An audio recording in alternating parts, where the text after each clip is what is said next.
Yes, second delivery being there by Keon Gaston, the first over of the encounter. Keon Gaston, and he was his first delivery. He got the first wicket as well, and now we have Extas Emmanuel. He's joined Julian Sylvester, not for one, and the score is still no run on the board. We have three deliveries. It is Extas Emmanuel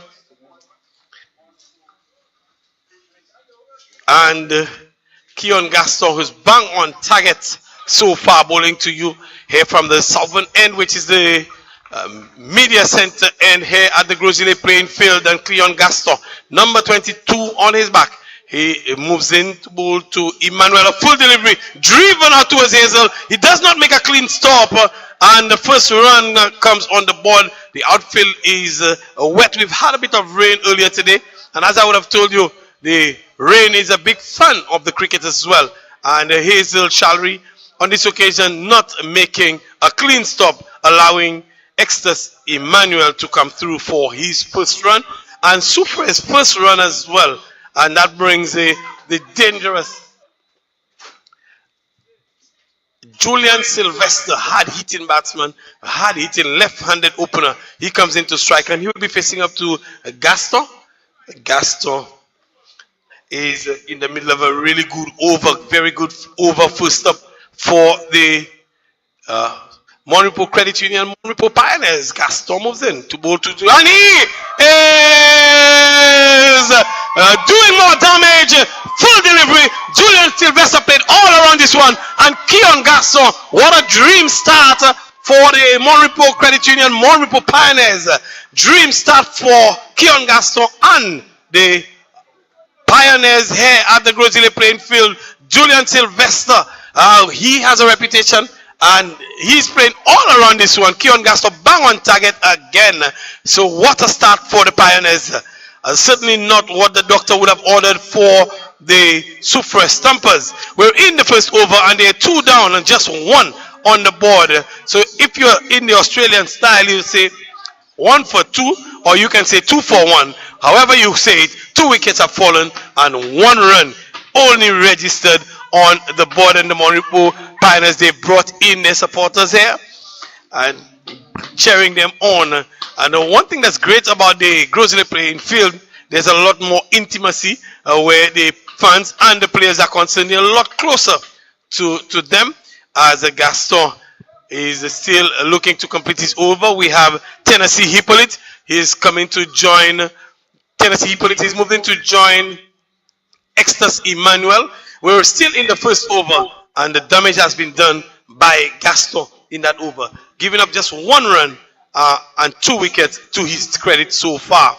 Gaston, he is waiting, looking to move into bowl to the new batsman, who's Tennessee Hippolyte, and Gaston ready to go. You have a slip, and third man, and a deep cover is the 2 fielders out as Gaston moves in to bowl to Hippolyte, and short Hippolyte shoulders, arms, and this one goes through to wicketkeeper Sabinas Emmanuel. Excellent first over for Keon Gaston and the Monrepo Credit Union, Monrepo Pioneers. Bang on target, easy Gaston, and you can see the energy. Even if we've had a little bit of rain, the sun is shining out here for the Monrepo Pioneers, as they have really done excellently. Fantastic start for them. Exactly what the doctor would have ordered, having won the toss and electing to bowl first. It will be Dikej Henry who will take up the attack from the northern end, as the players pavilion end here at the Grosile playing field. Dikej Henry, he'll be bowling to a solitary slip in Craig Emmanuel. He has a third man in Hazel Shalry. He has a backward point in Shonil Edward. And there's a cover, short extra cover. He has a long off, well on the boundary. These are the two fielders that long off and the third man. So really you could see where Dikesh Henry is going to be putting it. Outside of stump and driven to short extra cover. No run resulting there. Straight to man. Just have to make one step to his right. Is Ecstasy Manuel going for the drive through the cover region.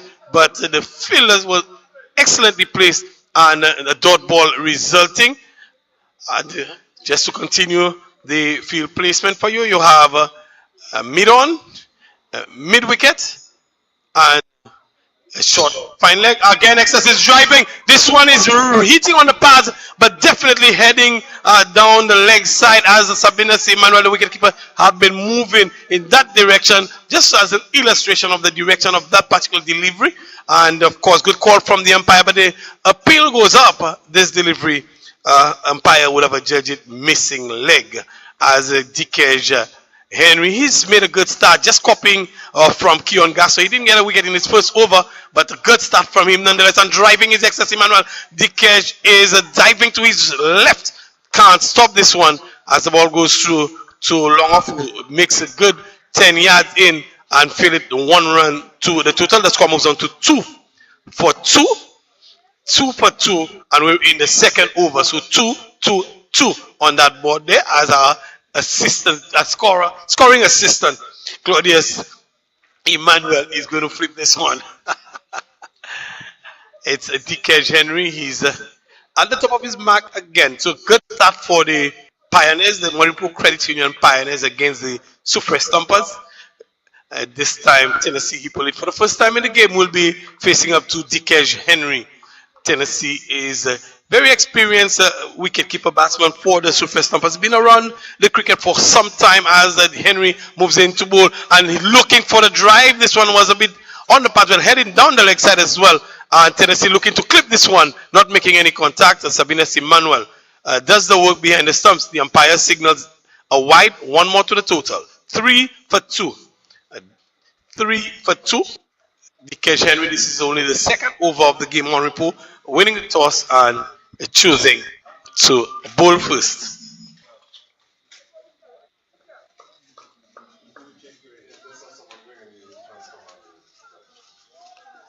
Again, this one is down the leg side, very far down the leg side. Dikesh Henry just losing the radar slightly, probably just a little breeze coming across there, letting the ball go down the leg side as if Dikesh Henry will need to get his radar back up as the score moves on to 4 for 2. Still in the second over, Dikesh Henry. And the Moripur Pioneers looking good. It's pretty windy out there. A little bit of moisture on the surface as we've gotten a bit of rain earlier. Henry comes in rhythmically into Hippolyte, and this time he's overcompensated. 2 wides on the leg side and now another wide outside off, a little bit too far. Hippolyte just watches this one go by as Sabinas Emmanuel is making the stop. 1 more to the total. So we're 5 for 2 in the second over of the match. Iron is winning and fielding.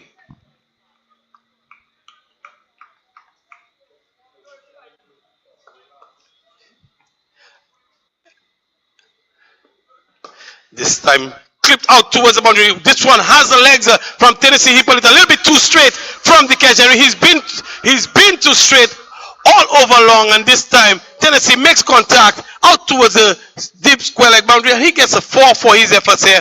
4 more to the total, 9 now for 2, and Tennessee Hippolyte getting one right out of the middle of the bat and traveling out towards the boundary, and not a man move on this one as Dikesh Henry. He'd been a lot too straight for the better part of the over, went down there, and this time Tennessee making good on this one. Dikesh Henry, what sort of a delivery is he coming back with as he bowls to Tennessee? And Tennessee is getting another one off the pads again. Clips. Rohan Lesmore is just going to watch this one go by into the boundary. 4 more back-to-back boundaries from Tennessee. Dikesh Henry still a lot too straight and just playing around the pads of Hippolyte, who clips him for a second time out towards the fine leg boundary this time and gets the second boundary. The score moves on to 13. 13 for 2. We're in the second over. DK Henry been a bit expensive in this over. Number of extras, and of course the 2 boundaries for Tennessee Hippolyte.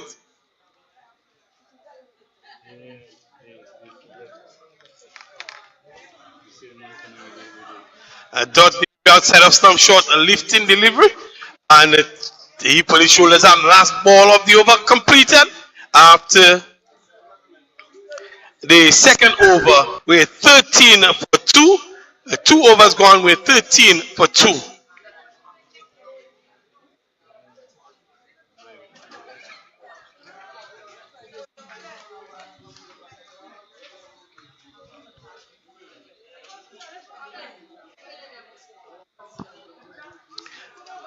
And the action continues again. Keon Castor, he's getting his second in the spell. Third over of the match. And he'll be bowling to Extus Emmanuel.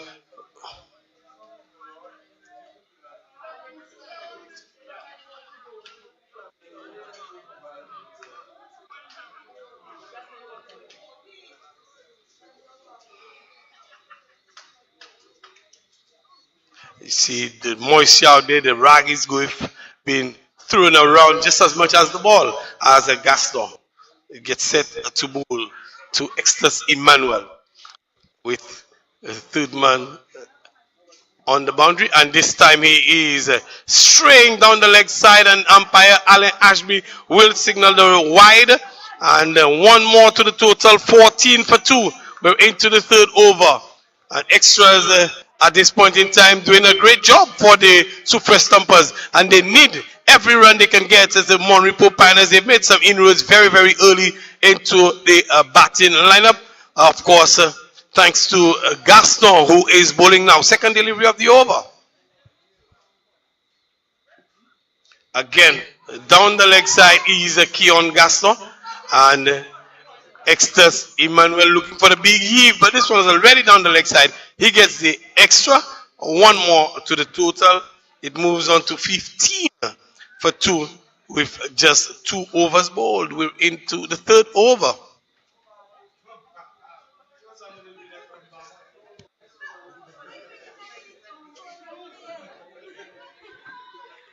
And Gaston is bowling, getting a bit of movement in towards the right-hander is Keon Gaston. And this one wraps Extus Emmanuel on the pads. He can't score. Good delivery from Keon Gaston. Extus Emmanuel just looking to play defensively and not making contact on this occasion. The score remains on 15 for 2. Extus Emmanuel, he's on 2 from 7. Tennessee Hippolyte, he's on 8 from 4 with 2 fours. So the Stumpers, a bit of recovery from them. And number 22, Keon Gaston, sets up, get it ready to move in. And he moves into Emmanuel. Emmanuel is going for the big lofted drive, not making contact. It goes through to Sabinas Emmanuel on this occasion. And it's Extus Emmanuel, Sabinas Emmanuel. It's a game of Emmanuels. Claudius Emmanuel in the commentary booth. They're all Emmanuels out here. It's a lot of Emmanuels in the mix. Extus Emmanuel is Extus Emmanuel facing up to Gaston. Gaston moves. Lofted, it's in the air, and it's going to beat Hazel. One bounce into the boundary, and that's a 4 runs. Lofted drive, not looking to overhit it on this occasion from Extus Emmanuel. Keon Gaston just pitching up, and Emmanuel just picking him up. It was right in the arc. Emmanuel picking him up and depositing him over the head of Hazel Challery. 19, the score moves on to 19 for 2. We're in the third over. Extus Emmanuel looking like he means business this evening as Gaston moves into bowl to Emmanuel. And he's looking to pull is Emmanuel. There's a chance of a run out as they come through for the single. The fielder is not alert enough. And Tennessee Hippolyte calls him through that ball, just wrapped him in the midsection. And Hippolyte calls him through for the bye. The score moves on by 1 to 20. Extus Emmanuel is now out of the kitchen. Tennessee Hippolyte has replaced him in that hot seat. Keon Gaston really looking to add some more heat to it as he rubs the ball on his trousers and moves in to bowl to Hippolyte, ensuring that the field is in proper order. Gaston.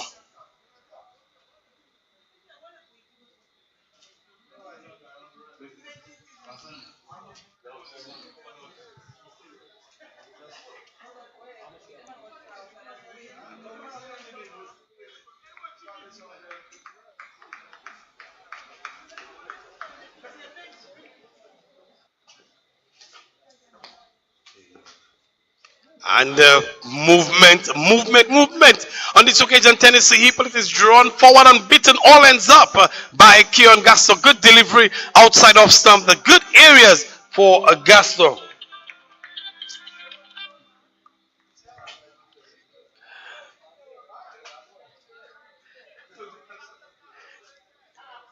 It's Keon Gaston bowling his second over into the third over of the match as Gaston moves into bowl to Tennessee Hippolyte.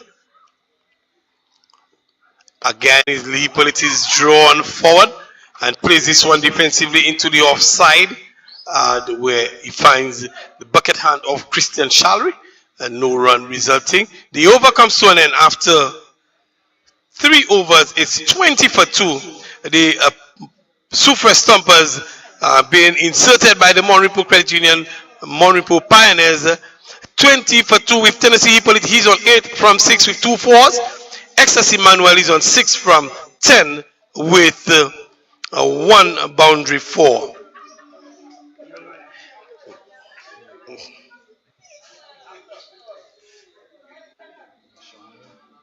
And looks like we will be seeing a bowling change from the players' pavilion end. It looks like Shawnil Edward.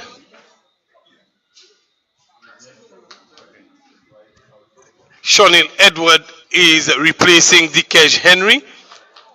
Left arm over the wicket, and he will be bowling to Ecstasy Emmanuel. He still has Craig Emmanuel in slip, Sabinas Emmanuel behind the stumps. So might as well be Shawnil Emmanuel. It will be an all Emmanuel affair. It's Edward, Shawnil Edward to Ecstasy Emmanuel with Sabinas Emmanuel behind the stumps. Craig Emmanuel in slips. Picked up high up in the air. This one is gone the distance. Gone the distance is this one. Picked up a little bit too straight from Shawnil Edward. And Ecstasy Emmanuel been in a good mood. He picks this one up, depositing it over square leg. And another 6. The score moves on to 26. Ecstasy Emmanuel is on the charge.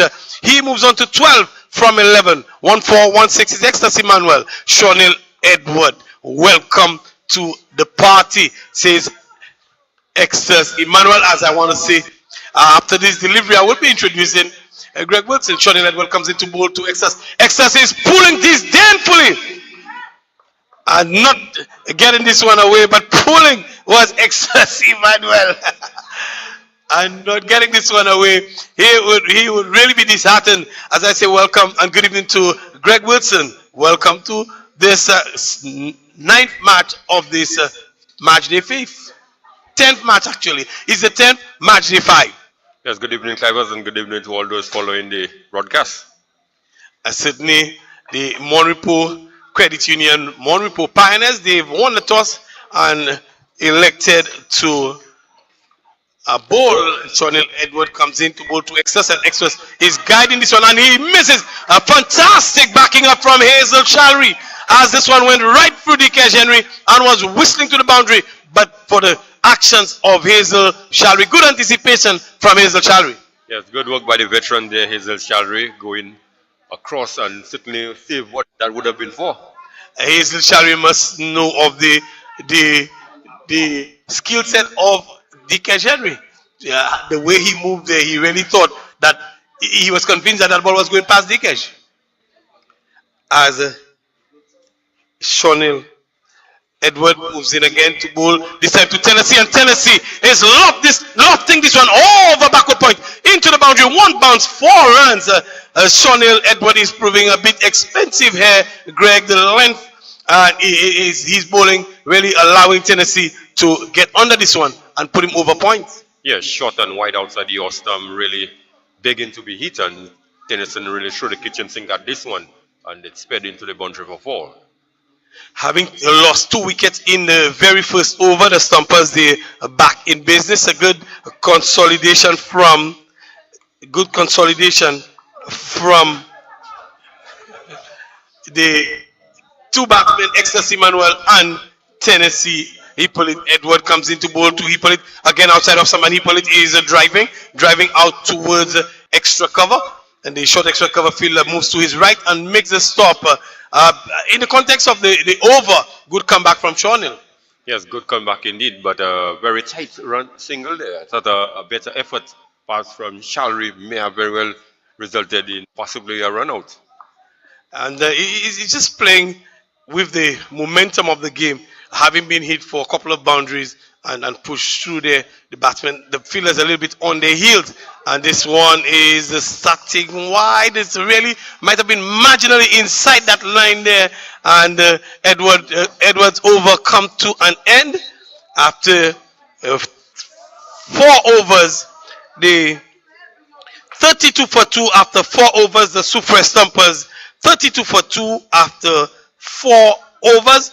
Edward going for 12 from that particular over, Greg. Edward really not keeping it as tight as the Pioneers would have liked. Not at all. I mean, having picked up 2 very early scalp in the very first over, you thought that they would really look to press home the advantage. And needed to press home the advantage and was unable to do so. Have a bit of moisture around as well. And Sabina Emmanuel is resuming his responsibility. Suspect he might have gone for a quick bathroom one. But he's resuming. His spikes. So he needed to clean his spikes. Because we have a bit of moisture. We got a good shower at the start of the game. And a technical break for Sabina Emmanuel. But he's back in action, getting everything all sorted out. We see a number of the fielders coming through to the sidelines on the wall, Greg, to clean up their spikes, because it's once you get this little moisture on the dry surface, it just really makes the dust really like a gum. Yes, especially on the square area. The 2 other pitches adjacent, they are not as prepared as the one they are playing on. So this is where you get all the sort of mud that they're getting on the issue presently. But Jamal Lesmore will take up the attack from the media center end here at the Grosley playing field, and he will be bowling to Tennessee Hippolyte. Lesmore left arm round the wicket to Hippolyte, the right-hander, and short and wide and spunked out towards mid-on, and of course he finds Hazel Shalry in the way, no run resulting. Really Jamal Lesmore getting away with one here. Just a loose delivery from him. Rank long hop and Tennessee unable to put it away, and Jamal Lesmore gets back into his work. This time he gets bowled a much better length, much tighter line as well too, played into the covers where Christian Shalry is patrolling, and no run. 2 dot ball from Lesmore comes into Hippolyte, and Hippolyte is drawn forward and driven out towards mid-off, and they come through for the single. The throw comes in, a nice throw from Gaston, who was stationed at mid-off, but not before they come through. So good tight start from Lesmore. Yes, good stuff indeed from Lesmore. Certainly bowling in the good. The first delivery was sort of a loose delivery, but then the 2 others he pretty much on the money, and the last one just able to push through to the mid-off region where they scamper for a quick single. Lesmore to Emmanuel, and Emmanuel is cutting, and cutting well is Emmanuel through point to the boundary for 4. Emmanuel finds that whiff again. Jamal Lesmore goes short to Emmanuel and gave him the whiff outside of Emmanuel. Rocked back on the back foot and cut this one through point. 4 runs, a good shot from Emmanuel, but pretty generous bowling from Lesmore. Yes, loose delivery there with just one on this extra cover boundary. The sweeper had ample time to hit it to the left of that sweeper, and it sped into the boundary for 4. Lesmore would want to be a lot tighter than that, and he bowls his shot. This one is in the air, out towards mid-off, and fortunately for Emmanuel, Ecstasy Emmanuel, this one landed just short of Keon Gaston, but hit with some venom. Another short delivery from Jamal Lesmore, not being put away by the batsman. Yes, certainly got away with this one again.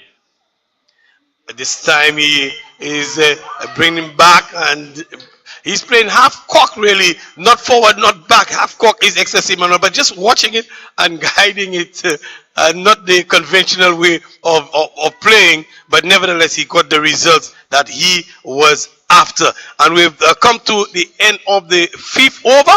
After 5 overs, the Soufriere Stumpers, they are 37 for 2. 37 for 2 after 5 overs with Ecstasy Emmanuel and Tennessee Hippolyte at the wicket. Of course, I will hear some comments from. We will hear some comments from Greg, and then it will be another Emmanuel, Claudius Emmanuel, who's going to take over the mic. Yes, certainly. The After the first 5 overs, 37 for 2, one would say perhaps advantage to the Monrepo Pioneers at this point, but having lost 2 early wickets, they are certainly fighting back, Claudius. Has delivered that shot outside the half stump, and flashing at it is Hippolyte. There's no run. It goes into the gloves of Sabine Emmanuel. So 37 for 2. As we told you, both openers being dismissed by Keon Gaston in the very first over. So a very poor start for the Soufriere Stumpers. The left-handed Jonil Edward in his second over from the far end. Moves in, bowls to Hippolyte. Hippolyte is playing that down to third man for 4. Away from Hazel Shallery in the circle to his left, and very quickly off the bat into the boundary for 4.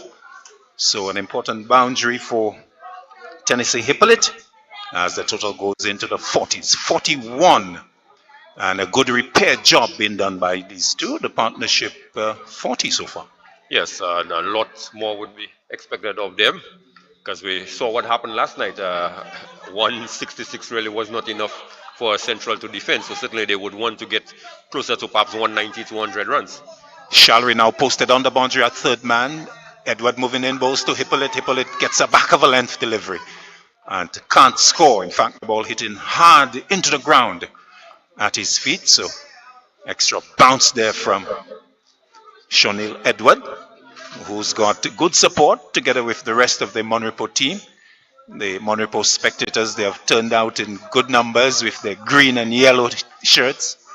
Shonil Edward has special support, being watched by his mom just below us, as he's going to move in from the far end. Bowls to Hippolyte. Hippolyte to this delivery is getting a no ball.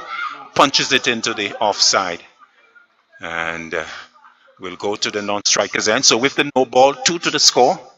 Goes up to 43. 43 for 2. Ecstasy Manuel now gets the opportunity of a free hit with the no ball. So as you know, he cannot be out in the conventional fashion from this delivery.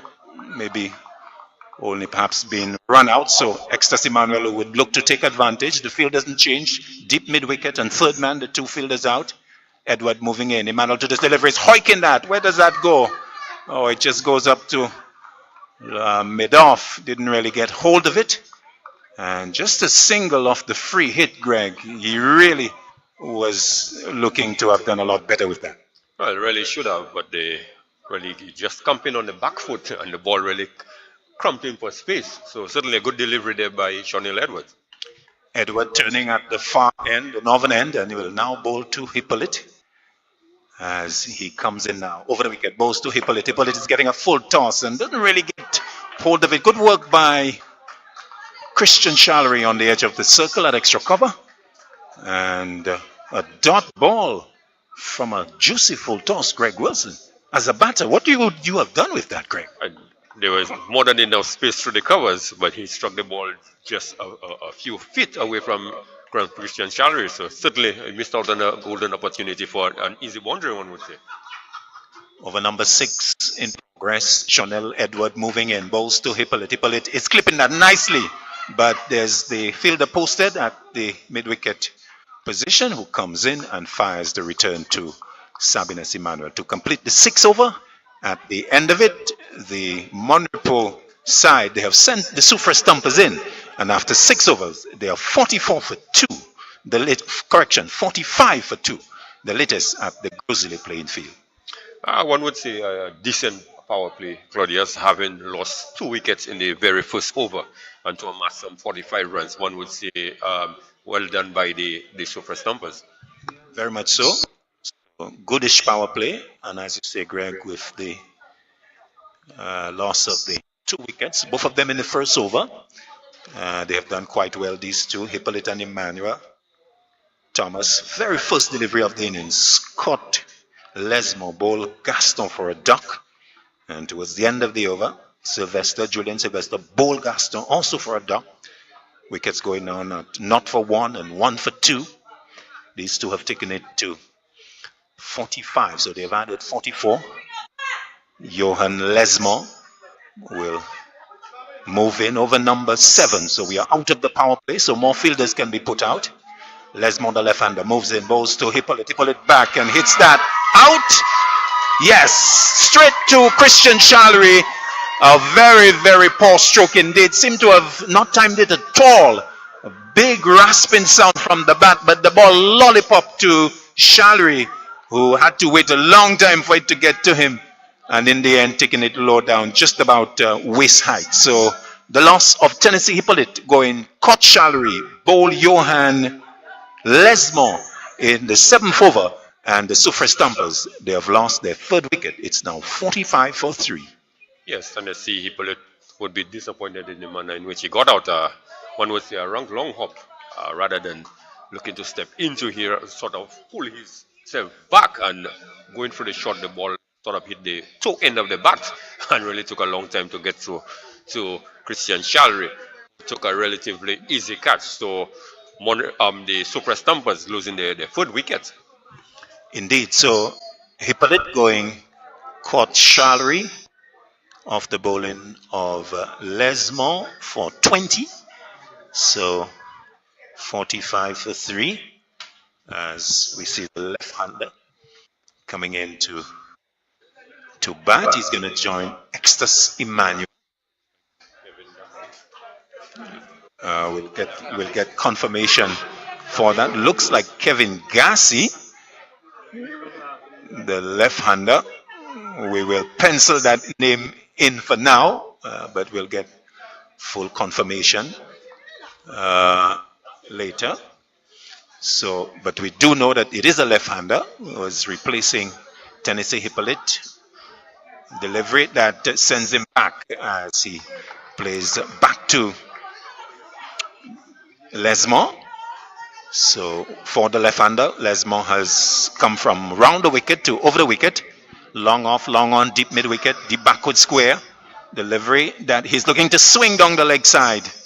Doesn't make contact. Umpire Ashby spreads the arms and says it's a wide. So one more to the total, 46 for 3, so confirmation that it is in fact Gassi who goes back and hits into the offside. Does beat the man at point. Edward not holding on, maybe slipping with the wet outfield. We did have some rain before the start of play. So one more to the total, it goes to 47. Right-handed Extus Emmanuel comes in to strike. So Lesmo goes back round the wicket, moving in, bowls to Emmanuel, Emmanuel back, and just plays quietly back to Lesmo. So for Emmanuel, long off, long on, deep mid-wicket, deep square leg, deep extra cover, backward point, extra cover, mid-off, deep back, short backward square. He comes in again, bowls to Emmanuel, back, lofts that over the head of Challery, out towards a long off, picked up by Gaston, who fires in the return, low down to Emmanuel, but Emmanuel, the other Emmanuel, Extus, is able to come back for 2. That takes the total to 49 for 3. This is the 7th over. Extus Emmanuel with that couple, Extus Emmanuel going up to 20 as Gaston, Lesmo correction, bowls to Emmanuel, Emmanuel back, dabs it out towards the offside, and the fielder on the boundary coming in, and Extus Emmanuel gets 21st run to take his team's total to 50, and at the end of the 7th over, 50 coming up. So Soufriere Stumpers gotten to the 50 in the 7th over, but they have lost 3 wickets, those of Thomas, Sylvester and Hippolyte. That's the latest from the Crozile playing field. Yes, the Mon Repos Pioneers really seem to be putting on the squeeze on the Super Stumpers. Claudia's the fifth over resulted in just 5 runs, the sixth over 8, and now the seventh over just 5. So in the last 3 overs, they've only gotten some 18 runs. Yes, of course, they had this very poor start with 2 wickets being lost in the first over. So from the word go, in fact, from the very first delivery, Dwight Thomas being dismissed. So it's really been a repair job for them. And they have done decently, you would think, in the circumstances. 2 wickets going down in the first over. As delivery that's outside the off stump, and Emmanuel looking to really throw the kitchen sink at this, hits the bottom of the bat and finds its way on the bounce to keeper Sabinas Emmanuel. So Edward looks here perhaps to be given his full spell. This is his third straight over. And he's going to turn from the far end, the northern end, moves in now, bowls to Emmanuel. Emmanuel is getting the one that's full, it's wide, he's looking to go into a big drive. But with the weight on the back foot, he's not making contact. So, dot ball, wide third man in Shallery. Backward point on the edge of the boundary, deep extra cover. Wide mid-off, or even wide extra cover in Captain Shallery on the edge of the circle. Long off, long on. Mid-wicket, shot backward square. Deep mid-wicket, delivery. That's pulled away! It's gone for 6 way into the cemetery road. A gift here for Ecstasy Manuel, who latched onto it and deposited it over mid-wicket towards the cemetery. Good rasping sound on that. And something that will do Ecstasy Manuel quite a bit of good for his confidence as he gets the maximum and takes the total to 56 for 3 in the 8th over. Yes, Sean Neal Edward guilty on this occasion of pitching this one short, but Claudius Sean Neal by now should have realized excess more comes on the back foot than looking to play on the front foot, so you'd have been best advised to bring that ball up. He was basically just waiting for anything short, and that he pounced on it in a flash. Yes, a tall man, and he loves to use the long handle, likes to really spread his arms and, bring in the long levers into play. And he got the perfect delivery there. It was short, it was wide, and he had the opportunity to really spread his arms, and he really enjoyed it. The umpires now looking to look at the box of balls to get a new one, or a replacement one, more correctly, as we have not seen the one that has been dispatched out of the ground coming back. So umpire John coming out with the box of balls. I think they have been able to get one out of it. So umpire Barthélemy Donovan presiding at the far end, assisted by Alan Ashby. So the umpires working in tandem here to continue the proceedings. So we are about to continue over number 8, as Chanel Edward would want to do a lot better. Has just been dispatched out of the ground over mid-wicket by Ecstasy Manuel. Emmanuel with the maximum going to 26. Emmanuel, 26? 27, correction. Darcy is Gassie's 1. Sean Neal Edward looking to come in, but being held up by the umpire. Ecstasy Manuel not quite ready. He is now. Edward moving in, bowls to Emmanuel. Emmanuel is looking to scoop and does so successfully, as it will go into the boundary ahead of Lesmore. Sabinas Emmanuel not able to come through and getting a boundary here. So was that a no ball? Saw an indication from the umpire. That came from the bat, did it? So a boundary to Ecstasy Manuel, getting the full length, Greg, as you indicated. It was outside the outside, looking to scoop and getting the under edge and going past Sabinas Emmanuel and to his left for a boundary. So he goes to 31, Emmanuel. Edward moving in, bowls to Emmanuel. Emmanuel to this delivery, gets a wide delivery. Sabinas, the keeper, doesn't pick up. It's Hayes Shallery at that third man position who does. Wide being signaled by umpire Barthélemy, but with the single, the score will go up by 2. And it's a wide, so that's not a free hit, but Edward would have to bowl that delivery again. Gassi now comes in to strike the left-hander. So a bit of a ragged over here from Edward, looking to be on much better lines than as he looks to complete the over without incident from his point of view. Gassi waits. To him, delivery that's driven, square into the offside, but straight to the fielder.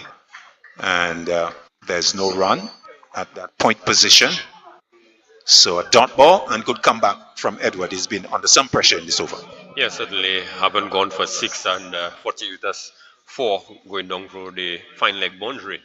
Wide, and certainly on this occasion, good delivery there to Gassi.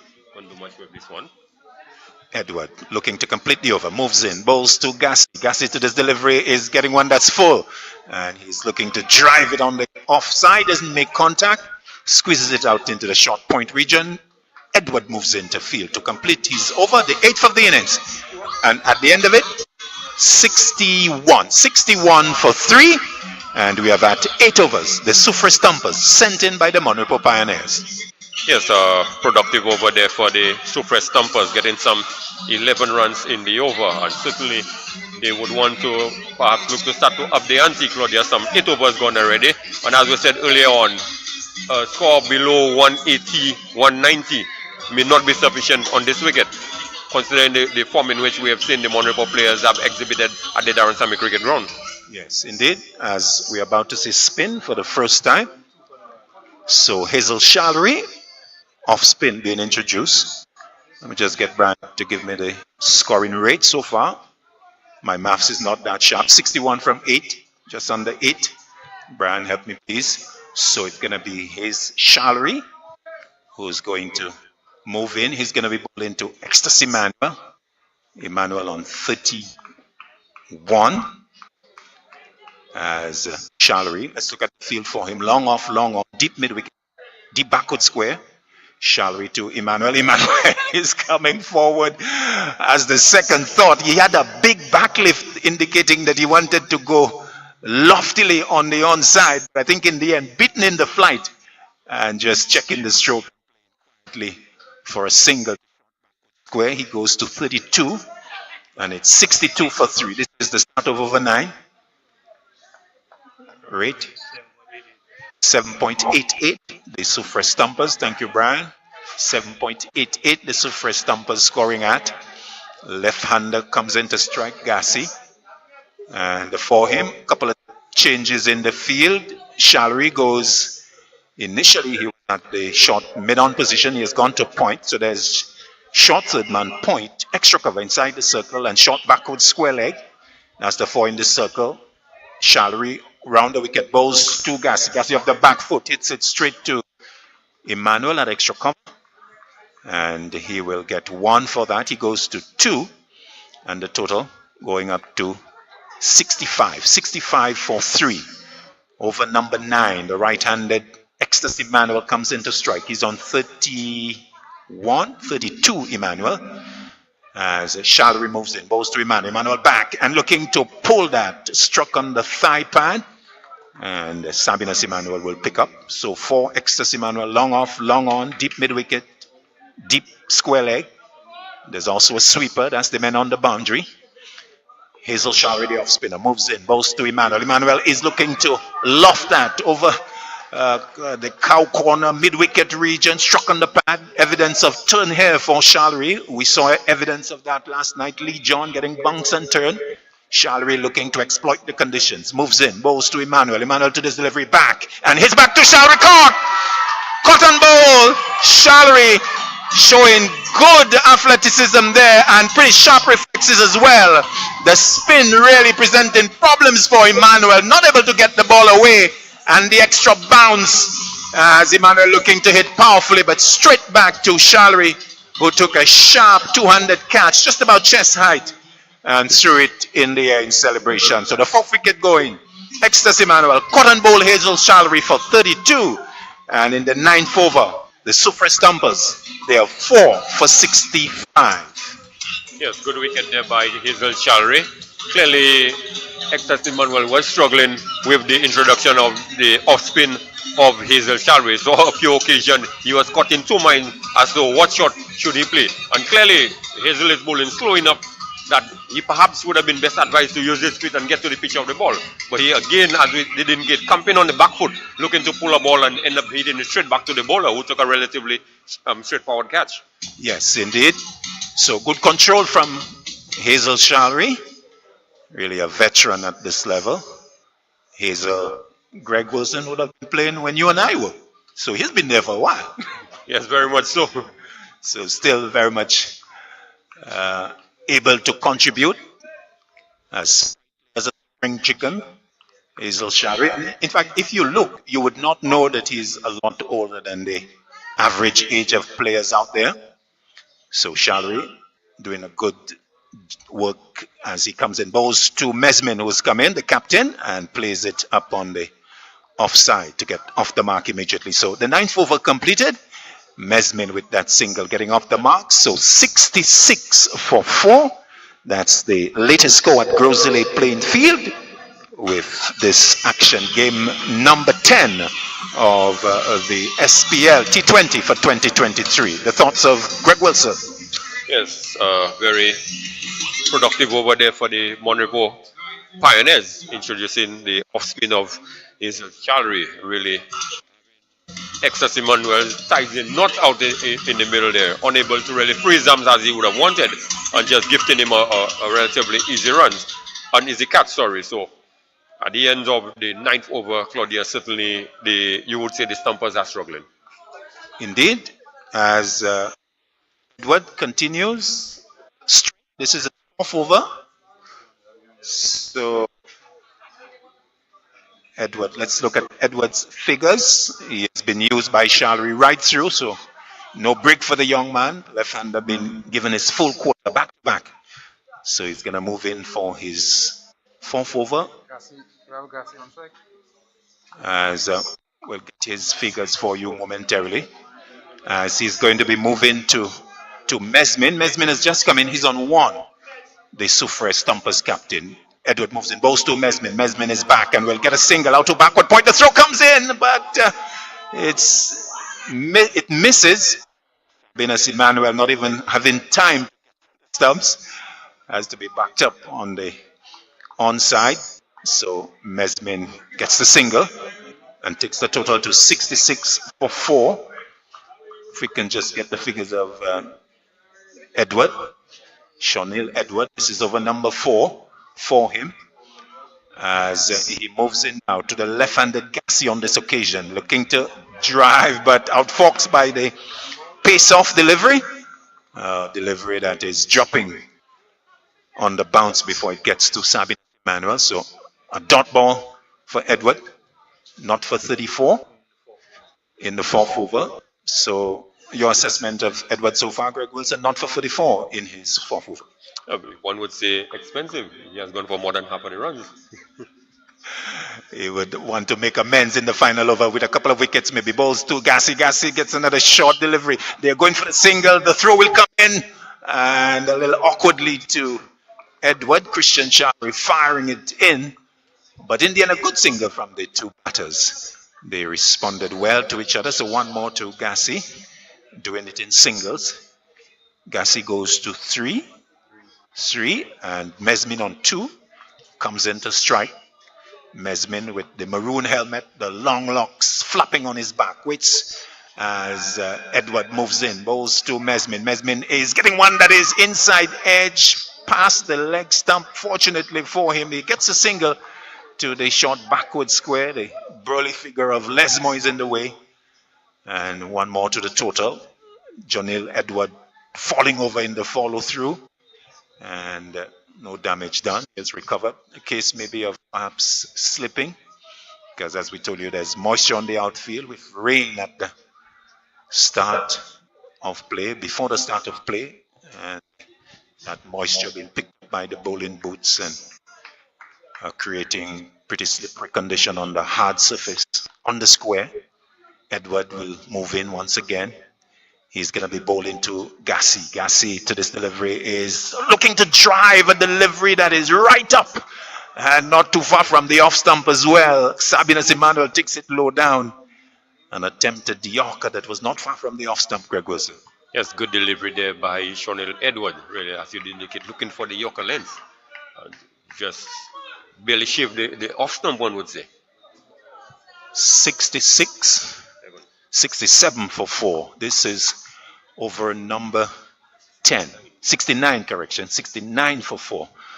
Edward moving in, bowls to Gassi. Gassi to this delivery is back, looking to slap that on the offside. Doesn't make contact, and it's taken by Emmanuel to complete over number 10.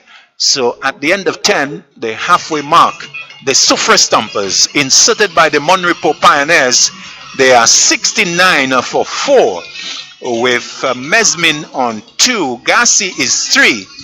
And it's been a case where we've had 2 early wickets going down. That Dwight Thomas, who was caught Lesmore, bowled Gaston for a duck, the very first ball of the innings. And then on the last ball of the first over, Julian Sylvester bowled by Gaston for a duck. It was 1 for 2 at that stage. And then when the score was 40, we saw the dismissal of Tennessee Hippolyte. It was Scott Shallery bowl Lesmore for 20. And these two, they have had to also deal with, in fact, we also had the 4th wicket going down as well. And so that was that of Extus Hippolyte being caught and bowled Shallery. And so that was the 4th wicket going down. So 69 for 4. We're going to have some more thoughts from Greg Wilson. And after him, we'll have a double change with Clivus coming back. Clivus coming back, and then he will be joined by Jamal James. Yes, Claudius, at the halfway stage, the Stumpers really would have to make some assessment as to where they are. Just 69 runs at the halfway stage, so they certainly would need to up the ante. We saw last night the City Blasters 166 here proved that it was not enough. And they were just 69, so one would hope that the other 10 overs remaining in this inning, that they would need to go at in excess of 10 runs and over. It is possible. It is a small field and it's a quick outfield. Clivers, Jules. Yes, thank you so much, Greg Wilson. Of course, thank you also to Claudius Emmanuel. And of course, I want to say welcome to Jamal James. Jamal, welcome to the GROS in the playing field. Of course, welcome to the hot seat. It is the Pioneers taking on the Stumpers. And 69 for 4 after 10. Where do you see the advantage sitting at the moment, Jamal? Yes, good night once again to our viewers and listeners. And Clivus, you know, sometimes traveling all the way from Soufriere to Grizzly can be pretty taxing on the body, taxing on the vehicle as well. And the vehicle of the innings are actually stalled there for the Soufriere Stumpers, and they need a repair job from Captain Shania Mesmin. And who better to do it? And he does possess the ability to do so as well, Shania Mesmin, and he will be facing first ball of the 11th over from Shallery. And Shallery coming off a very successful over, the over he bowled before that one. Shot and pulled away out toward the mid wicket, and one bounce into the fielder there. And he was really there for the shot. Really should have gone aerial with it, Shania Mesmin. He does have the power. And the outfielder is not the greatest of outfields, Jamal. Yes, clearly Shania Mesmin here looking to consolidate, just taking the safer option of playing this one along the ground. It's certainly playing the safer option. Definitely wants to consolidate, does not want to expose his lower middle order too early. And Hazel Shallery bowling this one to Kevin Gassi. Gassi is getting a delivery just outside off stump, on or about off stump, and just pushing it out towards a long off, where Jamal Lesmore comes off the boundary, does the field in a smallish outfield here at the Grosile playing field, and of course pretty fast as well. So they will definitely need to up the ante. And Shania Mesmin gets a delivery that is on the line of leg stump, turns it into towards Quelleg, and he's looking for the second run. It's not on, and the fielder coming in very, very sharply. It's looking like Cody Fontenelle, the Windward Islands under 15 cricketer, coming in sharply playing, representing well in the big boys match. And coming along there with the big man as a Shalry bowls to Gassi. Gassi is driving, and Shalry moves across to his right. Does the fielding Hazel Shalry. Very experienced campaigner is Hazel Shalry, and bowling a good tight line and length at the moment, Jamal. Yes, and the matchup definitely in his favor here. Right arm off spinner to the left hander. Look at him there, spinning a few, and this one straightening here. He has all the tricks in the bag. His experience, of course, is coming to the fore here, and this one just going on with the arm as Hazel Shalry is coming into bowl again to Gassi. Picks it up in the air, and this one is going the distance, Jamal. It is a very small boundary and not too long, and Gassi just picks this one up and getting just reward for it. Yes, and had we been at the Darren Sammy cricket ground, that one would have gone straight down the fielder's throat. And you saw this was just an easy swing of the bat here from Kevin Gassi, and Hazel Shalry making the mistake of over pitching this one here, probably trying to bait the youngster, just trying to see where his mind was at and where his skill level was, and Gassi showing that he was equal to the task. 6 lovely runs. Excellent, Jamal. Good analysis again from you. As usual, Jamal, as with that boundary, the score moves on to 78 for 4 after 11 overs. 78 for 4 after 11. And we will be seeing a forced bowling change from the Players Pavilion. And Shonil Edward, he's completed his 4 overs. A bit on the expensive side was Shonil Edward. And we're seeing a change at the Players Pavilion, and it looks like it's Jamal Lesmo. He's ends and he's bowling to Shanai Mesmin, who looks out of sorts. Not a pretty sight. Looking to back away, looking to play at the same time. Shanai Mesmin as the ball spun away from him as Lesmo comes in. This one is in the air, out towards the long one, and Gasso comes off the boundary. Gets this one on one bounce as Lesmo again is proving to be a handful here at this wicket here. Jamal Lesmo, an experienced spinner as well. He would have just played the M Cup and would have been one of the chief architects for victory for the Poile Bay Rebels. My team, I might add. So I know this youngster very well, and certainly has the skill. But remember last night where Jidney Liebox, the left arm spinner, was taken to the cleaners by the left hander. Kevin Gassi needs to do the same here for his team. And this one is short, and Kevin Gassi is pulling. It comes off the thick inner portion of the back and goes out towards a backward square, finds the captain Christian Shalry, and he comes through for 1. So still the Soufriere Stumpers would need an injection of boundaries to really push through to get closer to the 200, and he goes for a big heave, and this one is definitely not in the direction that where he wants it. It might be a leg by, came off his body. He was going for the slog sweep here. Shanai Mesmin not making any contact. The ball just bubbles into the offside. The keeper goes around, but they come through for the bye anyway. Shanai Mesmin is really struggling with what Jamal Lesmo is bowling here.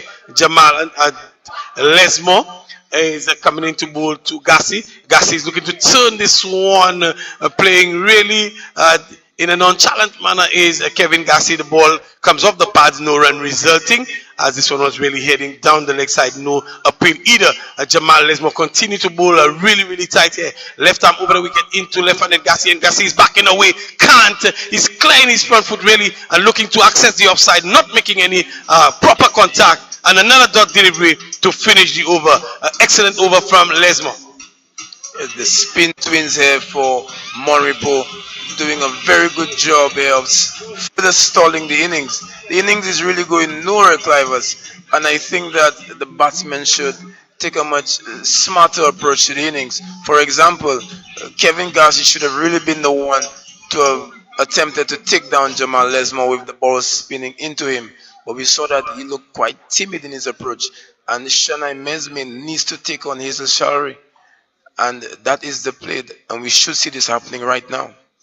Hazel Shalry will use all the tricks, and again, very timid is Shanai Mesmin, not confident at all. And sometimes, Jamal, you can find the batsmen, having lost a few wickets, just sort of go into the shell, and you're seeing Shanai Mesme small boundaries here. He is the one who's capable of taking on the bigger boundaries.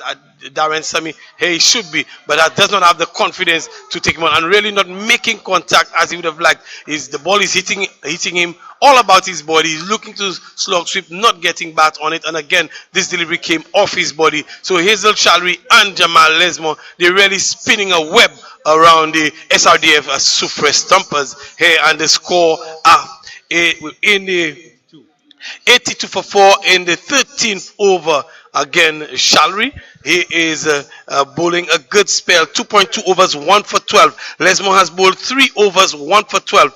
Kevin Gassi is on 11 from 14 with just 1 6. And Mesmin is on 6 from 10.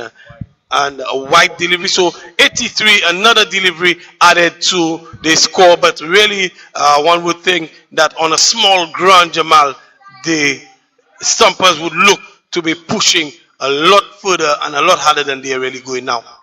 Yes, and in the case of Shanai Mesmin, I'm going to put it down to the burden of leadership.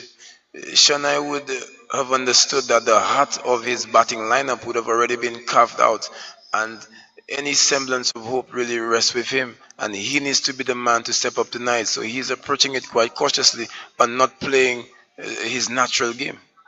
And that's exactly what I've said, Jamal, as if he's gone into a shell because there's so much lying on him there, and he can't seem to make contact with anything. And Hazel Chalry really, Jamal, is bowling a fantastic line, fantastic length, tempting Shanai to go for a big slog sweep. And again, he beats him and goes through to the wicketkeeper. Lucky he did not get that one onto the timber. I actually felt that he was a bull there, but lucky to have escaped. Chalry comes in again to Mesmin. Short outside of somebody. There should be an edge. It looks like the umpire is not interested. And there was big celebration here. A huge celebration. Shanai Mesmin unperturbed. The umpire unperturbed. And the disappointment is clearly shown on the Moripo Pioneers team. Really thought they had their man there.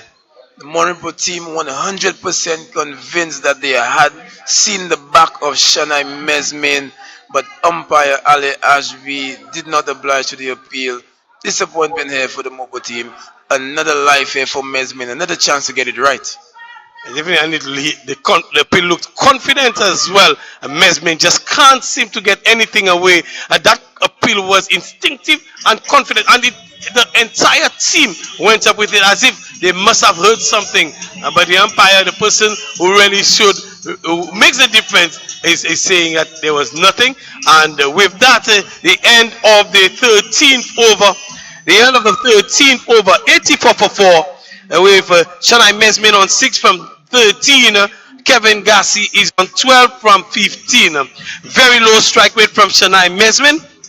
And Kevin Gassi is also struggling. He's hit 1-6, but again, Jamal, since they're under pressure, they would be advised to try and rotate the strike instead of going for the big hit. Actually, Clavers, I'm thinking it's going to be quite the opposite here. I think that Kevin Gassi needs to chance his arm against Jamal Lesmore. Lesmore into Gassi, and Gassi this time is driving out towards extra cover, finds Craig Emmanuel, who does not pick up cleanly, but there's only 1 run. 1 more to the total, and Jamal, you've called it.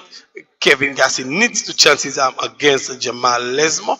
He's not done so successfully on this occasion, and Lesmore will come around the wicket to Shanai Mesmin, who would be lucky. And this one is high up in the air. Will it go away? And it does go away. And the catch is taken, but well beyond the boundary. 6 runs to Shanai Mesmin. He was looking for that, and finally he got it. Yes, Jamal Lesmore guilty of overpitching this one again. But this is what we've been speaking about, Clive. The boundaries here at the Grosley playing field are quite small. So the batters need to chance their arm and just go, because the innings is going nowhere. A full toss and gone the full distance as well. Full toss, gone full distance. And just like that, the Chennai Mesmin has taken Jamal Lesmore to the cleaners, back-to-back sixes. And really, Jamal, you called it from Kevin Gassi, but it is the captain Chennai Mesmin who is making the impact now. Captain Chennai Mesmin doing the business here, and this is what we meant when we said to chance your arm.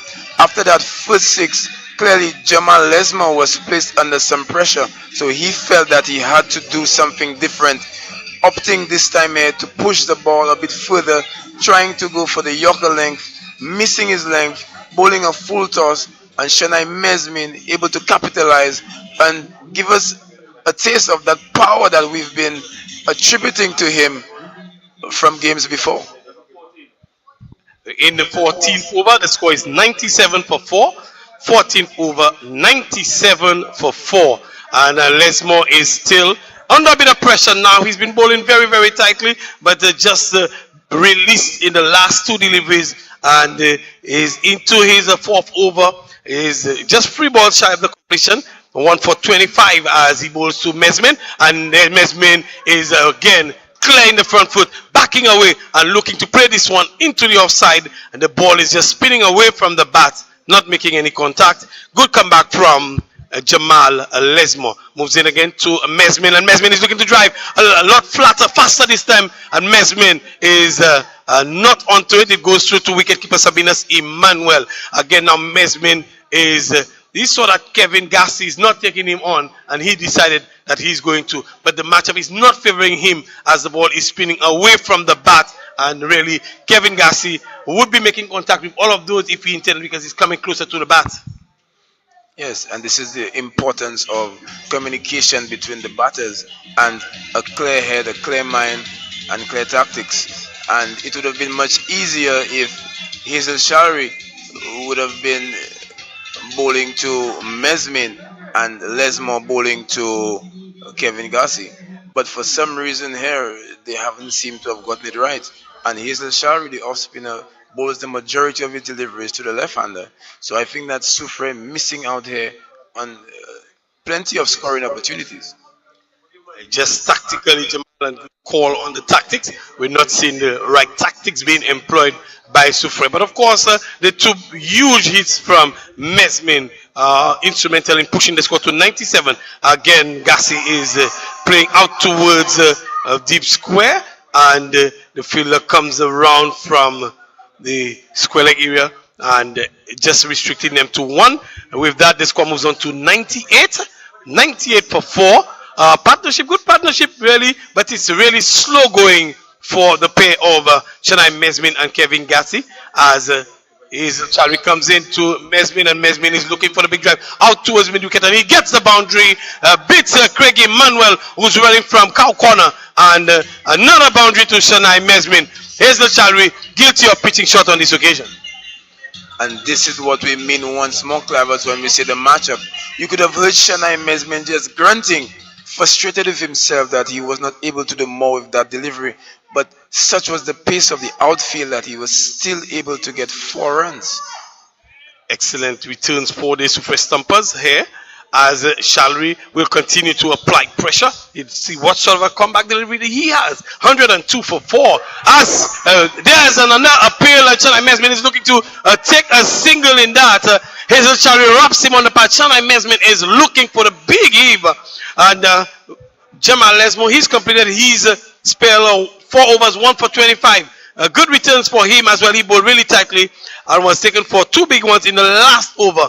But Hazel Shalry continued to tighten things up here on Mesmin. And Mesmin is looking to just dab this one and not making contact on this occasion. Again, Jamal Lesmore, Mesmin is into his shell really. But you saw that he made an attempt to take Hazel Shalry on a short pitch delivery, and the rest of the deliveries is struggling to get it away, Jamal. As this time again, Shalry bowls down the leg side to Mesmin, and he's actually offering a good shot, not making contact. Yes, but I feel that every time he has attempted the sweep shot, he has not shown full commitment. And Hazel Shalry again to Mesmin, another delivery down the leg side.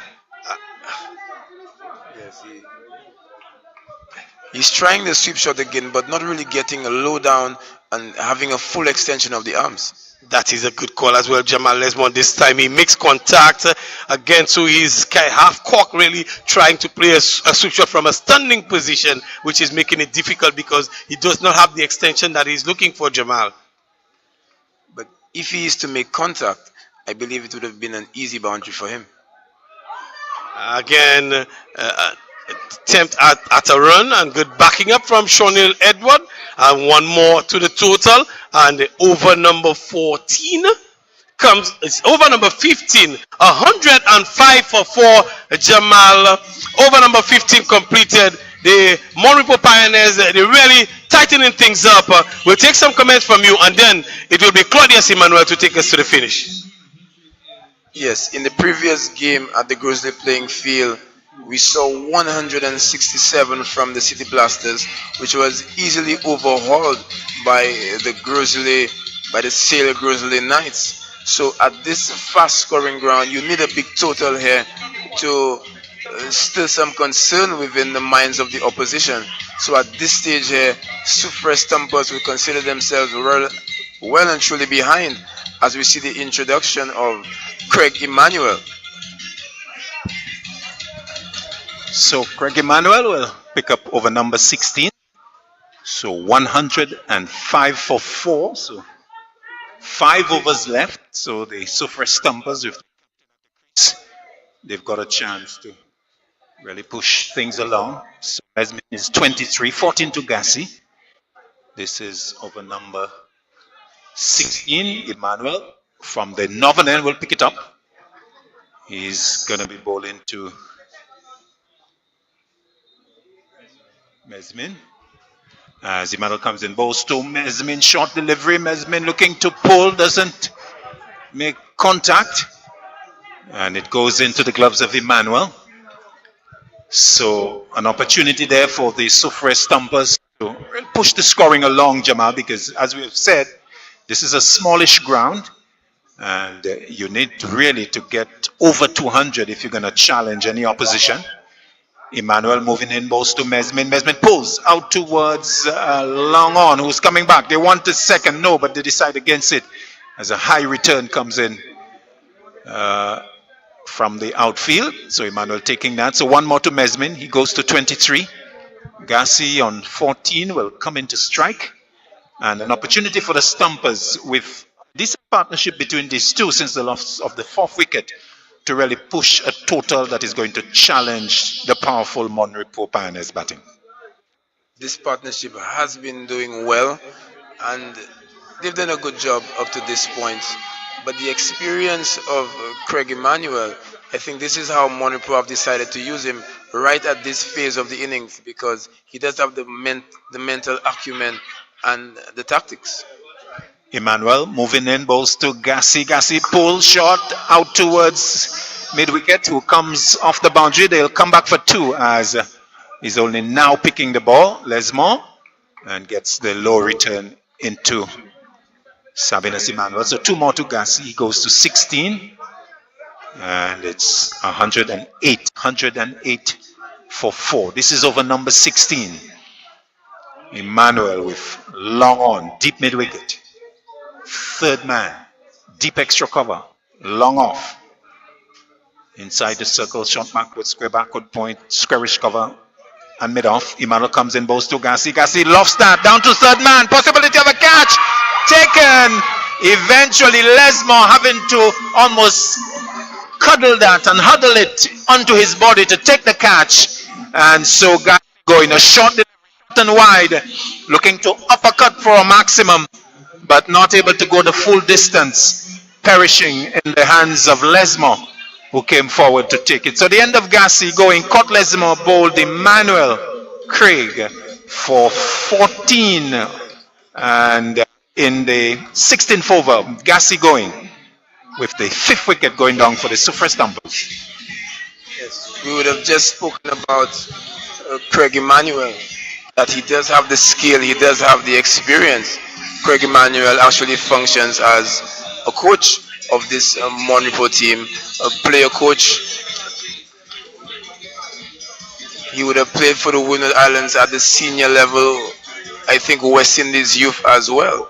So a very experienced campaigner. And at this phase of the innings, he knows what the batsmen want, and he will not give it to them. Clearly, at this phase, the batsmen are looking to maximize the scoring, looking to hit balls towards the cemetery with the breeze. But you see that Craig Emmanuel just keeping these balls outside the line of the off stump, really pounding it into the pitch, Claudius, and not giving the batsman the length to get under him. And in the space of his 4 deliveries thus far, he has bowled 3 different types of deliveries. So the batsmen really do not know what is coming next. Yes, so number 2, Jersey, is the new batsman. Not sure if you can help us with the identification, Jamal. Number 2, we'll get that information for you. So right-hander is in strike as Emmanuel moves in, bowls to, and looking to pull, looks like Tisson. That's Bradley Tisson, I think, as he has come in. Yes, I think that's Bradley Tisson. That goes to the non-striker's end. So number 2, Bradley Tisson, looking to flash at that, and no, 1 run taken. The total going up to 109. 109 for 5.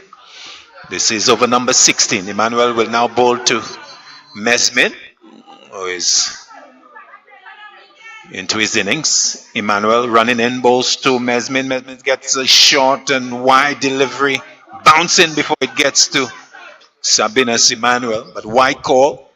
Emmanuel continuing to use variety here, Jamal. And this one was the slow ball bouncer. Mesmin had to wait about 10 years for this one to get to him. And with no fielder posted at deep backward square, you see that Mesmin is trying to target this area. Emmanuel moving in to Mesmin. Mesmin to this delivery is lofting that out towards mid-wicket. Catch taken! Straight to the fielder on the edge of the boundary. Mesmin looking to go aerial and looking to go all the way, perishing as he didn't get to the full distance. Straight to the fielder posted on the boundary. And so the end of Mesmin, caught off the bowling of Emmanuel, was actually come back with 2 wickets in the 16th over as the Soufriere Stumpers. They have lost their 6th wicket now at the over number 16. It's Craig Emmanuel, the former captain of the St. Lucia national team, got the tactics right on this occasion and was able to outfox the opposition captain Shanai Mesmin with a mixture of slow ball bouncers, cutters. Mesmin just looking to target that area of a deep backward square, and he found deep mid wicket, and the fielder did not have to move an inch. This one went straight down his throat. Craig Emmanuel, truly a trump card here for the Manipur team, bowling this late in the innings. He has the deft bowling skills. And speaking of those skills, we see Keon Gaston, his return. We would remember that he struck twice. He struck gold in the first over and is being called back by the skipper to do the business at the back end. He's going to be bowling to Tisson as he goes away from us. Gaston bowls to Tisson. Tisson gets the ball down, off stump, out of the ground. Tremendous delivery from Gaston. It was right up in the block hole, and Tisson was not able to get the bat down, and so his off stump, his off pole being ripped out of the ground. Spectacular dismissal as Keon Gaston celebrates his 3rd wicket and the 7th for the Soufriere Stumpers. What a delivery, Jamal James. As a fast bowler, this is what you want to see. The stump really cartwheeling out of its place. And I did mention deft bowling skills. And where that is concerned, Keon is a fine exponent of that. This is a youngster who works really hard at his craft. He works on his game day in, day out. He would have just been on that tour for St. Lucia where we lifted the 50 overs cup, and Keon Gaston, a good addition to that team and a good addition to this Manipur team here, did the business for them in the first over, as we mentioned. coming back and immediate impact, getting rid of the dangerous Bradley Tiso. Indeed, as we've got a new player, number 12. So Tisson being replaced by number 12. As Gaston moves in, bowls to attempted Yorker again, but it's a full toss and nicely stopped by initially by Christian Charlery, intercepting it, but the momentum of the effort taking him all the way behind the stumps, behind Gaston. But what was important was he kept it to 1. So 1 more to the total, 110. 110 for 7. 110 for 7. This is over number 17. Gaston. Spectacular dismissal of Tisa. Off pole being removed from the ground as the left-hander now in strike. Bronte Best is going to face delivery. Gaston moving balls to Best. Best pulls over the head of backward square leg and out towards the boundary for 4. So off the mark with a boundary, Bronte Best. Important runs there for his team as he brings a valuable boundary and takes the total to 115. 115 for 7, Jamal. Soufriere really in need of a counter punch here, and who better to do it than Bronte Best. We know that he packs tremendous power, and he's going to need to bring that to the fore tonight. Delivery that's outside the off stump, a big drive from Best, not making contact. The umpire says wide, so 1 more to the total, goes to 116. 116 for 7. So 3 overs after this one, Jamal. We'll get your thoughts on a prediction of how the innings, the balance of it can pan out. So Best and Wayne Prosper looking to sort of consolidate, but they do not have a lot of resources to deal with. Just the 3 overs after this one. Gaston looking to make further inroads, moves in, bowls to Best. Best to the delivery is driving out from the outer portion of the bat down to third man. Good work in front of the boundary by Edward and fires the return in. But it's a no ball by umpire Ashby. So they take 1, but the score will advance by 2. 118. 118 for 7 with the no ball. When Prosper gets the opportunity with a free hit. And let's see what he can do with that. A bit of delay there with Gaston turning. Long off, long on. Deep mid wicket. Extra cover. As Gaston moves in, bowls to Prosper. Prosper is driving along the ground. Out towards mid wicket. It's stopped. So from the free hit, just a single. Good result for Monrepo Pioneers. 1 to the total. Goes to 119. 119 for 7. For number 17 in progress. Gaston already with 3 wickets. Those of Dwight Thomas for a duck, Sylvester for a duck. And Bradley Tisson also for a duck, clipped away through square leg, through backward square leg and away from the fielders and into the boundary at backward square leg for 4. So 4 to Best to complete the over number 17. And at the end of it, there's actually still 1 more because we had a couple of no balls in the over. So 121. 121 now for 7. 1 delivery left. 123 for 7. 1 delivery left in the 17. As Gaston will move in. Best, the left-hander, waits. As Gaston moves in, balls to Best. Gets the wide and wild delivery. Tumbling work by Sabines Emmanuel. Has done well here because that could have gone all the way down to third man for 4. But he was very athletic as he went across, mopping up the loose delivery on this occasion from Gaston. Gaston looking to concentrate as he settles himself, scratches the surface, and will move in once again. Complete over number 17. Best waits to this delivery. Best is that a big drive? It goes through Sabinas Emmanuel and will go behind him into the boundary for four runs. Yes, there was a sound that was discernible outside edge and going through Emmanuel. Perhaps not a catch, but he didn't really do the fielding, and so conceding 4 to complete the over. At the end of 17, Soufriere Stumpers, they're 7 for 127. Yes, a small sample thus far, but Bronte Best proven to be a man for the crisis.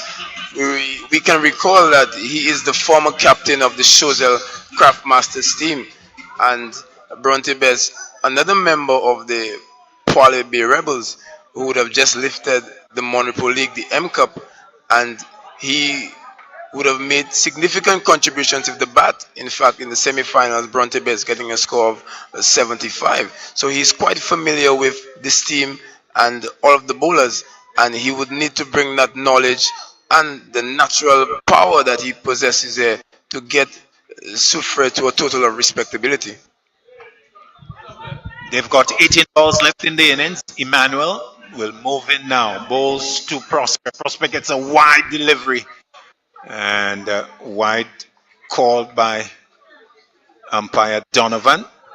Sabinas Emmanuel, a little bit of strife, perhaps hit on the body. Hit in the midriff, or even perhaps lower. Ball maybe bouncing awkwardly. And in fact, being hit in the midriff. So with the wide, one more to the total, 128 for 7. Emmanuel from the far end moves in. Bowls Prosper is hitting that hard into the ground. Straight to point. The throw comes in, and Sabinas is diving away to the return.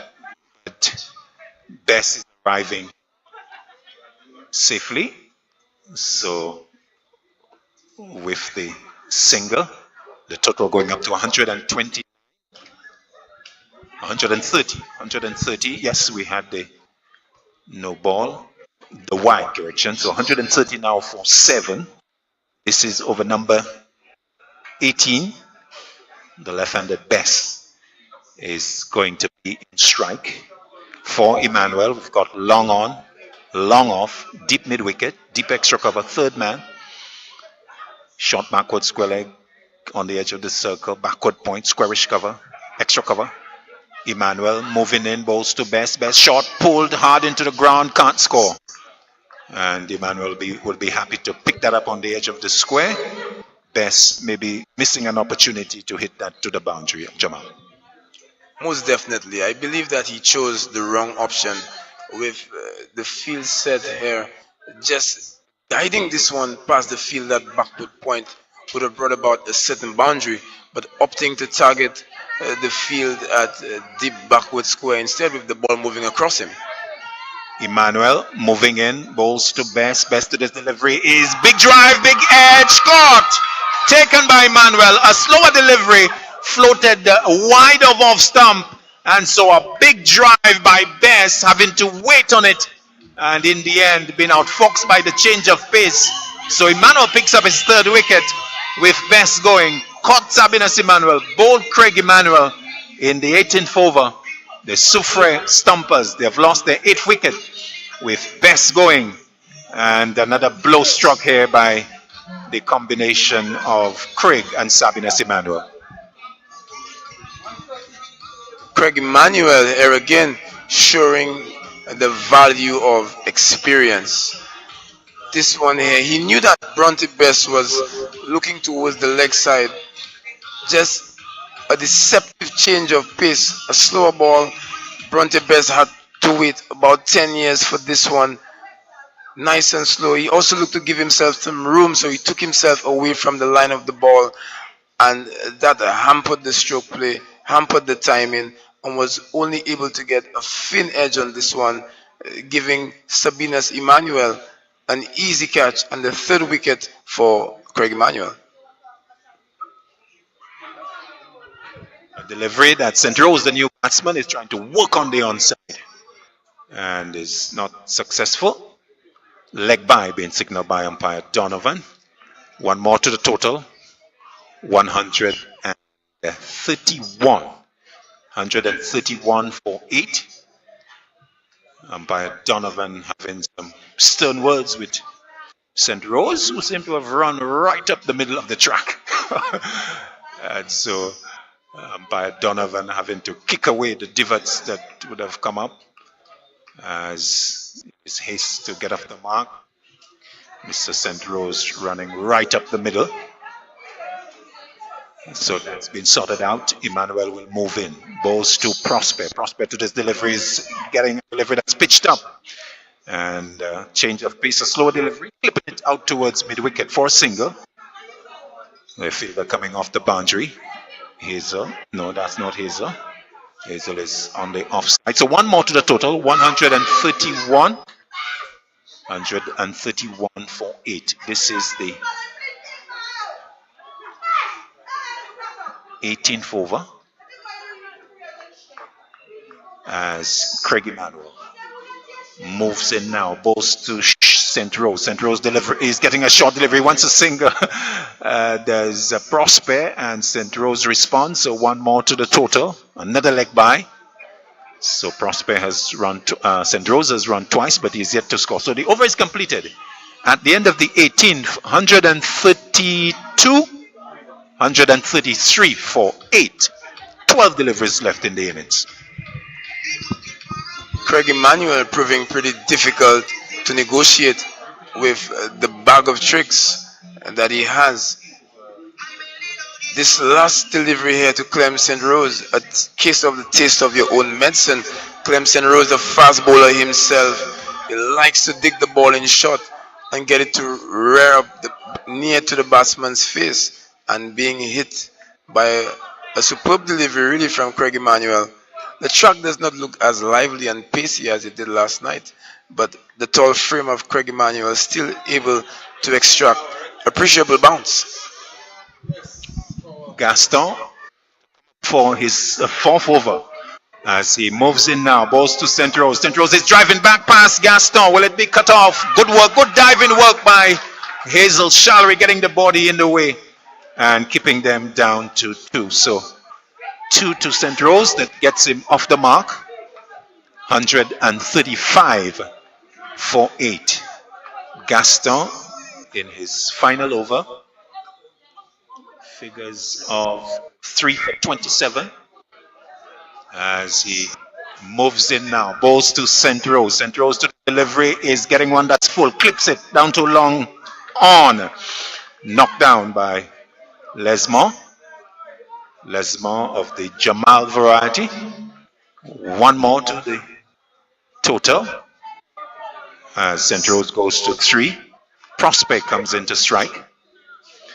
So Gaston, the wicket, 3 wickets, all of them dismissed without scoring.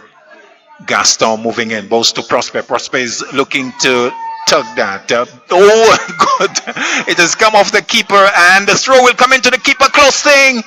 And Emmanuel not able to take it. So a delivery that was dropping to Emmanuel. It came off his body and it went to the edge of the circle at short mark with square. Edward having to dive away, the ball initially eluding him, but recovering and getting the return back in. So they've taken 2. 138, correction, 138 for 8. This is midway in the 19th over.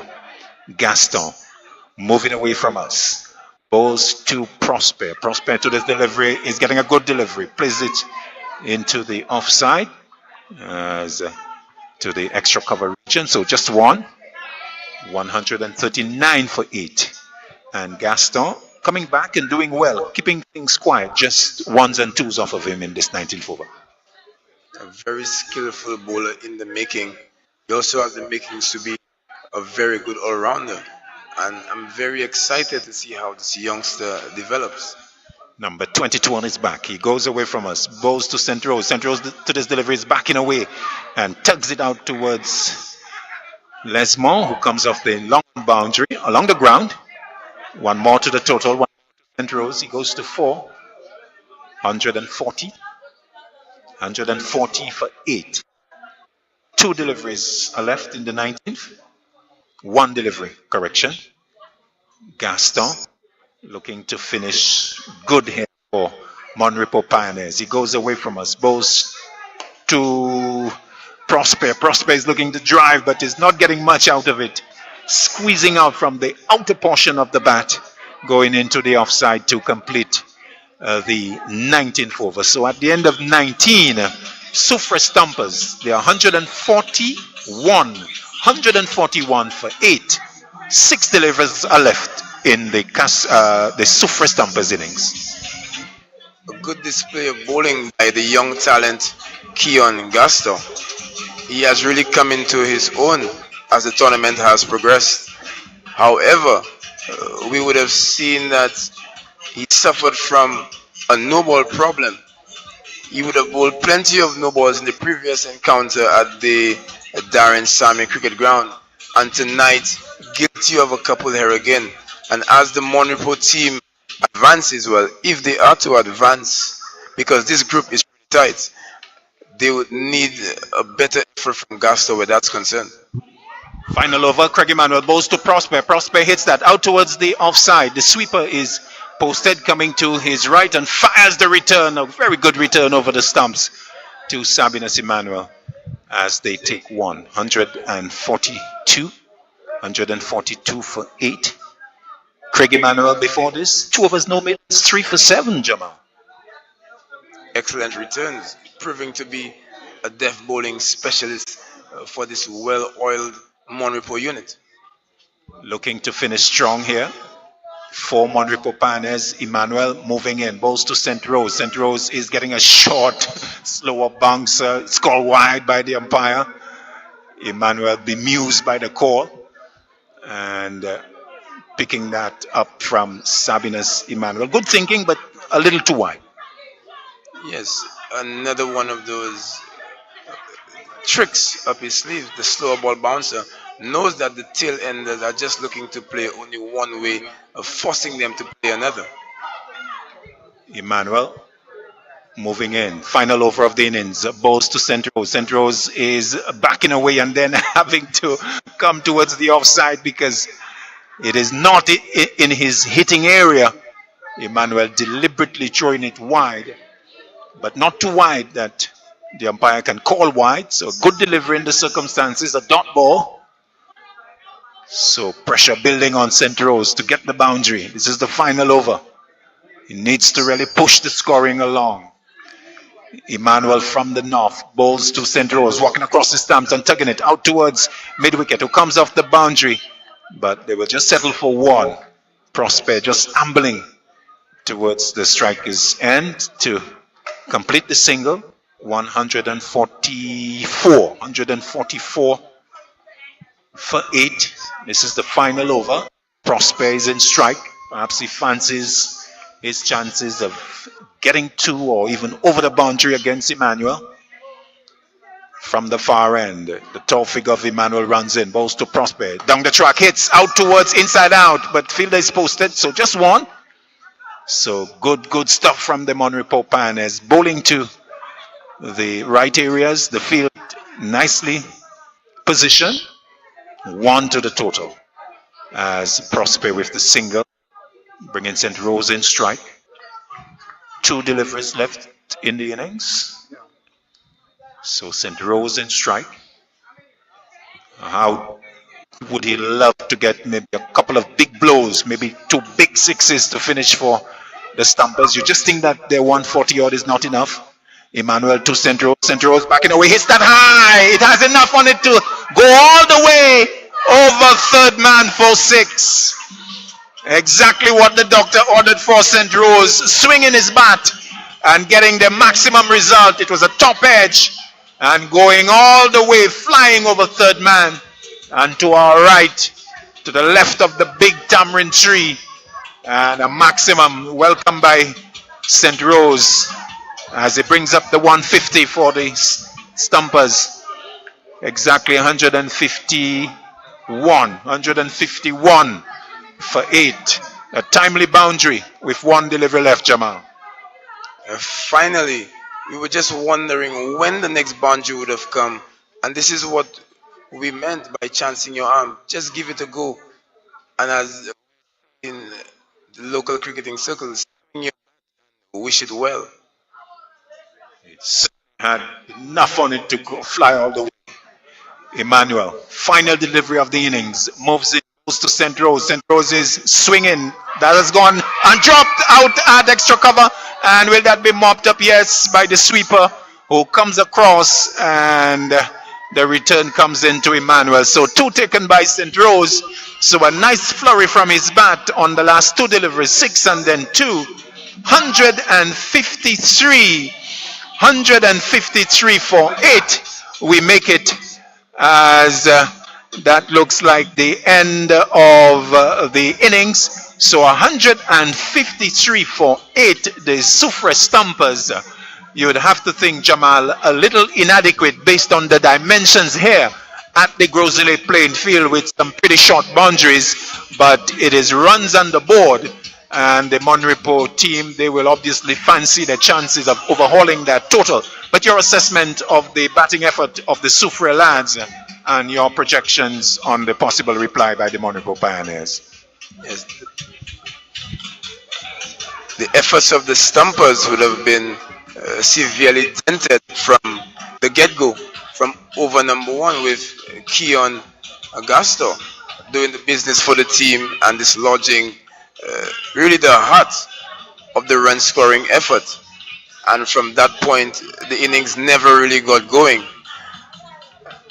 This Soufriere team is not short of power-packed batters, but tonight they were unable to come to the party.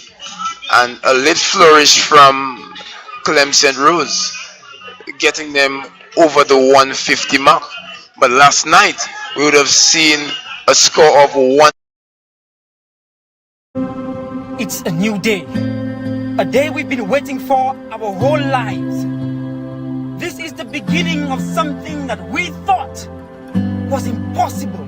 We've put in the work to get to this moment. To work together as a team. And trust me, they know that Choiseul is on the rise. What they don't know is that we are just getting started. Choiseul Cooperative Credit Union. Call us today at 459-3119 or 459-3100.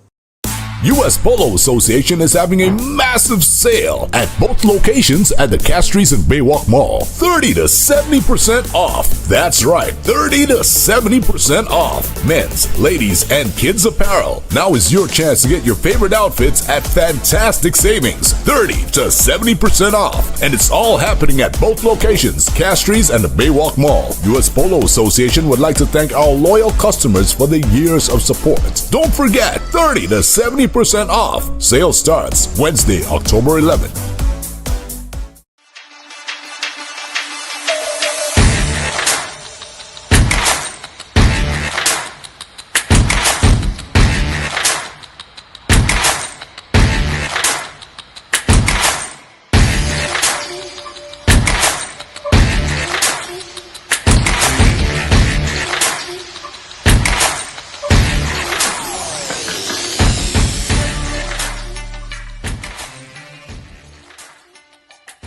Why pay full price for your mobile when you can pay half?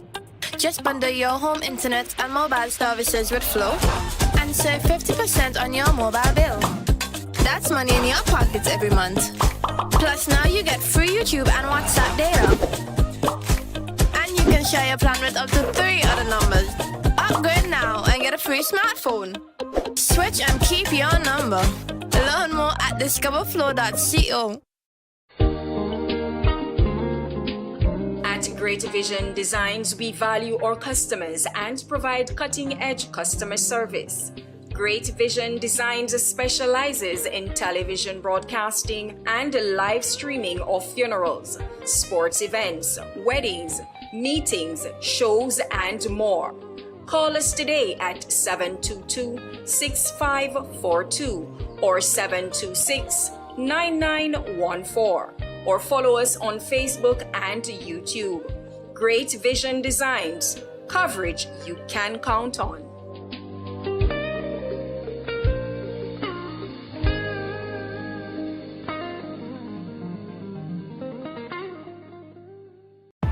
This is your giant step. This is your game plan. This is your dream. This is your stability. And this is your backer. With 2 locations which provide quality service from people you know and trust, this is your biggest fan. And this is your approval to a better life. Choiseul Cooperative Credit Union. Contact us today for loans, savings plans, insurance, FIP, and the convenience of ATM, mobile, and online banking. At Choiseul Cooperative Credit Union, we make lives better. Call us today at 459-3119 or 459-3100. It's a new day. A day we've been waiting for our whole lives. This is the beginning of something that we thought was impossible. We've put in the work to get to this moment. To work together as a team. And trust me, they know that Choiseul is on the rise. What they don't know is that we are just getting started. Choiseul Cooperative Credit Union. Call us today at 459-3119 or 459-3100. US Polo Association is having a massive sale at both locations at the Castries and Baywalk Mall. 30 to 70% off. That's right, 30 to 70% off. Men's, ladies, and kids apparel. Now is your chance to get your favorite outfits at fantastic savings. 30 to 70% off. And it's all happening at both locations, Castries and the Baywalk Mall. US Polo Association would like to thank our loyal customers for the years of support. Don't forget, 30 to 70% off. Sale starts Wednesday, October 11th.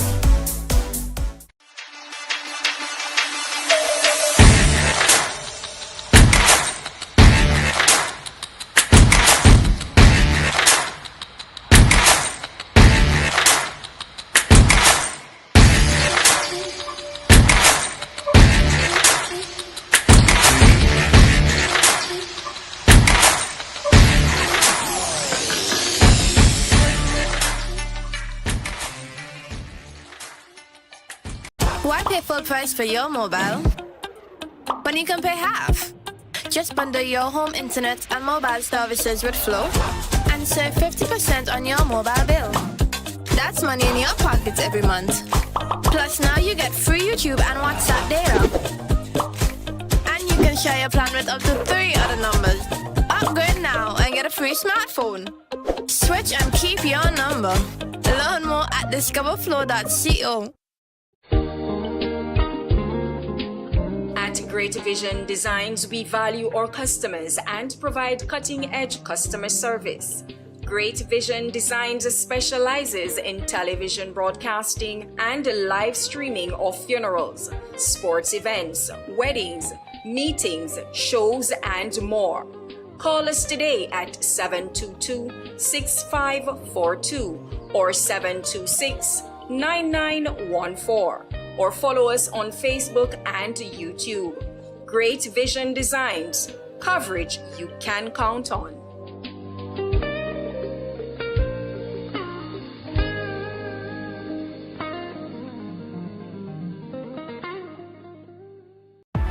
This is your giant step. This is your game plan. This is your dream. This is your stability. And this is your backer. with 2 locations which provide quality service from people you know and trust. This is your biggest fan, and this is your approval to a better life. Schwezel Cooperative Credit Union. Contact us today for loans, savings plans, insurance, FIP, and the convenience of ATM, mobile, and online banking.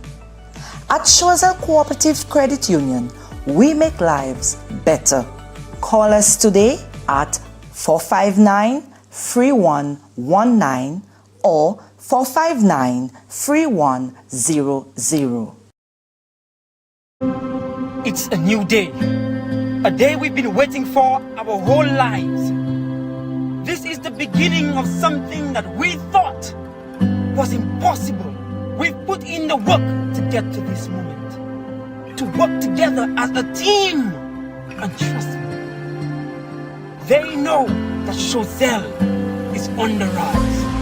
What you don't know is that we are just getting started. Schwezel Cooperative Credit Union. Call us today at 459-3119 or 459-3100. US Polo Association is having a massive sale at both locations at the Castries and Baywalk Mall. 30 to 70% off. That's right, 30 to 70% off. Men's, ladies, and kids apparel. Now is your chance to get your favorite outfits at fantastic savings. 30 to 70% off. And it's all happening at both locations, Castries and the Baywalk Mall. US Polo Association would like to thank our loyal customers for the years of support. Don't forget, 30 to 70% off. Sale starts Wednesday, October 11th.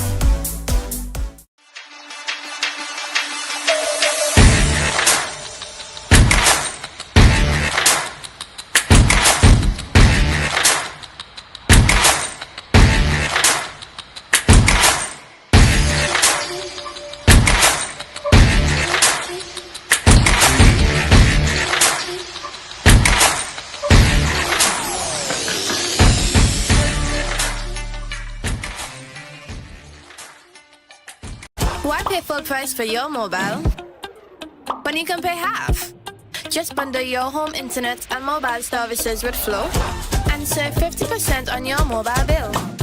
That's money in your pockets every month. Plus now you get free YouTube and WhatsApp data. And you can share your plan with up to 3 other numbers. Upgrade now and get a free smartphone. Switch and keep your number. Learn more at discoverflow.co.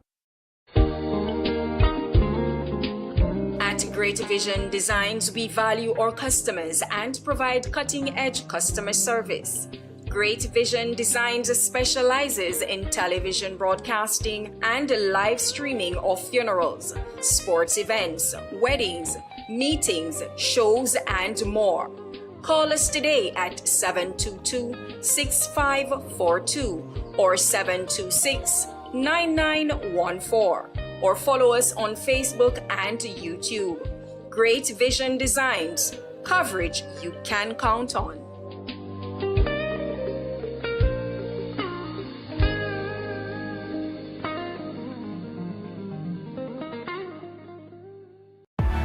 This is your giant step. This is your game plan. This is your dream. This is your stability. And this is your Baka, with 2 locations which provide quality service from people you know and trust. This is your biggest fan, and this is your approval to a better life. Schwezel Cooperative Credit Union. Contact us today for loans, savings plans, insurance, FIP, and the convenience of ATM, mobile, and online banking. At Schwezel Cooperative Credit Union, we make lives better. Call us today at 459-3119 or 459-3100. It's a new day. A day we've been waiting for our whole lives. This is the beginning of something that we thought was impossible. We've put in the work to get to this moment, to work together as a team. And trust me, they know that Chazelle is on the rise. What they don't know is that we are just getting started. Chazelle Cooperative Credit Union. Call us today at 459-3119 or 459-3100. US Polo Association is having a massive sale at both locations at the Castries and Baywalk Mall. 30 to 70% off. That's right, 30 to 70% off. Men's, ladies, and kids apparel. Now is your chance to get your favorite outfits at fantastic savings. 30 to 70% off. And it's all happening at both locations, Castries and the Baywalk Mall. US Polo Association would like to thank our loyal customers for the years of support. Don't forget, 30 to 70% off. Sale starts Wednesday, October 11th. Well, he's getting a delivery that beats him outside of Stumper, and they come through for the buy. One buy signal there by the umpire as the wicketkeeper did not collect it cleanly, and it just bubbled into the outfield. One more to the total. But on this delivery, Sabina Emmanuel, he was beaten essentially. Luckily for him, it was not on the line of the stumps. Good player in Sabina Emmanuel. Christian Shalvi, he comes into strike, and Monrepo Pioneers, they've moved on to 5. Really solid start really for them in terms of the number of deliveries bowled so far, Greg, and it will be Prosper to Shalri for the first time this evening. 154 to get for victory, and Shalri is pushing this one into the outside, and Sabina Emmanuel is going already, really looking for that run. Once the strike, Sabina Emmanuel and been sent back. Luckily for him, he was able to get the grip and get back. Greg. Yes, Kevin Gassi at the short mid-wicket region did some good work there. But as you did indicate, Sabina Emmanuel able to pull up the handbrakes very quickly and turn. A good thing for him. Sabina Emmanuel Prosper into Shalri in the air, and this one is not going. He is taken, and we see a wicket falling in the first over, and the catch being taken on the boundary. Catch being taken on the boundary. Good catch, elevation but not distance, and good catch taken. Yes, one just angling into the pad, and Christian Shalri looking to whip this one into the backward square region, but as you did indicate, got the elevation but not the distance, and a quite comfortable catch taken. Quite confident. Phil actually settled and took it the reverse cup a la the Australians.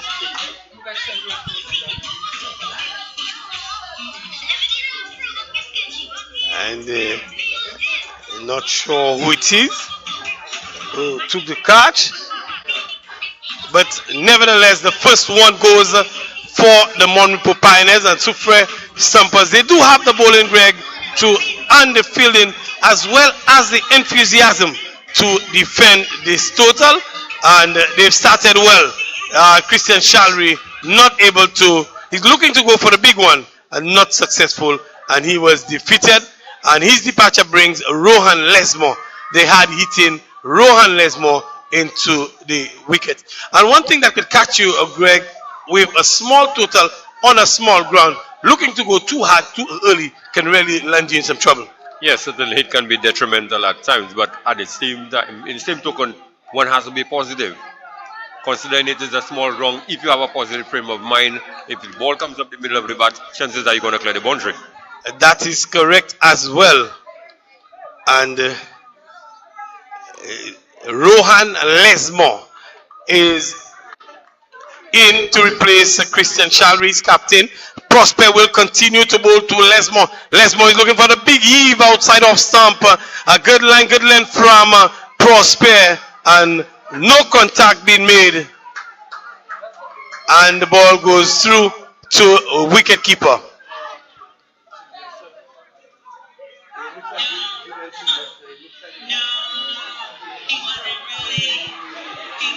Again, Prosper, a lot of excitement. The fans of the Moripool Pioneers, they're making a lot of noise. There's a lot of excitement around as Prosper is bowling a good over so far. He went for a boundary first ball, but he's been able to pull it back. Moves into bowl to Rohan Lesmore. Rohan Lesmore is squared up, and they're asking on their knees. That one definitely, Greg, was heading down the leg side, missing leg by some distance, if you ask me. Yes, certainly from our vantage point, we could clearly see the trajectory of this delivery. Really looks like it was clearly heading down the leg side. So good call by umpire Ashby. A good call by umpire Ashby. And the first over comes to an end. We're 5 for 1 after the first over. 5 for 1 in the first over. And going on to the second over.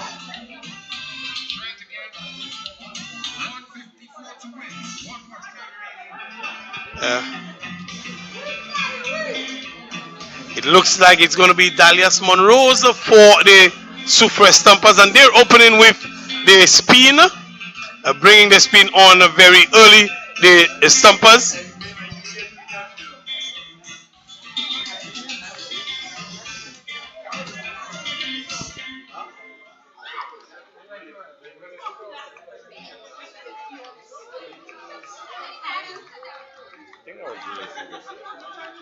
Dalias Monroe's down the leg side. And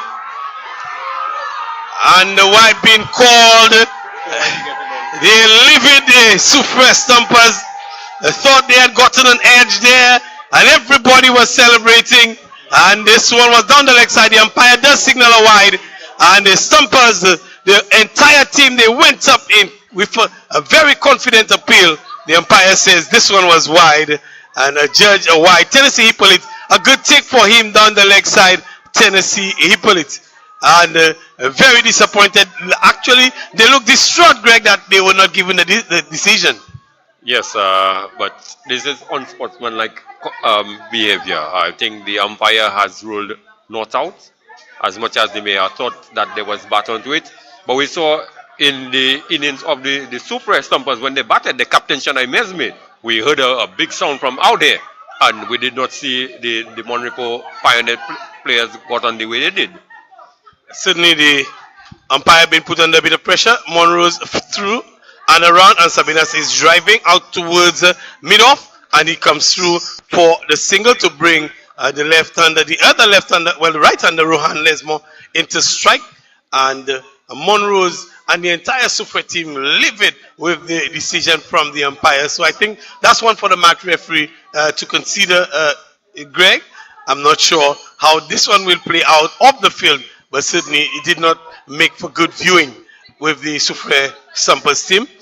Very much not in the spirit of cricket. As the batsmen consult, Sabinas will go back to his mark, and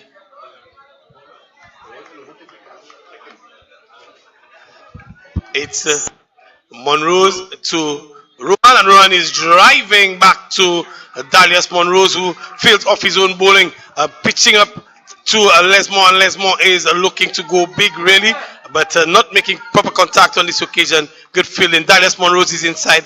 A big eventful over. Rohan Lesmore gets under this one. He gets the elevation, gets the distance into his own dugout. 6 runs to Rohan Lesmore, and he too can definitely hit the ball. Greg, he packs a punch as well. Yes, certainly Rohan Lesmore, he has been notorious for hitting the long ball, and he certainly can use the long levers. And on this occasion, this one was right in the arc, and he deposited it over the long on boundary for 6. A good shot from Lesmore. Pitching up there is Dalias Monroe's, and he's making some adjustments to his field. He's bringing the deep square leg fielder in, and he's bringing along on back as if to say, I'm going to throw it up there again, and you see if you can go over. Shot outside of stump and cut just over point into the boundary for 4. Diving point in Kevin Gassi could not get a hand to it, and it goes into the boundary. This time overcompensated. He pulled a length back and line outside of stump, and it goes to the boundary again. Greg, good shot. Yeah, shot on wide. I think he was begging for that sort of treatment, and certainly Rohan Lesmore would not have missed out on that opportunity. And just so the Monrepo Pioneers crowd, they back in it. Pressure being flipped back onto the Soufriere Stumpers. They had a good start, a good first over, and now pressure being flipped back onto them. And of course, one would think they should just put this appeal behind them and try to focus on getting it right. Bowling to Lesmo, shot outside, and this one is looking to go out towards the boundary. It goes into the boundary now. 4 more runs to Rohan Lesmo. He's dealing in boundaries, and certainly he can definitely hit it, Greg. Yes, another poor delivery there by the bowler Dalius. Short and wide again, and all Lesmo did was just uppercut this one over the backward point fielder and down to the vacant boundary for 4. So certainly not the best of over from Dalius Monrose. Definitely not the best of overs over from Dalius Monrose. And in this one, he's given up quite a bit. 13 for 1 after 2 overs. 13 for 1 after 2 overs. And Dalius Monrose really been given.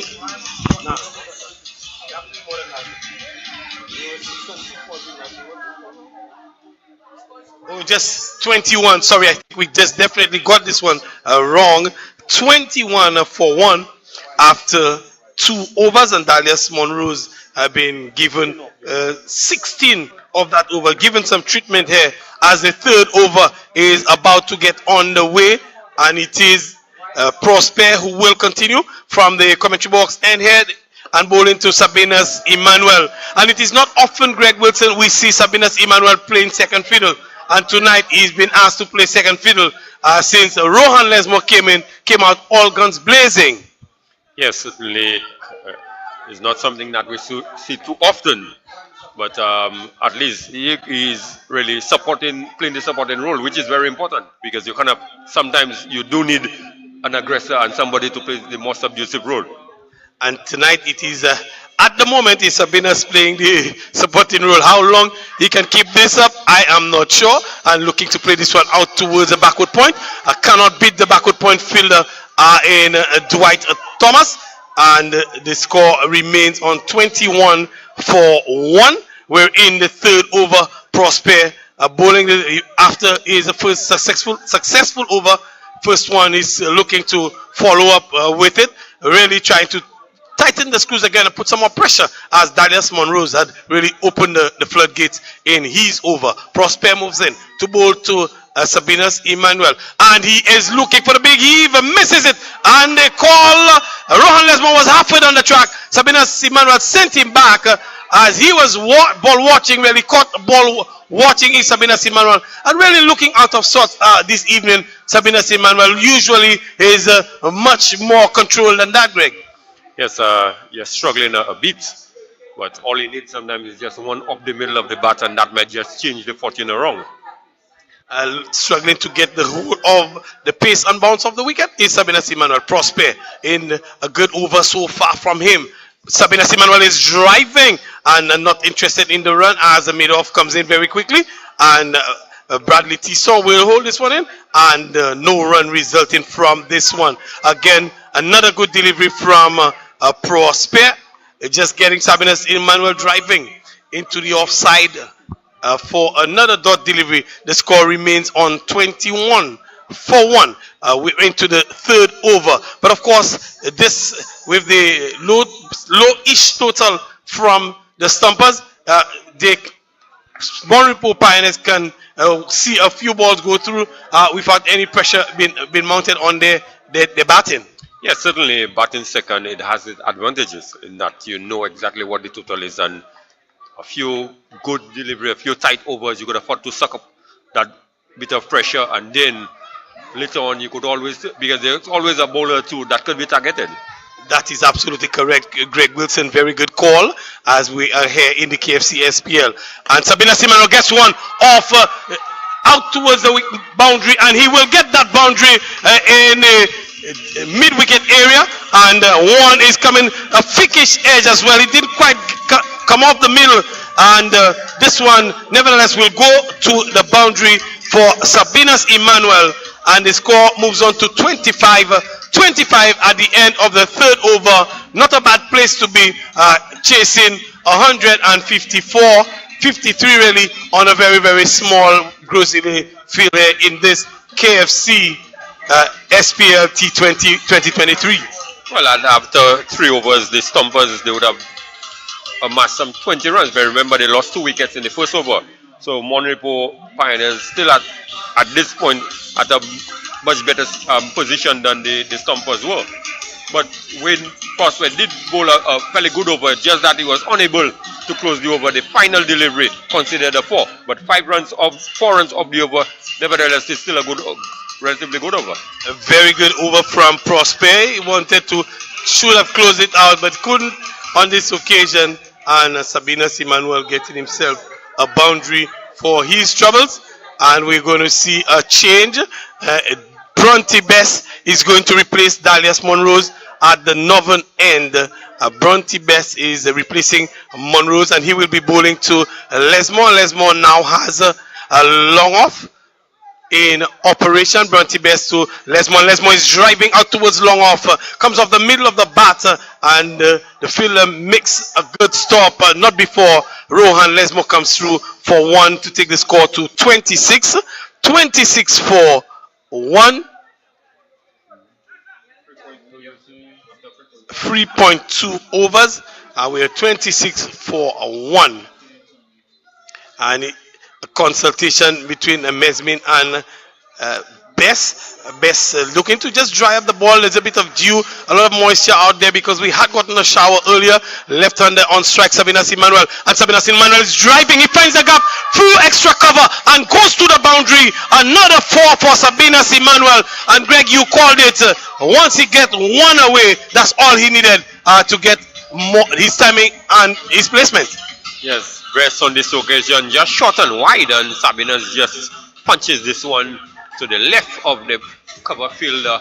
And Clivers, once this ball has gone past the inner ring, it's always difficult to stop it from going to the boundary. Bess again into Sabinas and driving. This time he finds the extra cover fielder, and Extus Emmanuel is at extra cover, and there's no run. Sabinas again, he's beginning to get his timing, not looking to overheat it. Is Emmanuel just looking to find the gap, find his placement, find his timing. And on this occasion, he found the timing, couldn't find the gap. Bess will move in again to bowl to Sabinas Emmanuel. Outside of some, and pulled out towards square leg. And just behind square, Gassi comes around to make the stop, and there's no run. Again, you're seeing Sabinas not using the usual brute force that he normally puts on it. Just looking to turn this one around and not looking for the big one. As Bronte Bess comes in again to bowl to Emmanuel, who taps away. And this time he goes big, he goes long, he goes all the way. 6 runs. And with that delivery, with that shot, we're seeing the rain has come to join us at the Grosley playing field. Yes, well executed shot there by Sabinas Emmanuel. Bronte Bess on this occasion just getting right into the arc of Emmanuel and did not need a second in. Our whole lives.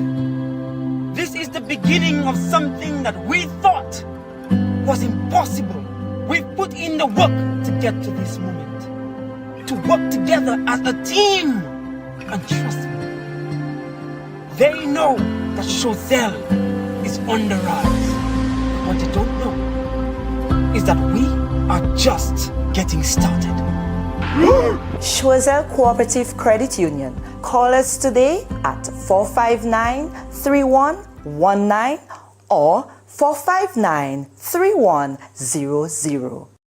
US Polo Association is having a massive sale at both locations at the Castries and Baywalk Mall. 30 to 70% off. That's right, 30 to 70% off. Men's, ladies, and kids apparel. Now is your chance to get your favorite outfits at fantastic savings. 30 to 70% off. And it's all happening at both locations, Castries and the Baywalk Mall. US Polo Association would like to thank our loyal customers for the years of support. Don't forget, 30 to 70% off. Sale starts Wednesday, October 11th.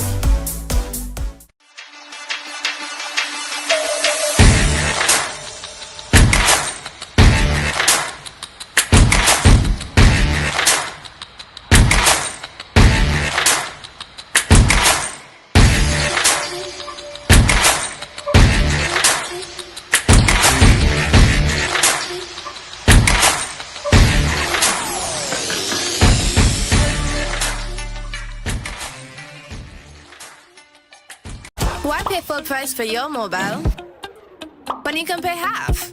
Just bundle your home internet and mobile services with Flow and save 50% on your mobile bill. That's money in your pockets every month. Plus now you get free YouTube and WhatsApp data. And you can share your plan with up to 3 other numbers. Upgrade now and get a free smartphone. Switch and keep your number. Learn more at discoverflow.co. At Great Vision Designs, we value our customers and provide cutting-edge customer service. Great Vision Designs specializes in television broadcasting and live streaming of funerals, sports events, weddings, meetings, shows, and more. Call us today at 722-6542 or 726-9914 or follow us on Facebook and YouTube. Great Vision Designs, coverage you can count on.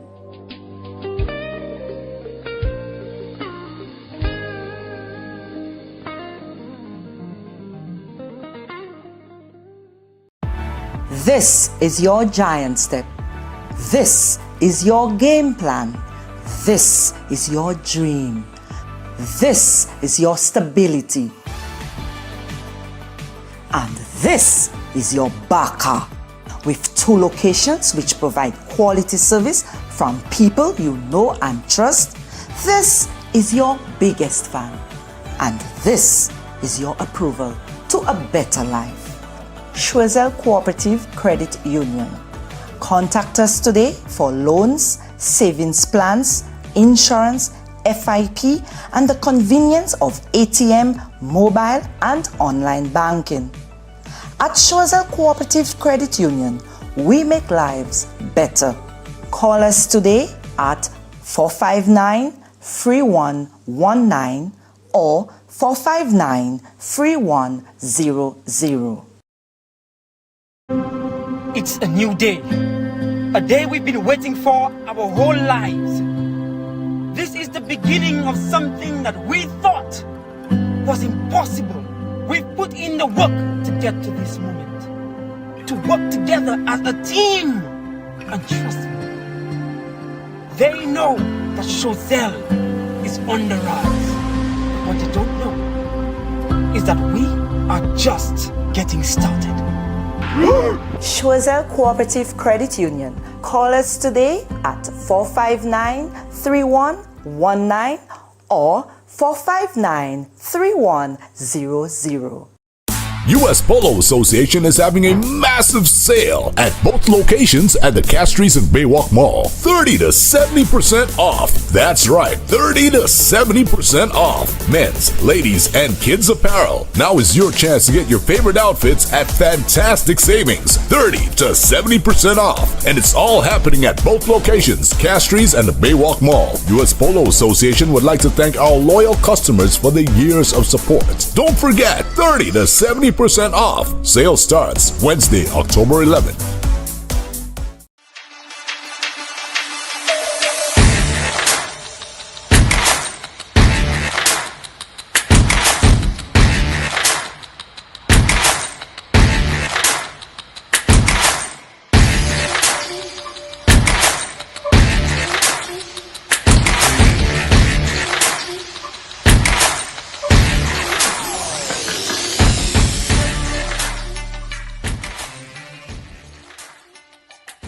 Why pay full price for your mobile when you can pay half?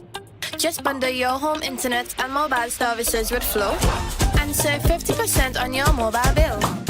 That's money in your pockets every month. Plus now you get free YouTube and WhatsApp data. And you can share your plan with up to 3 other numbers. Upgrade now and get a free smartphone. Switch and keep your number. Learn more at discoverflow.co. At Great Vision Designs, we value our customers and provide cutting-edge customer service. Great Vision Designs specializes in television broadcasting and live streaming of funerals, sports events, weddings, meetings, shows, and more. Call us today at 722-6542 or 726-9914 or follow us on Facebook and YouTube. Great Vision Designs, coverage you can count on.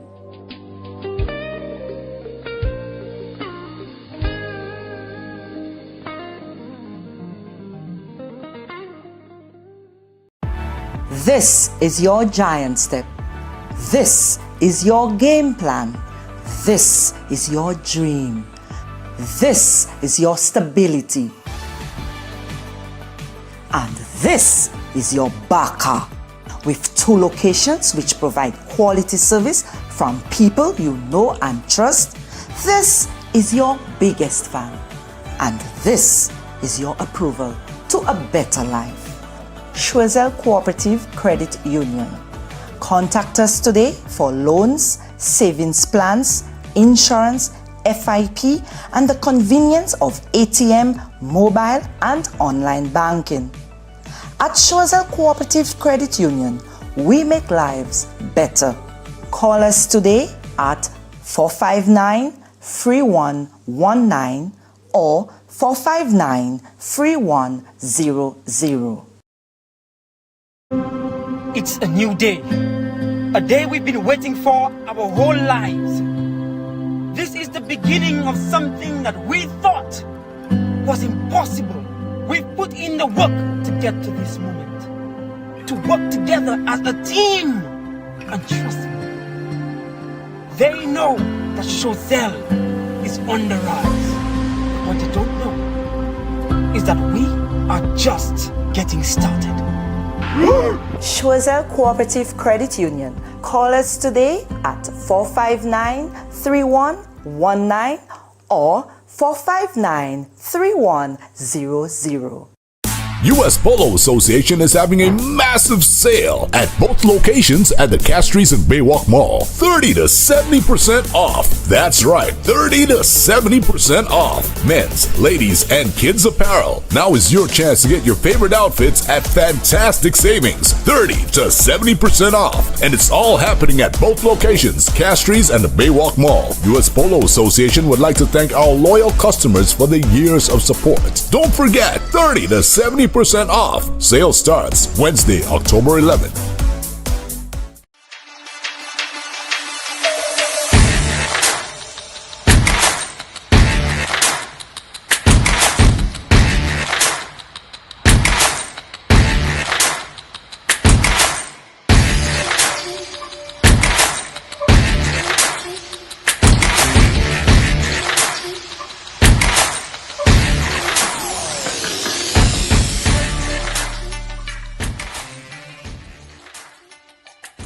Why pay full price for your mobile when you can pay half? Just bundle your home internet and mobile services with Flow and save 50% on your mobile bill. That's money in your pocket every month. Plus now you get free YouTube and WhatsApp data. And you can share your plan with up to 3 other numbers. Upgrade now and get a free smartphone. Switch and keep your number. Learn more at discoverflow.co. At Great Vision Designs, we value our customers and provide cutting-edge customer service. Great Vision Designs specializes in television broadcasting and live streaming of funerals, sports events, weddings, meetings, shows, and more. Call us today at 722-6542 or 726-9914 or follow us on Facebook and YouTube. Great Vision Designs, coverage you can count on.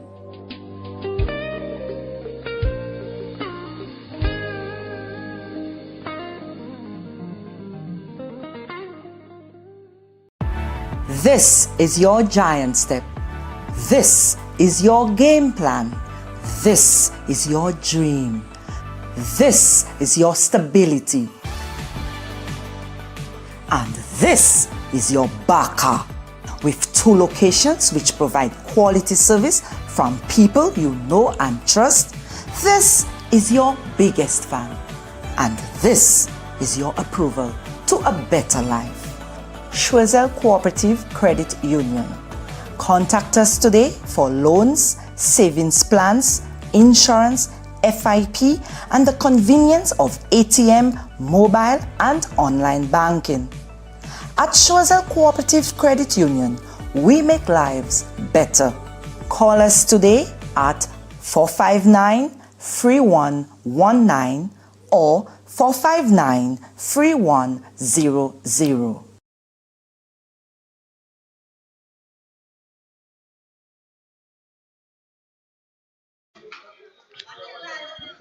Four over. And the score is 36-1 in for Sabina Simanuel. He's on 19 from 13 with 3 fours and a 6. Rohan Lesmo is on 15 from 8 with 2 fours and a 6.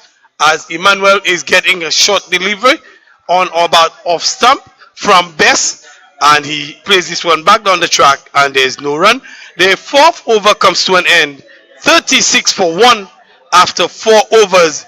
Greg Wilson, we not a bad start for the Pioneers chasing paltry 153 on this ground. Yes, moderate score of 154 to win, but with the threat of rain in the air, I think the Monroe Pioneers certainly would want to ensure that they have gone past the required score for the Duckworth Lewis after what would be required for 5. I think that is what the first thing they need to secure. And I think what Junior D. Rose, the coach of Monrepo, he came up very quickly once the rain delayed to find out what is the Duckworth Lewis pass score after 5. And I think the result was 35 if with the fall of 1 wicket. So in 4, they are ahead of that so far. They are at 36 in 4. Prosper is continuing. This is going to be his third over. Prosper is third over. Opening things up for the SRDF Stumpers. And he's bowled well, Wayne Prosper, with just the solitary wicket to his name. He moves into bowl to Lesmore, and Lesmore, something was disturbing him. Moved away very, very late, and umpire Ashby is not giving anything there, probably to say that the batsman moved away very late. Umpire Ale Ashby, something definitely disturbed the batsman, and it is going to register as a dot ball. It would be interesting had that ball hit the stumps, what the results would have been. And the umpires converge, they consult, and the questions being asked. Yes, the mud, from what I observed in his run-up, came off his shoe. And I think that was sufficient enough to put Ron Lesmore off. But it happened really late because he was just about to deliver when I suppose, you know, the mud did put him off and he pulled out at the very last minute. But one can understand Greg Wilson, because once you're batting, you're focused, you're very focused. And he does signal a dead ball now after consultation. But one would think that an umpire of Ashby's level, he should have figured. Because had he hit the stumps or something and the batsman pull out, or a bit late, but once he's disturbed and he's not comfortable, he has a right to remove himself. And that at this point the mud had really disturbed the batsman. Prosper to Lesmore, and a shot outside off stump. Lesmore does not make any contact, and the ball goes through to the wicket keeper. But really and truly, the Pioneers as well as the Stumpers really looking to get a game off, and we're seeing the fifth over being bowled here, and the Pioneers, they are 36-1, 2 dot deliveries so far in the over, as Prosper moves in again to Lesmore, and Lesmore is looking to work this one out towards square on the onside and not making any contact again. And just no need to panic for them. Really, after a break, just need to get back into the rhythm of things. And there was a bit of moisture that got onto the wicket, so that might be helping the bowlers, Greg. Yes, certainly the little moisture that got onto the wicket. You seen the ball is getting to the batsman a bit quicker because before Lesmo was through into the shot, the ball had already struck him on his body. Yes, certainly that bit of moisture assisting Prosper. At this time, he makes contact out towards the backward square into the dugout area of the Stumpers, and really, if that ball came on faster, the batsman Lesmo was even faster onto it and playing it to deep backward square for 4. Yes, certainly on this occasion we saw a quicker back speed. So he was basically anticipating that that ball would have been shot, and he got into position very quickly. Definitely got into position quickly, did Lesmo, and benefiting from boundary Prosper to Lesmo. Lesmo is looking to play this one into the offside, does not get the timing required, and the ball goes through to Messmate at a short cover position, and he does get a dot ball for Prosper. We have 40 in the 5th over. We're just a couple of deliveries shy of one delivery shy of the completion of the 5th over, and we'll try to get the pass score for the Pioneers after the 5th over with the loss of 1 wicket. What would the pass score be? Let me just get that from my statistician as Prosper looks to finish, and Lesmo is driving out to cover, and there is no run. So we've come to the completion of 5 overs. We had 40, and just to get the pass score after 5 overs with the loss of 1 wicket, the score should have been 34, and we're seeing that the Pioneers, they're well ahead of that pass score. So we will take some comments from Greg, and then it will be Claudius Emmanuel to take you through. Yes, so at the end of the 5th over, as Clivers didn't get 40 for the loss of 1, for Stumpers they would have been 37 loss of 2. So in the event that we have a heavy shower and it puts an end to the game, certainly Repos would have won on the Duckworth Fluids. Claudius Emmanuel. Yes, very much so, Greg. Thank you very much. As Mesmin will pick it up from the far end, the northern end, and he's going to be bowling to Sabinus Emmanuel. 40 for 1. This is over number 6 as Mesmin moves in balls to Emmanuel. His man, big drive outside the off stump, not making contact. He goes into the gloves of Hippolyte. Emmanuel 19 from 15, and Lesmore 19 from 14. 40 for 1. So we've had the rain, so the outfield moist.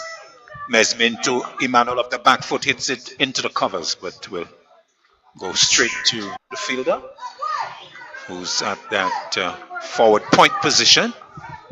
So this is the final over of the power play. We are still with the full 20. The 2 fielders out, long on and deep mid wicket. Mesmin moves in, bowls to Emmanuel, short, looking to pull, then pulls out of it as it drops in front of the keeper. Tennessee Hippolyte with the gloves. So square leg, backward square leg, that's the onside feet.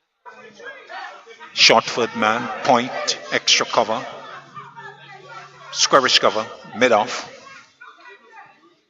Mesmin moving in, bowls to Emmanuel, short of the back foot, and low catch. Is that taken? No, seem to have just picked it up on the half volley, but a close thing. Emmanuel of the back foot looking to force past Mesmin. Mesmin with a quick catch, but it was on the half volley. Good fielding to his own bowling. A close call there for Emmanuel, Greg. Yes, close call. Now you did get close. Good bit of a reflex action there by Mesmin, because he just completed his follow through. Mesmin will move in again. Bowls to Emmanuel. Emmanuel is getting delivered. And it's not about leg stump, and is kept quiet as he plays it back to Mesmin. But credit to the Soufriere Stumpers, they have kept Emmanuel quiet. We know Emmanuel is very aggressive but he has just not been able to get away tonight. Yes, just a few boundaries really he have struck, and it's unlike him to be in the 6th over, and he has not been dominating the proceeding. So he has not taken advantage of the field restrictions. The 2 men out. Mesmin moving in, goes to Emmanuel. Emmanuel is driving hard into the ground. It goes past the left of Mesmin and out towards mid-on. The fielder from long on comes to field, and one is taken. So good over from Mesmin, his first, the 6th of the innings. At the end of it, the total 41 for 1 after 6 overs.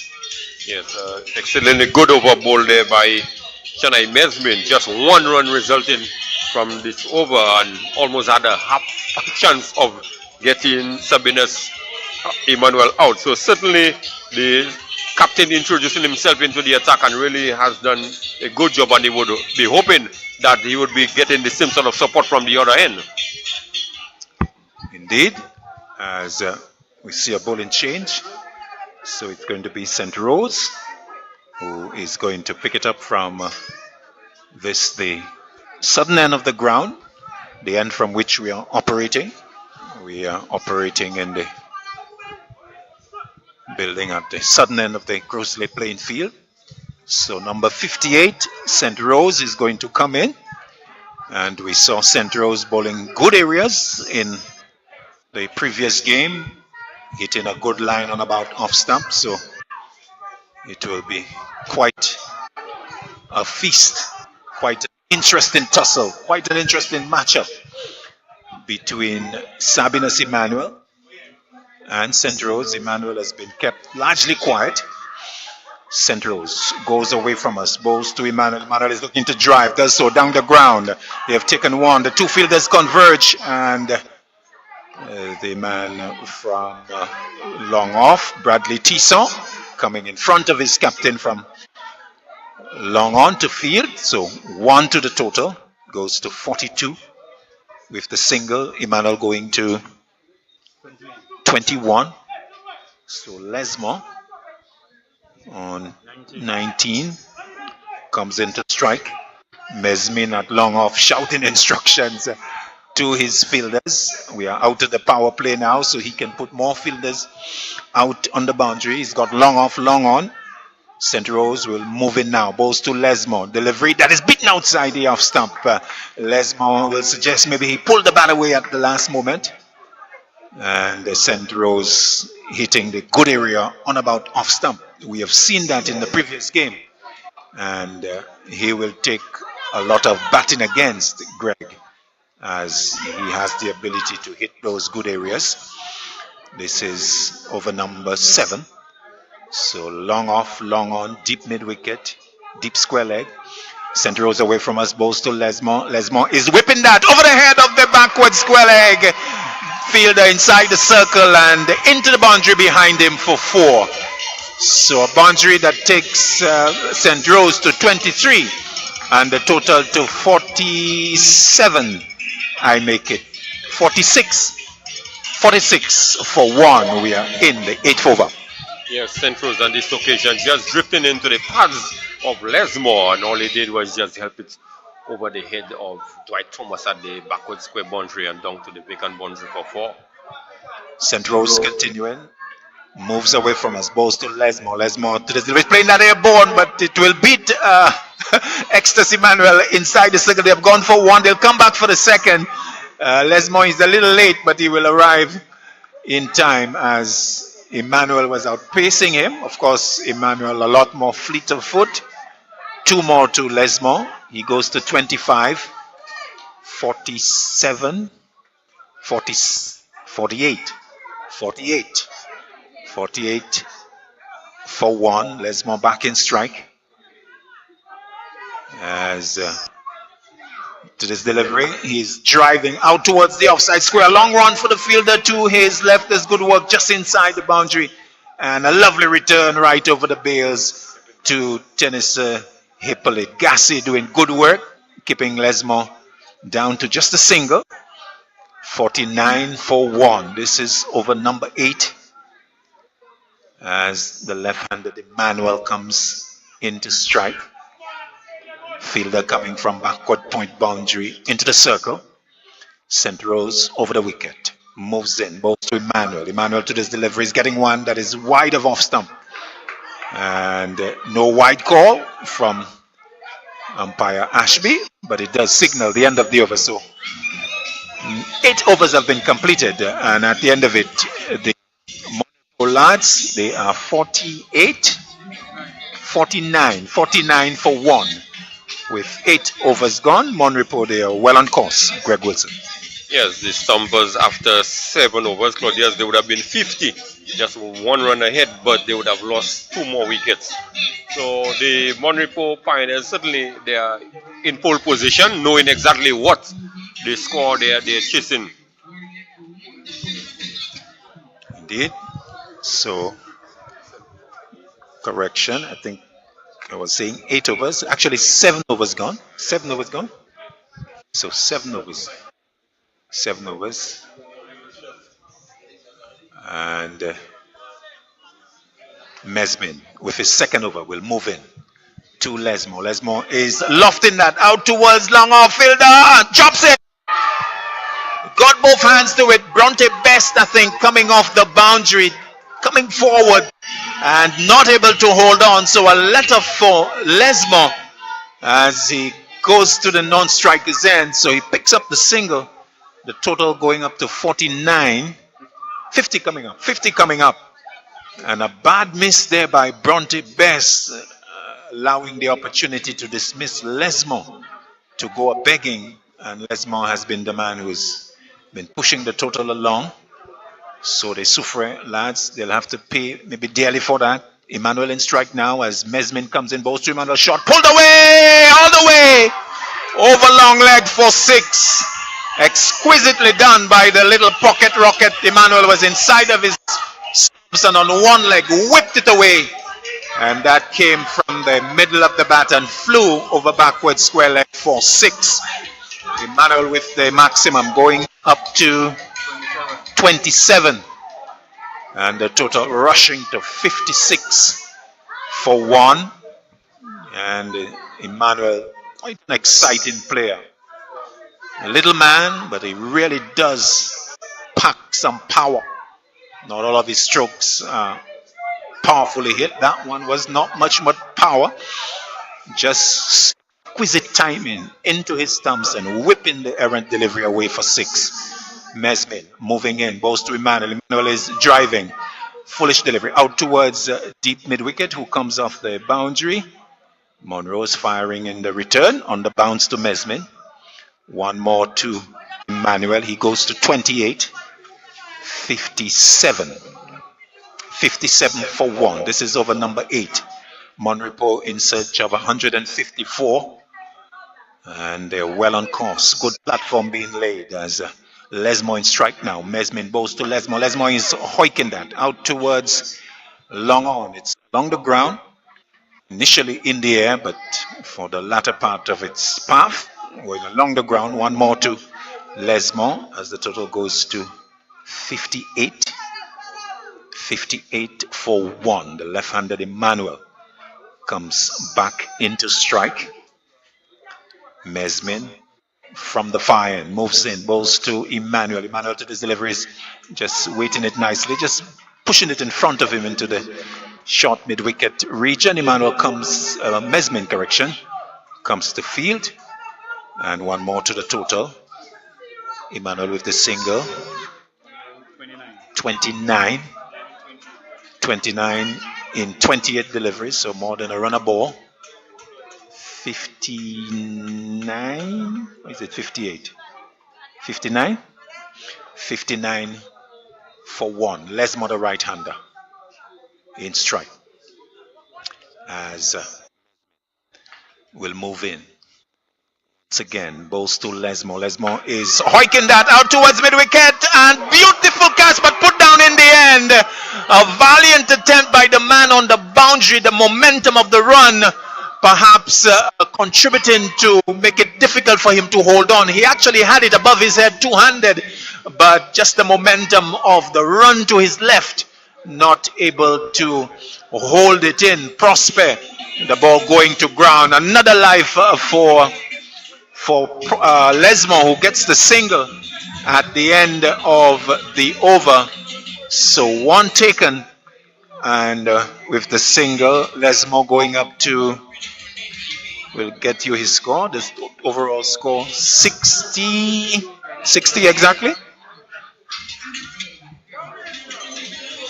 So end of over number 8. Another chance for Lesmo. Yes, very fortunate over there for Ron Lesmo, given 2 lives. So certainly Ron must be a cat. So yes, they say cats do have 9 lives. So he got 2 of them in this very last over. Bowling changes. Tiso starts a new over. The 9th of the innings. Bowls to Lesmo. Lesmo back. Plays it down to backward point. He has one. They think of the second as there's a misfield, but they decide against it with the single. Lesmo living a charmed life goes to 30. It's 61. 61 for 1. Emmanuel beginning to accelerate here at the Grosile playing field. He waits as Tisson with the 9th over will move in. Mesmin at that long on position, wanting to be positioned there so that he can pouch anything that comes in his direction. Emmanuel waits as Tisson moves in to this delivery. Emmanuel is bowled, looking to get one that was too close to him. Emmanuel looking to not have the room, and the ball coming from his body and then crashing onto the stump. So the end of Emmanuel, dismissal that sends some of the Soufriere guys dancing away, and Tisson with the golden arm accounting for the dismissal of Sabinus Emmanuel, who goes both for 30 exactly, or is it 31? Second wicket going down. Emmanuel going for 29. So the important scalp, Greg Wilson, of Sabinus Emmanuel going bowled by Tisson for 29, and an opening for the Soufriere Stumpers. Yes, certainly an opening, because the 2 openers normally get the Monrepo Pioneers to a flying start, and the captain Christian Charlevoix was back in the hut very early, and Sabinus Emmanuel this evening really not the Sabinus Emmanuel we know of all years. Played some very exquisite shots, but he was not the sort of fluent Sabinus we accustomed to have seen. It was more the likes of Lesmo, who's been carrying the batting sort of. But it's a good breakthrough nevertheless for the Soufriere Stumpers. They have created 3 opportunities in the last 2 overs. Rowan Lesmo been given a life on 2 occasions, and now the dismissal of Sabinus. This one getting big on him, really ricocheting off the bat and onto the stumps. So, Keon Gaston, the new batsman with the broad hat, comes in at number 4 as Tisson moves in, bowls to Gaston. Gaston is forward. Good delivery, bang on target, and playing it up to Ecstasy Emmanuel at that mid-off position. No run. So, Tisson with the important wicket of Emmanuel Sabinus, as Soufriere looking to add to the pressure with the dismissal of that important cog in the Pioneers' wheel. The dismissal of Sabinus. Going back to the long off boundary. Tisson moving in, balls to Gaston. Gaston is forward. Good measured stroke. Not looking to be too aggressive. Just coming forward and driving it nicely. Down to long off to get off the mark. 62 for 2. This is the 9th over. Already a successful one for Bradley Tisson. Lesmo, who has lived a charmed life, waits as Tisson from the southern end moves in, bowls to Lesmo. Lesmo is edging, beats the keeper, and down to 3rd man for 4. Diving attempt by Tennessee Hippolyte. That flew off the outside edge, and Hippolyte went at it one-handed, and it also flew off of his glove, and then down to 3rd man for 4. Another life for Lesmo, as it takes his team total to 66 for 2. And what has Mr. Lesmore eaten today, Greg Wilson?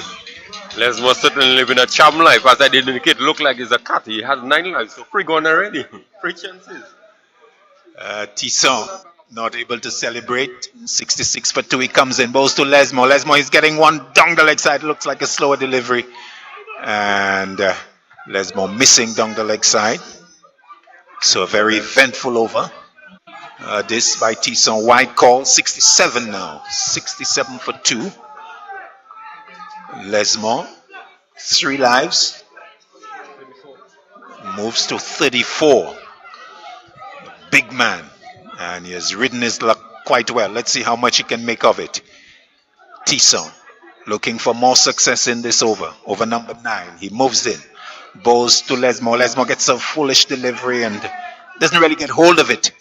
And just plays it quietly up onto the offside to Extas Emmanuel to complete the over. Over number 9. Monrepo Pioneers in search of 154. They are 67 for 2. The latest at the Grosley playing field. Yes, certainly it's a good contest there between the Pioneers and the Stumpers. The Stumpers, despite just putting a moderate score, they're certainly making a fight of it, Claudius. They have not given up. If you look at the number of the 9 overs so far, the Monrepo Pioneers, the second over they got 16, then the 4th you have 11. And the 8th over, you have 11s. So basically, Claudius, out of the 9 overs, 3 overs alone they have had scores of in excess of 10 runs. So the Stumpers, they have really kept things quiet pretty much.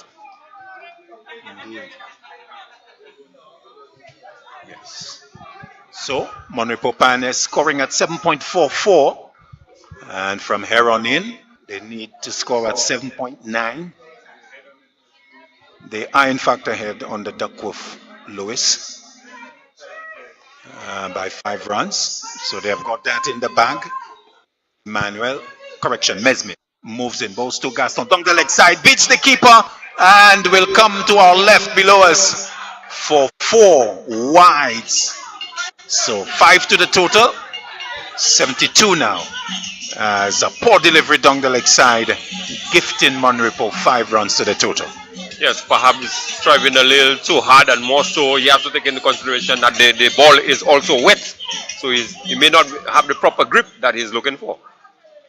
So Gaston, number 22, a genuine all-rounder here. Greg Wilson is doing well as a seamer and coming in at number 4.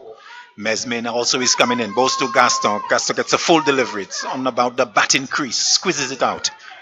But can't score. It goes to Extas Emmanuel at the short extra cover position. No run. The field for you. Long on, long off. Deep cover. Deep mid-wicket. Deep square leg. Inside the circle we've got short third man, backward point, short extra cover. And short backward square leg at the 45 degree on the edge of the circle. Mesmin from the far end, a longish run, moves in, bows to Gaston. Gaston is back and plays it down to third man. The return will be fired in, not quite, by Dwight Thomas. And the total remains 72. 72 for 2. Long range discussion between Gaston and Lesmore. They know the importance of keeping the wickets intact and moving the scoring along. Over number 10. Mesme with a bow at the beginning of his run. Comes in, bowls to Gaston. Gaston is hitting that down to the short foot man on the bounce. Dwight Thomas gets his body in the way. Correction, St. Rose. St. Rose is the man. In fact, now getting a high five from Thomas, who's to his right. They're just about the same height. Thomas maybe a few inches taller and a different hairdo, so I should have seen the difference. So Thomas with the locks or the plaits, different hairdos out on the field.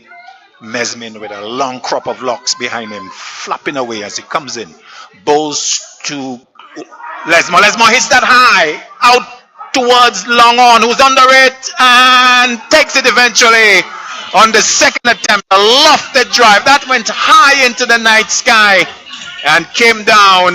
Looks like Monroe's the man settling under it, and initially it popped out of his hand, but he was able to recover as Monroe's taking the catch to signal the end of Lesmore going. Caught off the bowling of Mesmin, and in the 10th over, the Monrepo Pioneers, they have lost their third wicket.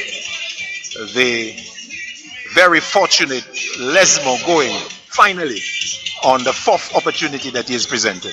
Yeah, certainly a good catch. This one had the height, but certainly not the distance. And having presented 3 opportunities prior to this last one, the Monrepo Stumpers certainly now may be in a small spot of bother, because the batters who normally are the bulk of the scoring in terms of the 2 openers and Rohan Lesmore, they're all back in the hut. So a good opportunity for the likes of Keon Gaston, who is the all-rounder, and Craig Emmanuel, who is very experienced. So certainly a lot would ride on this partnership to perhaps take them home. But if the Stumpers can stay the back of Craig Emmanuel and Keon Gaston, it would be a very interesting end to this game, Claudius Emmanuel. Indeed. Well, we said that it's a game that could have finished early, but we've had the rain and we've also had 3 wickets falling, and so really an opportunity for the Soufriere Stumpers to push into the middle order of the Monrepo team, a middle order that has not had a lot of opportunity as Craig Emmanuel joins Keon Gaston. So the scorecard, Christian Charlie was the first to go. He was caught. Sylvester bowled Prosper for a duck, 5 for 1. Then Sabinas Emmanuel bowled by Tisson for 29, 62 for 2. And we just had Rowan Lesmore caught Monroe's for 34, 70 for 3.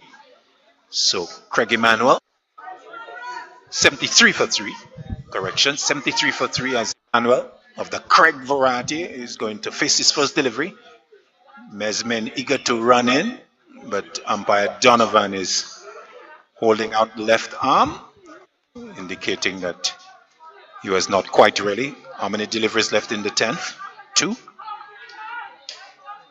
2 deliveries left in the 10th as Mesmin bowls to Craig Emmanuel. Emmanuel to this delivery is struck on the pad, the appeal going up. But Emmanuel is a tall man and being struck well above the pad. And the over actually coming to an end. So that is the 10th completed. So maybe a case there of the umpires perhaps missing out on one, but it will go down as a completed over. So 10 overs completed. And so let's get more thoughts from Greg Wilson for the second half of the game. And then it's going to be Clivers Jules. And then it's going to be Jamal to join him. Yes, at the halfway stage, 73 for 3. The Stumpers, they would have been 69 for the loss of 4. So certainly the Pioneers, they are ahead at this point, Clivers Jules. Thank you very much, Greg Wilson.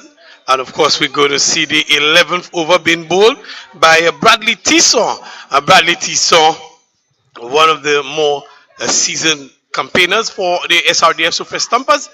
And he is bowling a full delivery into the pads of Gaston. And Gaston is whipping this one out towards deep square leg for a single. And that brings Craig Emmanuel into strike, relatively new at the crease, as I say hello to Jamal. Jamal, very interestingly poised game here between the SRDF Soufriere Stumpers and the Monrepo Credit Union Pioneers. Yes, as you said, Cliver's game very, very interestingly poised. Craig Emmanuel would have done a commendable job with the ball in hand, but with the bat, he hasn't really represented its full capabilities, and Monrepo will be hoping that he does so tonight. Certainly, the Pioneers would want to see Craig Emmanuel to see them home, and Craig Emmanuel is driving all along the ground out towards long on. Centros is going to cut this one off 3 or 4 yards inside the boundary rope, a very smallish boundary out here at the Gros Islet playing field. And Emmanuel, he comes through for the single to take the score on to 74. 74 for 3, 11th over 75 for 3, just a correction. And Tissot comes in again to Gaston, who plays this one to a square leg again and comes through for the single. And the score moves on to 76. So the Moripo Pioneers, they've gone past halfway. They have quite a bit of fans there supporting them, putting pressure. Really, the fans of the Moripo Pioneers, Jamal, they used to seeing the boundaries hit, and they're asking the batsmen to do just that as Tissot moves into bowl to Emmanuel, and Emmanuel has duly obliged to the calls of the fans, and now they are waving and jumping and very excited with what they're seeing. Craig Emmanuel getting a delivery right in the slot, Jamal, and helping himself to 6 runs over long off. Yes, and the Moripo contingent well pleased with a delightful stroke here by Craig Emmanuel. Man with tall frame, long levers, and Bradley Tissot would be well advised to stay away from that zone. Sydney would be well advised to do so, and good reach, good experience as well. Tissot comes in. How does he respond? Craig Emmanuel in the air and landing just short of Shanai Mesmin, who made a valiant effort. Excellent recovery from Shanai. He was really going for the catch, and when he realized it was landing just short of him, he put his body on the line. That one might have hit him around the shin area, but a good save from him. Craig Emmanuel comes through for another single, and the Moripo Pioneers, their scores go up by 1 as Bradley Tissot, he is moving away from us here at the commentary box and into the path of Gaston. Gaston is whipping this one out towards mid-wicket, comes through for 1, and that's all there will be as they come through for that single. The score moves on by 1 to 84, and we're into the 80s. The over comes to a close. 11 down, Jamal, and it's going very, very quickly here at the Gros Islet playing field. Shanai Mesmin, the captain, the leader of this Super Stumpers team. I just feel that with that half chance presented by Craig Emmanuel, he did not have the requisite level of desperation needed to turn that opportunity their way. He has the ball in the hand right now, and he needs to dislodge one of the two quite quickly. And he may need 2 or 3, as a matter of fact, to just get to expose the middle to lower order of the Moripo Pioneers, as Mesmin moves into bowl to the right-handed Gaston, and Gaston is just playing this one into the offside. The Mesmin is going to do the fielding in his follow-through, dot delivery to Gaston, and Soufriere Stumpers will be happy. Want to see a lot more of that to put some pressure on the batsman at the wicket now. Keon Gaston and Craig Emmanuel. Mesmin ensuring that there's no moisture on the ball, moves into ball to Gaston. And Gaston is getting one on the line of the pads again and plays it into the onside. They come for 1. They think of the second. The second is definitely on. The fielder was very slow in getting to it. And with the return, a very awkward return, Shanai Mesmin has gotten hit in a position that he is not happy with. You see him dropping and he's in some pain, Jamal. Awkward return, very slow to get to the ball, the fielder here. The fielder moved quite cautiously, Clivers, because the outfield is quite wet. So there was really no need for that throw because the batters had already beaten him to it. So just a useless throw actually, and causing some injury to the captain, who is quite focused here on trying to get the job done, not what the Super Stumpers need. Well, judged here, the outfield is there's a bit of moisture, a lot of moisture. As a matter of fact, we just got a heavy shower some overs ago, and this time Gaston is hitting this one way over long on. He found the middle of the batter. He found his range there. Keon Gaston, a good looking lofted drive from him. Yes, I would have mentioned about the immense talent that this youngster possesses. He's one of the budding all-rounders for St. Lucia. He's one to certainly look out for Currently, he's in the national senior team now. Quite a young man in his early 20s. And I just believe that with a few years at that level, and with this exposure that he's getting here at the KFC SPL, we can expect big things from this budding all-rounder. Keon Gaston, of course, he was definitely part of the St. Lucia team that won the Windward Islands Super 50 tournament. And today he's bringing that to bear on this match. With this boundary, they've moved on to the 90s.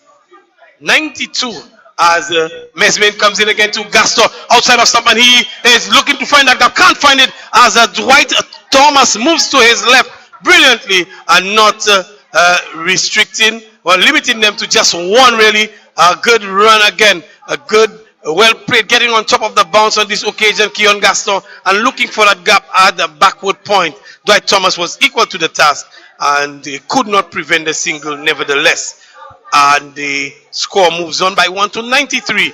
Craig Emmanuel, he comes back into strike, and he will be facing Shania Mesmin. We're into the 12th over, and edging ever so closer to the three-figure score. Emmanuel into Mesmin, and Gaston has backed up very far, and he's able to put on the brakes, really pulling the handbrakes and dragging the tail and back into the safety zone for Keon Gaston. Emmanuel was not interested in that run as he had stepped inside the line and looking to access the onside, not doing so successfully on this occasion. A good area being hit by Shania Mesmin, and he has the appropriate feel. But you can see the tactics here from Craig, looking to accelerate at this point. Craig Emmanuel getting a short delivery. But just essentially a length delivery outside of some, plays this one out towards point. Dwight Thomas does the filling. They come through for another run, and the 12th over has come to a close after 12. 94 for 3 after 12. The Monrepo Pioneers, and they are looking to overhaul 153, so they're trying to get 154 set by the Soufriere Stumpers.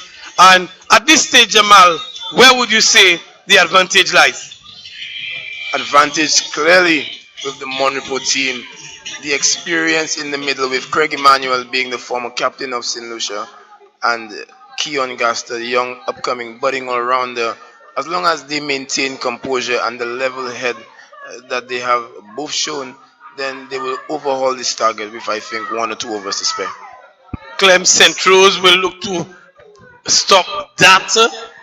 Prediction by Jamal James, and Clem St. Rose bringing one right outside off stump. Craig Emmanuel could not make contact as the ball went through to Tennessee Hippolyte, the wicket keeper. Clem St. Rose has looked impressive so far in this year's KFC SPL. Moves into ball to Craig Emmanuel. Emmanuel again is looking to cut in out to his backward point. The fielder is diving. He makes a half stop, and that's good enough to restrict them to just a single. And one more to the total. Craig Emmanuel just looking to access that gap between backward point and short third man.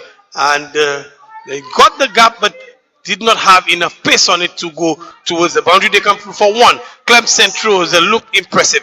He is bowled well in this tournament. Moves into ball to Gaston, and Gaston is pushing this one into the offside. And Craig Emmanuel in 3 steps, he was down at the other end to safety. Very quick between the wicket. Pretty tall, strong lad, and he was able to move there so quickly you thought he didn't move at all. Yes, but we must commend the bowling here from the Soufriere Stumpers. They've been quite disciplined. They've kept things quiet. But the reality that exists is that we're playing at the Grizzly playing field. So at any point in time, the batters could just turn it on. Any time. It just takes a matter of 1 over to flip the game on its head. And we saw that last night from Dominic. Craig Emmanuel driving out towards long off, and the captain Shania Mesmin is well stationed there and cuts them and limit them to just a single, and the score moves on by 1 to 97, edging ever so close to the 100 mark and bringing the required number of runs down in the process as St. Rose in good form, moving into Gasto, and Gasto is whipping this one out towards deep square leg again, and Bronte Bess is in the way. A full delivery. Gasto might have thought he could have done more with that full toss on his pads, and he's just whipping it to square leg, getting the single. Certainly could have done better with that. However, this shot here is a difficult one to play. For a batsman to play that shot, he needs the utmost level of balance. Kian Gasto has shown good balance in his innings so far. St. Rose moves in, and again is in the pass. This one is sliding. Looks like it was going to be missing leg stump, Jamal, if you ask me from this vantage point. Yes, this one to me clearly going down the leg side, but it also highlights the difference. You see, every ball that Keon Gasto has gotten in that area, he has clipped it for at least one, and he has shown that balance that I was speaking of. But this time, you can just see the head of Craig Emmanuel just falling over to the offside here, losing that balance there and not being able to make contact with the ball at all. Excellent assessment, Jamal. You called it right, and being a batsman yourself, you would be very familiar. This is familiar territory for you. Nevertheless, we've come to the end of the 13th over, and after 13 overs, 98 after 13, and the Monrepo Pioneers, they're marching on, but the Soufriere Stumpers, they're not making it easy for the Pioneers.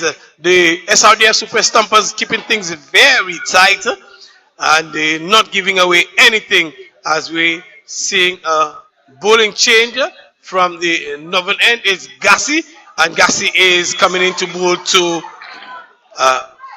Gasto. Gassi to Gasto, delivery outside of some. Gasto is looking to play this one into the onside, not making any contact, and that ball zipped through to the wicketkeeper Tennessee. Kevin Gassi, up and coming young fast bowler as well, Jamal. What do you make of him here? He's an impressive youngster, and I'm quite flabbergasted that he's been given such a late opportunity. Gassi comes into Gasto. Can he make a difference? And Gasto is just dabbing this one out towards backward point. Dwight Thomas rushes in, but Craig Emmanuel again. And take a look at Craig Emmanuel running those quick singles. He makes it look so easy. It's as if he's just gliding from the non-strikers end into the strikers end on this occasion. Yes, and that comes with experience, Clive. You see minimum of effort and maximum results. Just saving that energy and keeping good composure here. Excellent, very economical in his efforts as he takes the single, and Gassi comes into Emmanuel. Emmanuel is looking to heave him out towards the mid wicket and does not make any contact. Gassi is keeping a very good tight line just outside on or about off stump, really, Jamal. Excellent areas for him. Yes, you would have highlighted that he's a young and upcoming talent. He would have been a part of the victorious St. Lucia under-19 team, which lifted the cup right here in St. Lucia, and a member of the Winwoods youth team as well. Gassi moves into Emmanuel, and Emmanuel does not get, he does a flick in a portion of the bat out towards square leg, and he comes through for the single. The score moves on by 1 to 100. The 100 comes up with that single to Craig Emmanuel, and now just 54 required for the Monrepo Pioneers, and the Soufriere Stumpers is want to continue applying pressure. But it's a good over so far from Kevin Gassi. It definitely is, but his skill is really with the newer ball. His captain just missed the trick.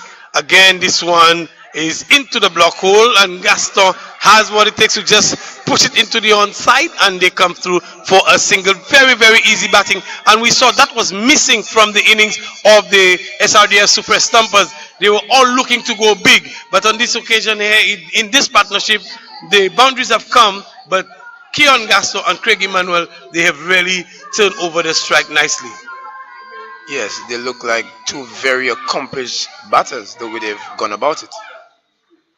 This one is a wide outside off stump, and called a wide very late on that, the umpire, but it was wide. Craig Emmanuel was looking with his reach. If he couldn't get to that one, Jamal, very few batsmen would have gotten to it. Yes, certainly, but I still feel that it was just inside that line here. But Craig Emmanuel, I think he may have gotten one there with his gesture to the umpire. The umpire might have focused on Craig more than his work. Craig Emmanuel is getting a lifting delivery and pulling, not making contact. I think this one might have just come off his body, and the umpire does indicate so. One leg back to the total. Craig Emmanuel is going to be changing, making an adjustment to his glove. Maybe a little bit of moisture, a little bit of dew might have impacted his grip or some sort, but he's making a change to his glove and hoping that he will get better results. But after some 14 overs, is it? 14 overs, 103 for the Monrepo Pioneers. Jamal James is still interested in play, still require 51 for victory in the remaining overs here. The 51 of 36. How do you make it, Jamal? From a Soufriere Stumpers perspective, wickets need to be the order of the day, and it must happen right now. If they allow the batters to just keep milking the bowling and hitting the occasional boundary, this game will be done and dusted. Someone needs to come up with the goods right now. They should have come up with it a couple of overs ago as we move into the 15th over. And Emmanuel is bold. You called it, Jamal James, and Clemson Rose. He has answered the call. Yokalan delivery to Craig Emmanuel, who's looking to go loftily over the infield, and is bold on this occasion. Yes, right on cue here from Clemson Rose. He would have deceived Craig Emmanuel with a change of pace here. Craig Emmanuel looking to hit this one straight over, but the ball arrived much later than he expected. He was halfway through the stroke, and the ball then cannoned into his stumps. And a lovely sight for the fast bowler here, just getting the stumps to the ground. That might signal some hope for the Soufriere Stumpers here. They are a team that love the fight. Definitely a fighting team, and that would have given them an injection of energy, an injection of buoyancy as they look to raise the team above the Monrepo Pioneers, who seem to, up to this point, have the upper hand in this match. And Clemson Rose, we've talked about how impressive he looks, and on this occasion, a nice change of pace to Craig Emmanuel,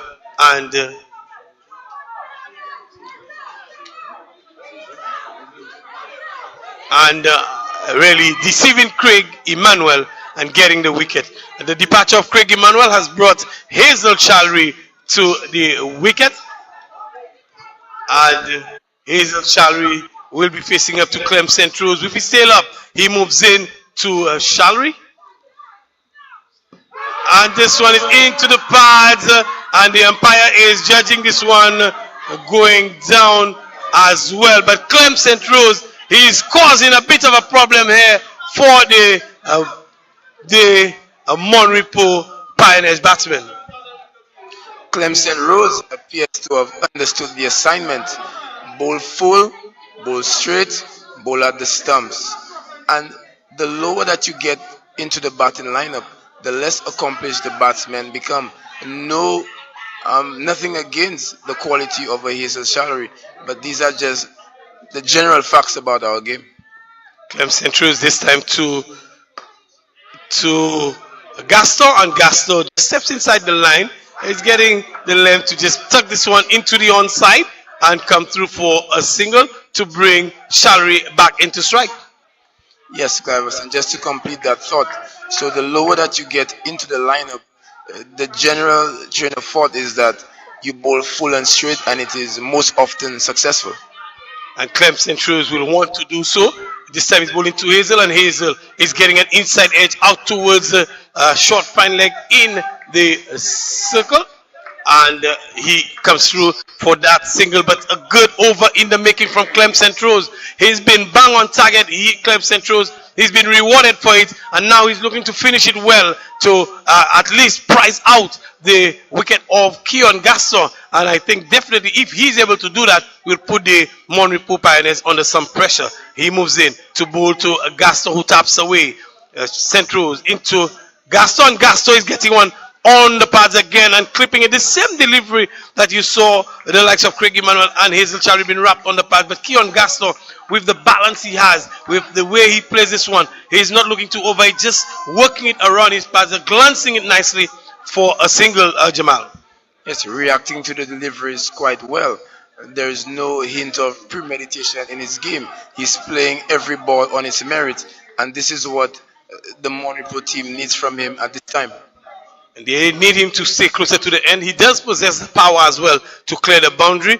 Centros into Shalwi and Shalwi into the offside. Straight to the fielder who cannot grab it, and they come through for the single. He is livid with himself not being able to grab it. He got a nice, generous bounce, but he just could not get it to hand. And he would think that this is an opportunity missed for the Super Stumpers. At this point, they need to capitalize on every chance, every half chance, every quarter chance, Clivers, if they are going to win this game and put that pressure on the Monrepo team. He got a good bounce here but was unable. But he has the ball in hand for sure right now, and he is capable of delivering the good. It's just that Clivers, all throughout his career, he has bowled with the new ball. He has opened the bowling. Being given a different assignment tonight, not usually up his alley, but he needs to show that he is a multi-talented bowler, a multi-phase bowler.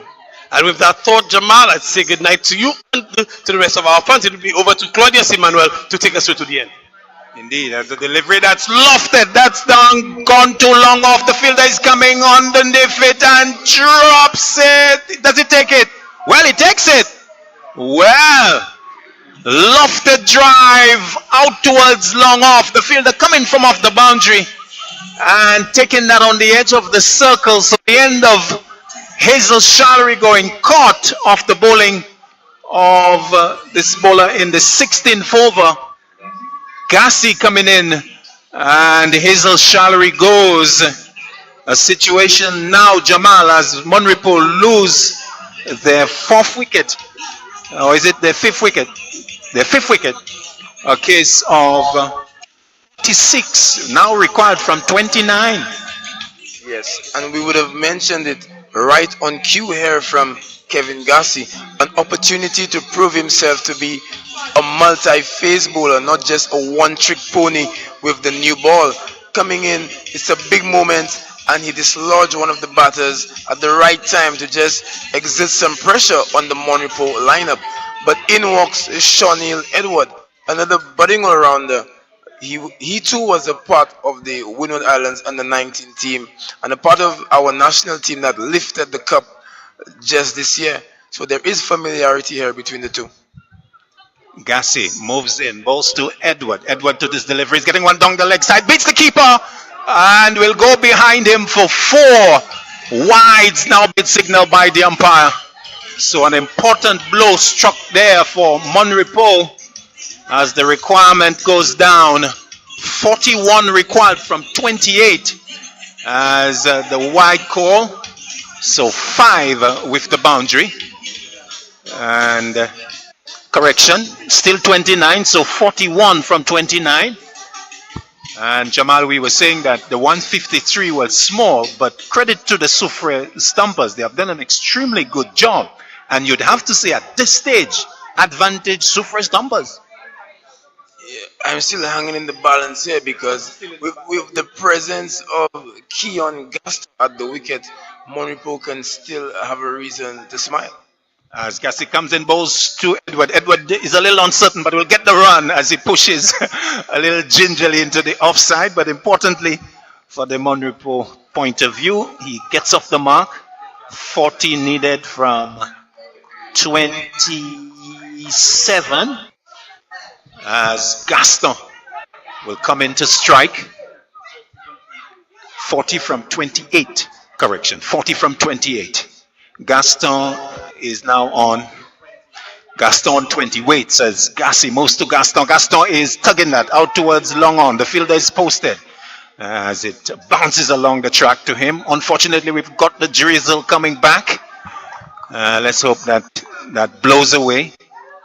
On the Duckworth Lewis, we'll ask Brian to tell us the comparison as we've got the drizzle intensifying, and the umpires pulling the bails with the game really poised at a very interesting phase. 40 required from 27, and unfortunately, Jamal, we've got the reins with us again, and let's hope that it's not too serious because the game is really delicately balanced.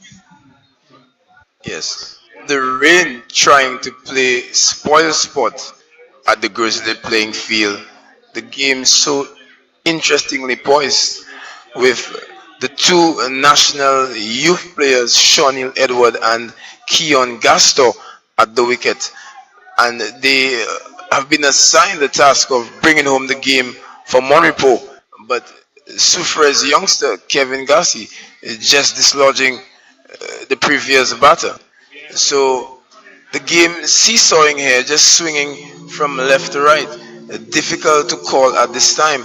But if Soufriere can get the big wicket of Keon Gasto, it might really open the door. Because right now the door is ajar. They can see some light. There is a way through. But they need that wicket of Keon Gasto. Yes, Jamal, thank you. The rain a little heavy as it sweeps across the ground. The umpires taking the players off naturally, and the ground staff trying to nail the covers into place. So take a break here as the situation is we've got rain at the Grizzly playing field. So let's take a break and come back when we have a resumption. So bye for now. It's a new day. A day we've been waiting for our whole lives. This is the beginning of something that we thought was impossible. We've put in the work to get to this moment. To work together as a team. And trust me, they know that Chozelle is on the rise. What you don't know is that we are just getting started. Chozelle Cooperative Credit Union. Call us today at 459-3119 or 459-3100.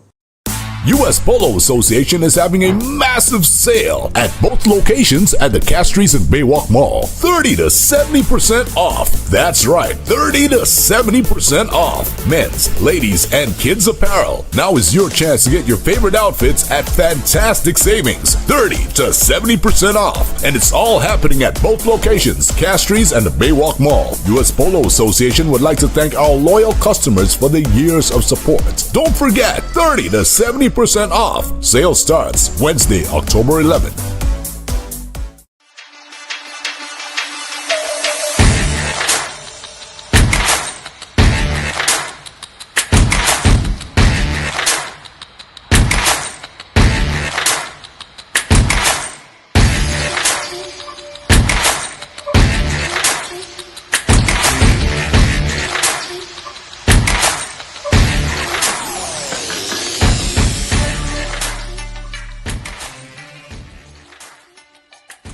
Why pay full price for your mobile when you can pay half?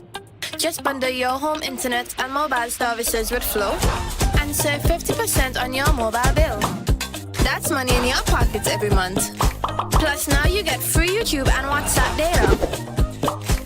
And you can share your plan with up to 3 other numbers. Upgrade now and get a free smartphone.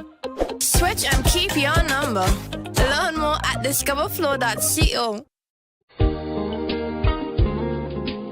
At Great Vision Designs, we value our customers and provide cutting-edge customer service. Great Vision Designs specializes in television broadcasting and live streaming of funerals, sports events, weddings, meetings, shows, and more. Call us today at 722-6542 or 726-9914. Or follow us on Facebook and YouTube. Great Vision Designs, coverage you can count on.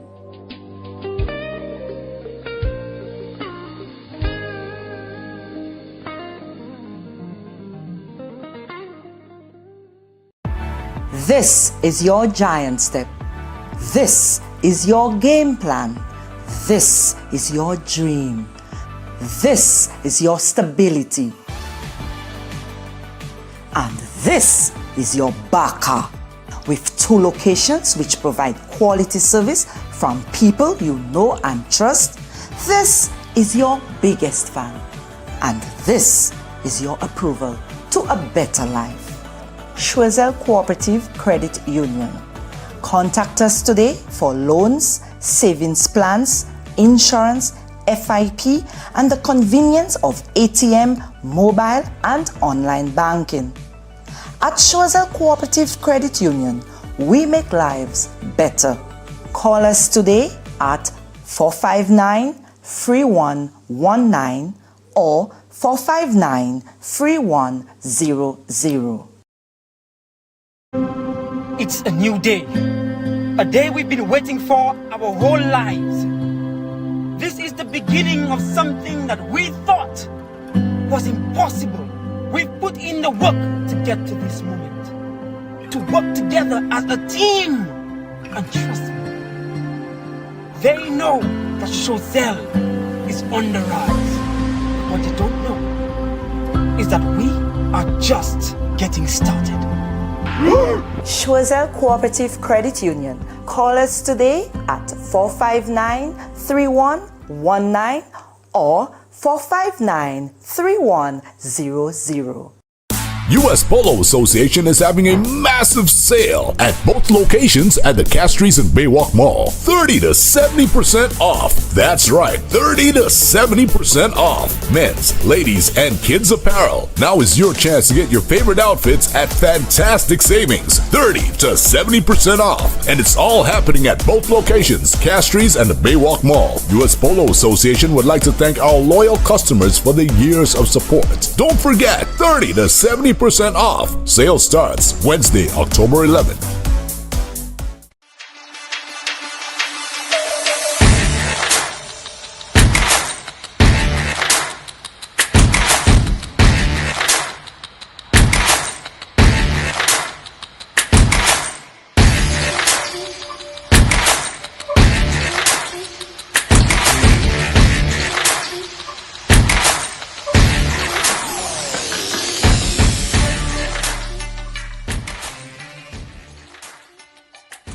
Why pay full price for your mobile when you can pay half? Just bundle your home internet and mobile services with Flow and save 50% on your mobile bill. That's money in your pockets every month. Plus now you get free YouTube and WhatsApp data.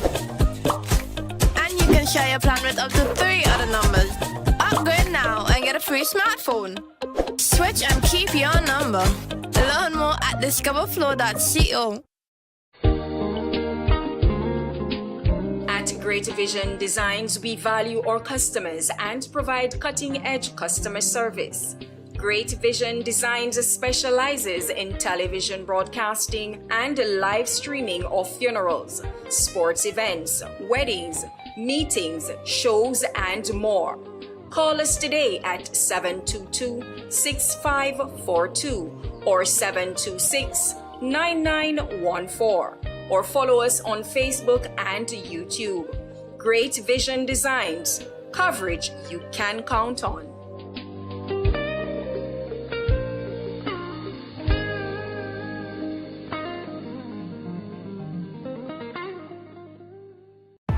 This is your giant step. This is your game plan. This is your dream. This is your stability. And this is your Baka, with 2 locations which provide quality service from people you know and trust. This is your biggest fan, and this is your approval to a better life. Schwezel Cooperative Credit Union. Contact us today for loans, savings plans, insurance, FIP, and the convenience of ATM, mobile, and online banking. At Schwezel Cooperative Credit Union, we make lives better. Call us today at 459-3119 or 459-3100.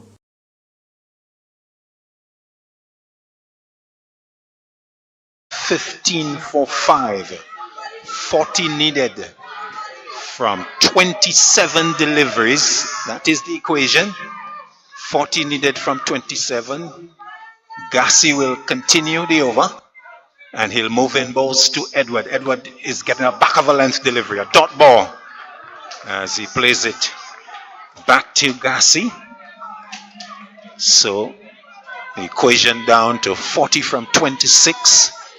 Jamal, we've got an interesting game on our hands. The players needing to make the adjustment for the wet ball because the outfield would be soaking wet. We have had quite a bit of rain.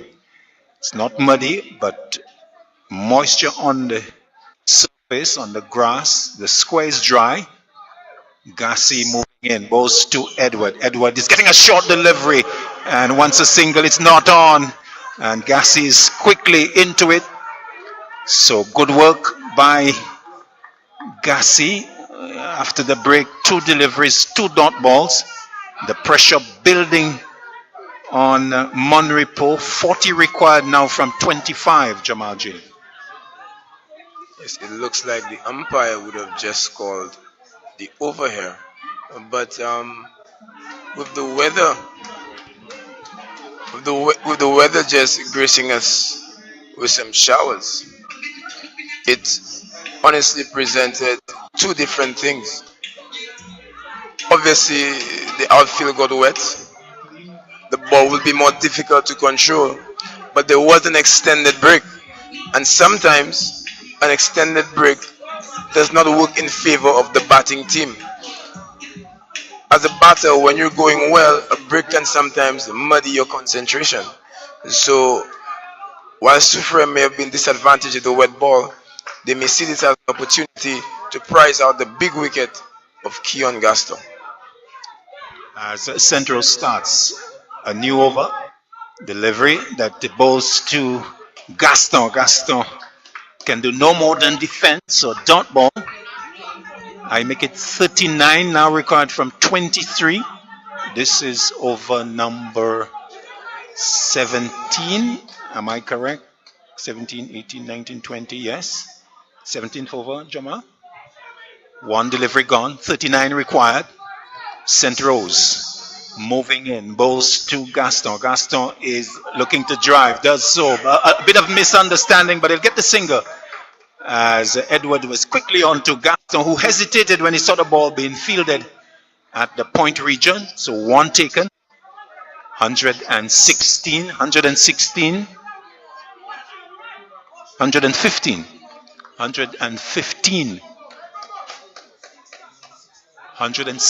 116 for 5. This is over number 17 as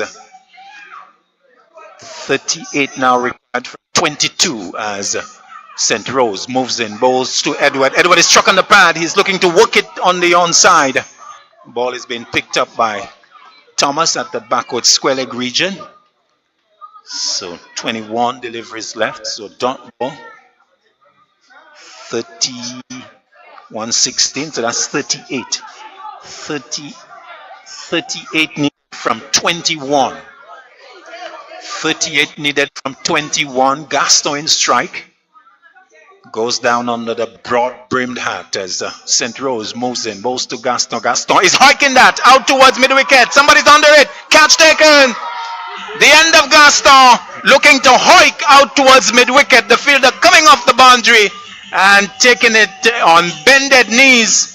A big wicket there for the Soufriere Stumpers. They're jumping all over the ground as they go into a huddle in the mid-wicket region. So Gaston, his important knock being ended here of the bowling of St. Rose. St. Rose caught at mid-wicket and he is gone. So an important wicket, Jamal, as the very impressive Gaston holding out to the man on the mid-wicket boundary. Requirement now 28 from 20 deliveries. Equally impressive from Clem St. Rose.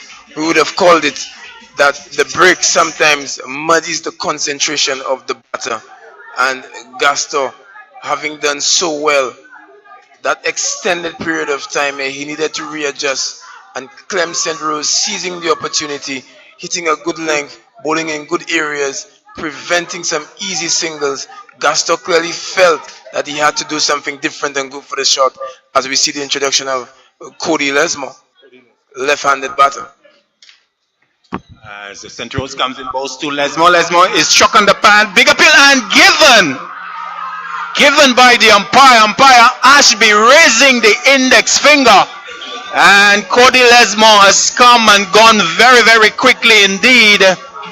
And a double strike here from St. Rose. The Soufriere guys, they're jumping, high fives, celebrating in a huddle. Another wicket going down for Monrepo. Cody Lesmore, LBW of the bowling of St. Rose for a duck. And all of a sudden, Monrepo, the Pioneers, 7 for 117. So 117 for 6. The balance tilting towards the Stumpers, Jamal. This time I can agree with you, Claudius. What a beautiful game cricket is. I often call it the game of life. 1 minute you're up, and in a very quick time you could be all the way down. Monrepo were well and truly in command, in control of proceedings. But after that break, things certainly swinging the way of the Stumpers, and Clemson Rose has picked up 2 in 2. A hat-trick delivery here. As Henry on the hat-trick. St. Rose moves in, bowls to Henry. Henry gets a full toss and plays it through the legs of the non-striker in Edward. And so they take 1. So the over is completed. A very important over from St. Rose. Picking up 2 wickets. The wickets of Lesmore and the wicket of Lesmore and Gaston, as the requirement now with 3 overs left, 18 deliveries. The requirement is, Brian Calix, please, 26, 36 from 18. Jamal James, how do you see it?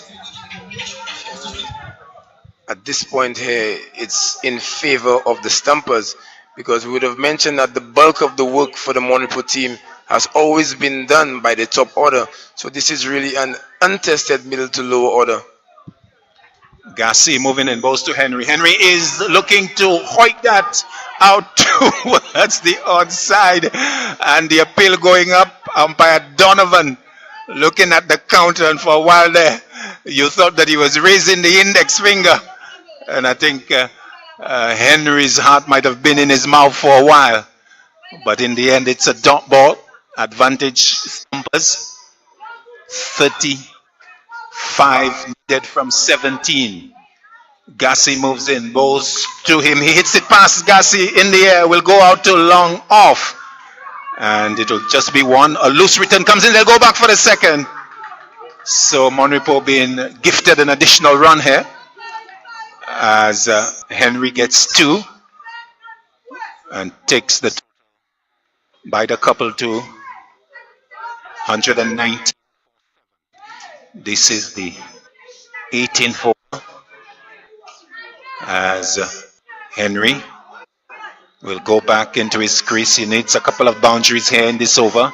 Gassi moving in, balls to Henry. Henry is hoiking that out towards the sweeper. He will allow it to fall and take it on the bounce, settling for the fielding opportunity. Gives an awkward return to the bowler. So it's always a judgment call. They field down the boundary, deciding just let that fall and be safe with the fielding. So conceding the 1, total goes up to 120 for 7.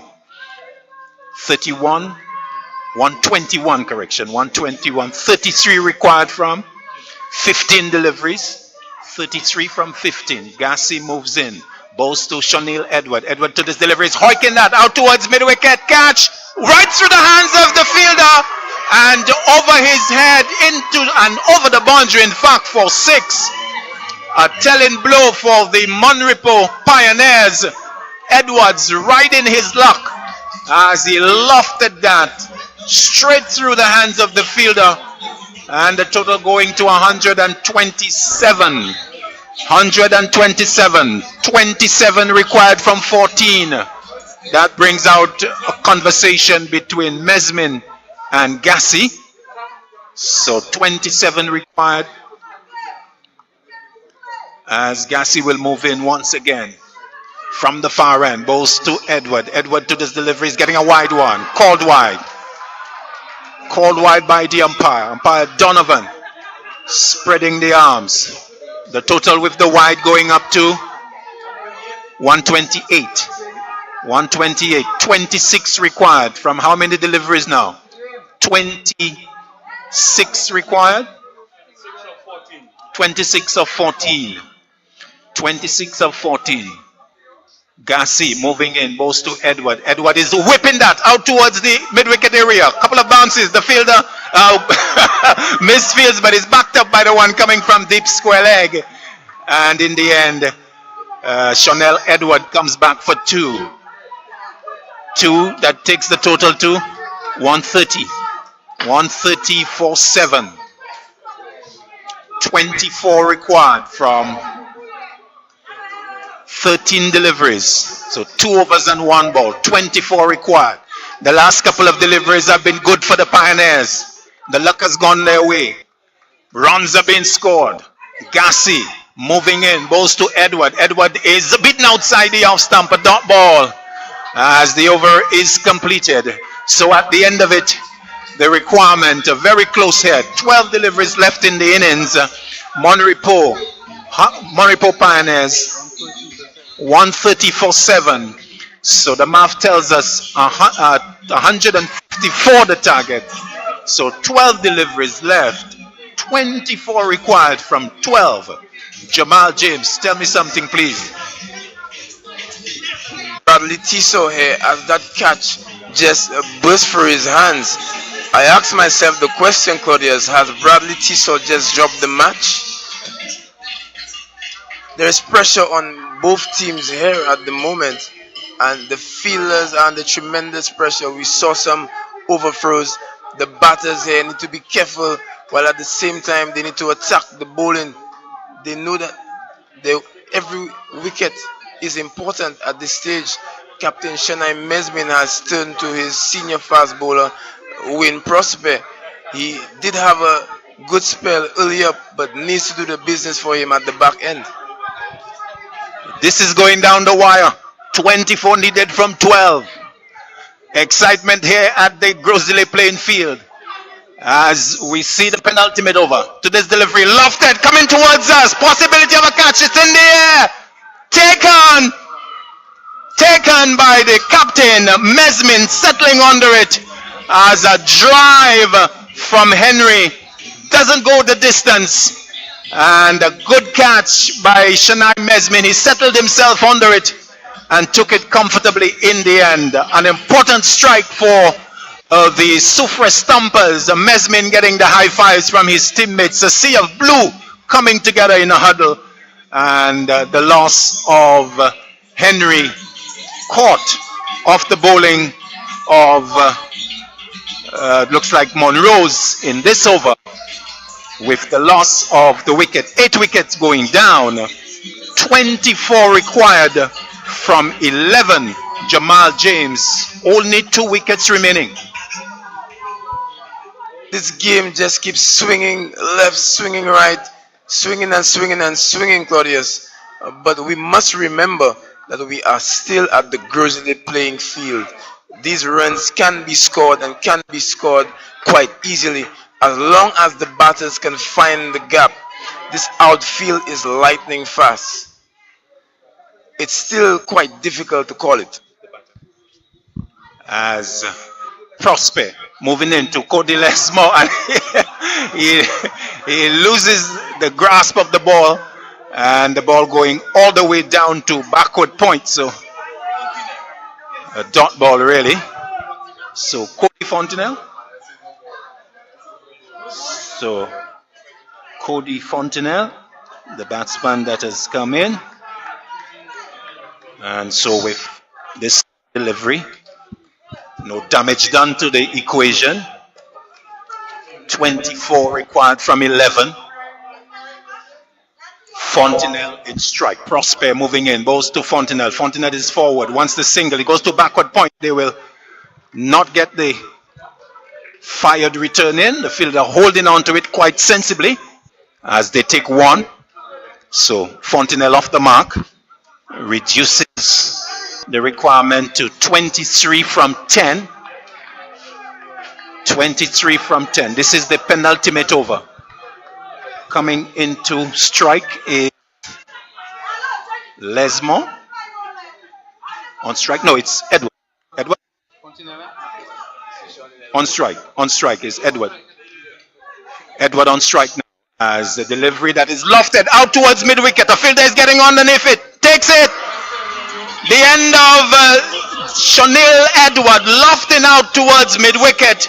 The fielder settling under it and taking a low catch 200 as safe as houses can be. So the end of Chanel Edward going caught at mid-wicket off the bowling of Prosper, and Monrepo Pioneers, they have slid to 100 and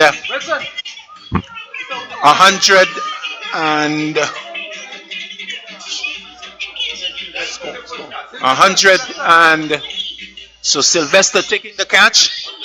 131 for 9. Another important strike, Jamal, for the Soufriere team with 1 wicket left. Soufriere, they are on the verge. The value of experience being shown here tonight. Wayne Jeswell Prosper, senior bowler in this team, captain turning to him, and he has turned things around for the Stumpers. And I think the presence of Chanel Edward at the wicket was really the last hope for the Monrepo team to have gotten this target. There is still a glimmer of hope here, but with 1 wicket left, this lower the batsman against the quality of Prosper, things certainly in the favor of the Stumpers at the moment. Jamal Lesmond has come in as Prosper moves in, balls to him. He's back. Once a single, there's going to be a mix-up here. The throw will come into the non-strikers and misses. And so they take 1. Lesmond getting off the mark. Off the mark, the total going with the single to 132 for 9. How many deliveries left in this, the penultimate over? 2 balls. So 22 needed from 8. Is it still possible, Jamal James? Certainly mathematically possible, but with the lack of communication between 2 batters, it's difficult. Fontenelle waits. Delivery that is pitched up and played quietly down to backward point. And they take the single. So 1 more to the total. As Fontenelle and Lesmond, they have been charged with the opportunity to bring this home game for Monrepo. 1 to the total. 133 for 9. 21 needed from 7 deliveries. Fontenelle moving, Prosper moving now, balls to Fontenelle. Fontenelle, Lesmond in fact, is back and plays a dot ball to the onside. The bowler picks up, that is Prosper, and a good over from him in the end, adding further pressure on the Monrepo side. With 6 deliveries left, Monrepo Pioneers, they need a further 21 runs for victory. Just looking at the way that Jamal Lesmond has approached his innings thus far, I'm left a bit confused, because traditionally what you want, Claudius, is to score as little as possible in the last over. You don't want to leave it for too late. But the approach being shown here by Lesmond, he just came in here to talk, as if he's trying to save the game. Gassi to continue with the final over. So the requirement is 21 from 6. And the vociferous Monrepo supporters have been quieted as the delivery that is driven out towards long off. Will the catch be taken? No. On the bounce, the fielder electing to do the fielding, allowing it to pick up or fall in front of him. So 1 to the total. 1 to Fontenelle as Lesmond comes into strike. 20 needed from 5. There's no mucking around. Boundaries are needed. 20 from 5. We need to see 3 maximums if Monrepo Pioneers can get this. Gassi moves in, balls to Lesmo. Lesmo is back and not even looking to flash at that, a little surprisingly. And concedes the dot ball. 20 needed from 4. Dot ball, 20 needed from 4. 3 maximums needed, Jamal. Yes, and this is what we were mentioning earlier. The lower and lower that you get within the batting lineup, the less capable the batters usually are of getting the ball away. Gassi moving in, balls to Lesmo. Lesmo to this delivery is driving nicely, but just a single on the edge of the circle as it's picked up by Dwight Thomas, who sort of celebrates already because with 3 deliveries left, 19 required, and except there's a no ball or a wide, it's nigh on impossible here. 19 required from 4. As Fontenelle in strike. Gassi doing a good job here. Moves in. Bowls to Fontenelle. Fontenelle to the delivery. It's playing that high. That's gone straight up in the air. The keeper is under it. And drops it. And they will come back for, I think they've just taken the 1. Tennessee Hippolyte getting under that and not able to hold on. A big drive from Lesmo. The top edge went straight up in the air, landed in the slip region, and Fontenelle not able to hold on. They take 1. Doesn't change the arithmetic too much, not significantly. Still 3 deliveries are left, and what, some 18 needed, 19 needed, 18 needed from 2 deliveries, and so really a formality now as Soufriere Stumpers.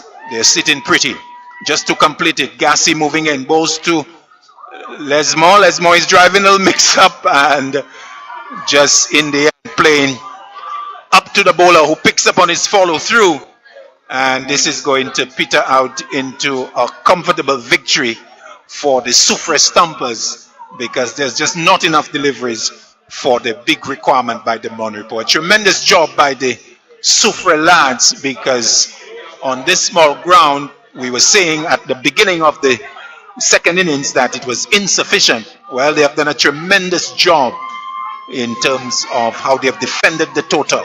As Gassi moving in, bowls to Lesmo. Lesmo off the back foot hits it into the backward point region. The fielding is completed by St. Rose, and so victory for the Soufriere Stumpers. They have beaten the Monrepo Pioneers by some 17 runs or 16 runs, if my arithmetic is correct. So a good job by the Soufriere Stumpers. They were not given much of an opportunity, particularly with Monrepo coming to the game with 2 successive victories in the competition, and a tremendous job done by Shanai Mesmin and his men as their few spectators celebrate out on the boundaries edge. A good game that was affected by the rain to some extent with the 2 interruptions, but all in all a close thing between the 2 teams, and Monrepo, the fancied side, have really let themselves down by a chase that maybe was not structured properly enough. In the end, tight bowling, inspirational fielding, and leadership from Shanai Mesmin has pulled it off for the Soufriere Stumpers, and they are the happy of the 2 teams as the teams exchange pleasantries to signal the end of the game. A very good victory for the Soufriere Stumpers, Jamal James. And I'm not sure, Claudius, if this might actually signal the end of the Monrepo campaign for this year's KFC SPL. We would have mentioned that this group is very tight in terms of deciding who actually goes through. Soufriere coming into the game would have had a better net run rate, and with them winning by some 16 runs, they would have certainly gone ahead of the Monrepo team. So I was just left bamboozled as to the tactics from the final pair. We saw that Jamal Lesmo came in needing some 22, and he just came here to just block every delivery. He never made a real attempt at winning the game for his team. I'm not quite sure if that was from messaging from the camp. Did they feel that they've already qualified? I'm not quite sure what happened. But to be honest, Jamal, by that stage, the game was already lost for the Monroe Pioneers, I would think. But we must keep saying it. We're playing at the Grizzly playing field. We have some small boundaries, and sometimes when you target the bowler, the pressure gets to him and he may serve you up something in your zone. Anything could have happened here, and Jamal Lesmore chose the option of really defeating himself and his team. Yes. Well, this is what happens at times during the game. So, one to win and one to lose, as we say. And so, as we wrap up here at the Grizzly playing field, just to recap for you what we've had in game 10. So, it has ended up in victory for the Soufriere Stumpers against the Monrepo Pioneers. The Monrepo Pioneers sending the Soufriere Stumpers into bat, and they got to 153 in their first turn at the crease. And so in reply, the Monrepo team, they fell short by 100, they fell short by 16 runs. So victory for the men from Sulphur City. In the Soufriere innings, 33 from Ecstasy Manuel, 24 from Mesmin, and 20 from Tennessee Hippolyte. And in the bowling department, Gaston for Monrepo Pioneers, 3 for 33 from his 4 overs. Craig Emmanuel picking up 3 wickets from his 2 overs. And with the reply of 154, Sabina Emmanuel 29, Lesmore 34. But in the end, they fell short by 16 runs. So success for the Soufriere Stumpers. They have beaten the Monrepo Pioneers. And so interesting as we see the implications of that for the qualifiers for the Final Four. We can give you that in the subsequent matches. The action, of course, continuing. And so we take a break tomorrow, and the action continues right here at the Grizzly playing field on the 21st with a game at 3 p.m. Swagel Craftmasters versus the Labrie Pride. That's game number 11. And I think it's a double-header. There's also another game at 7 p.m. Grizzly Knights versus the Miku Lions. The Miku Eagles, the Miku Eagles. So that is the position here at the Grizzly playing field. We wrap up. So on behalf of the entire team, the production team, Jamal James, Greg Wilson, and Clivus Jules, Claudia Simano saying good night from the Grizzly. Okay, we don't say good night yet. We go now to an interview with the captains and the man of the match. It's a new day. A day we've been waiting for our whole lives. This is the beginning of something that we thought was impossible. We've put in the work to get to this moment. To work together as a team. And trust me, they know that Choiseul is on the rise. What they don't know is that we are just getting started. Choiseul Cooperative Credit Union. Call us today at 459-3119 or 459-3100.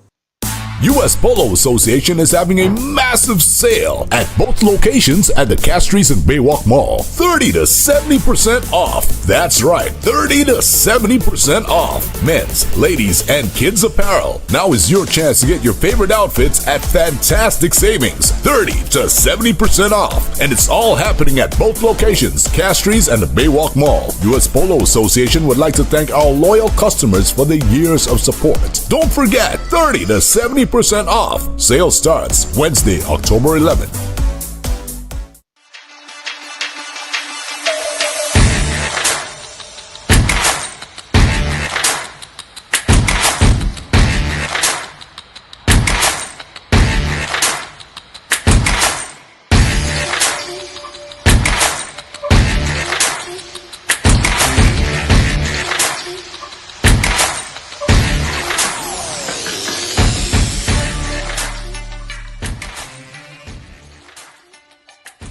Why pay full price for your mobile when you can pay half?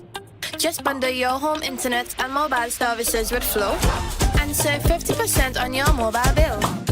That's money in your pockets every month. Plus now you get free YouTube and WhatsApp data. And you can share your plan with up to 3 other numbers. Upgrade now and get a free smartphone. Switch and keep your number. Learn more at discoverflow.co. At Great Vision Designs, we value our customers and provide cutting-edge customer service. Great Vision Designs specializes in television broadcasting and live streaming of funerals, sports events, weddings, meetings, shows, and more.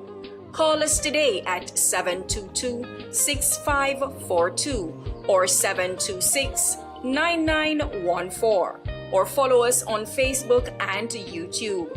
Great Vision Designs, coverage you can count on.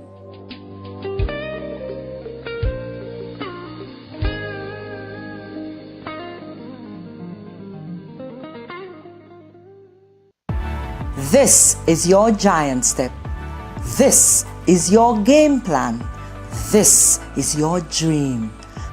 This is your stability. And this is your Baka, with 2 locations which provide quality service from people you know and trust. This is your biggest fan. And this is your approval to a better life. Schwezel Cooperative Credit Union.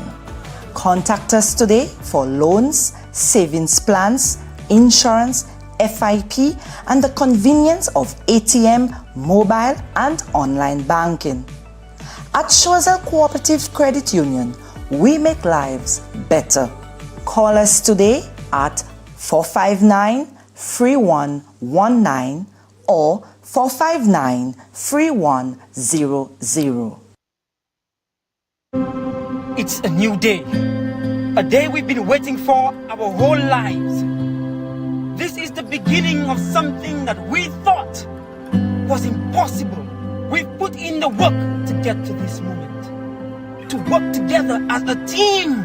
And trust me, they know that Schwezel is on the rise. What they don't know is that we are just getting started. Schwezel Cooperative Credit Union. Call us today at 459-3119 or 459-3100. US Polo Association is having a massive sale at both locations at the Castries and Baywalk Mall. 30 to 70% off. That's right, 30 to 70% off. Men's, ladies, and kids apparel. Now is your chance to get your favorite outfits at fantastic savings. 30 to 70% off. And it's all happening at both locations, Castries and the Baywalk Mall. US Polo Association would like to thank our loyal customers for the years of support. Don't forget, 30 to 70% off. Sale starts Wednesday, October 11th.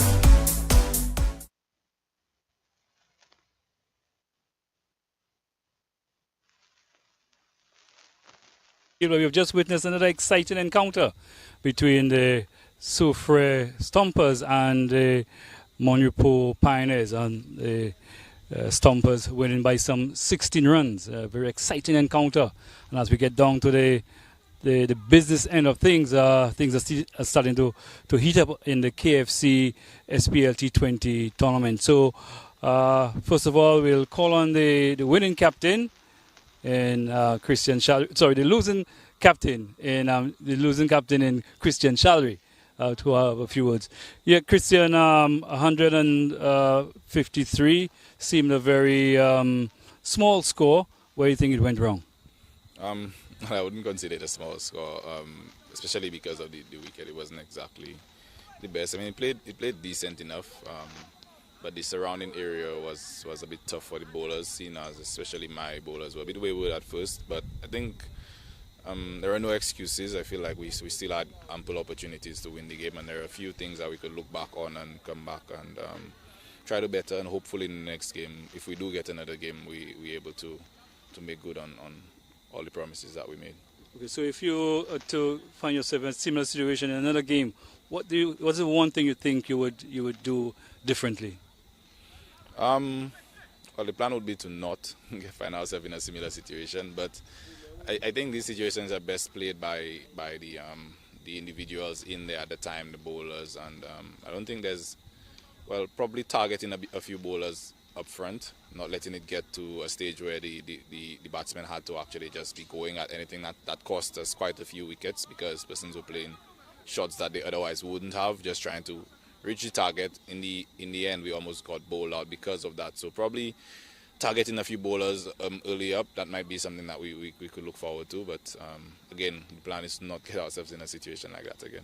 Okay, well, right now you have completed your matches in the preliminary round. There's still one more game from your group to be played.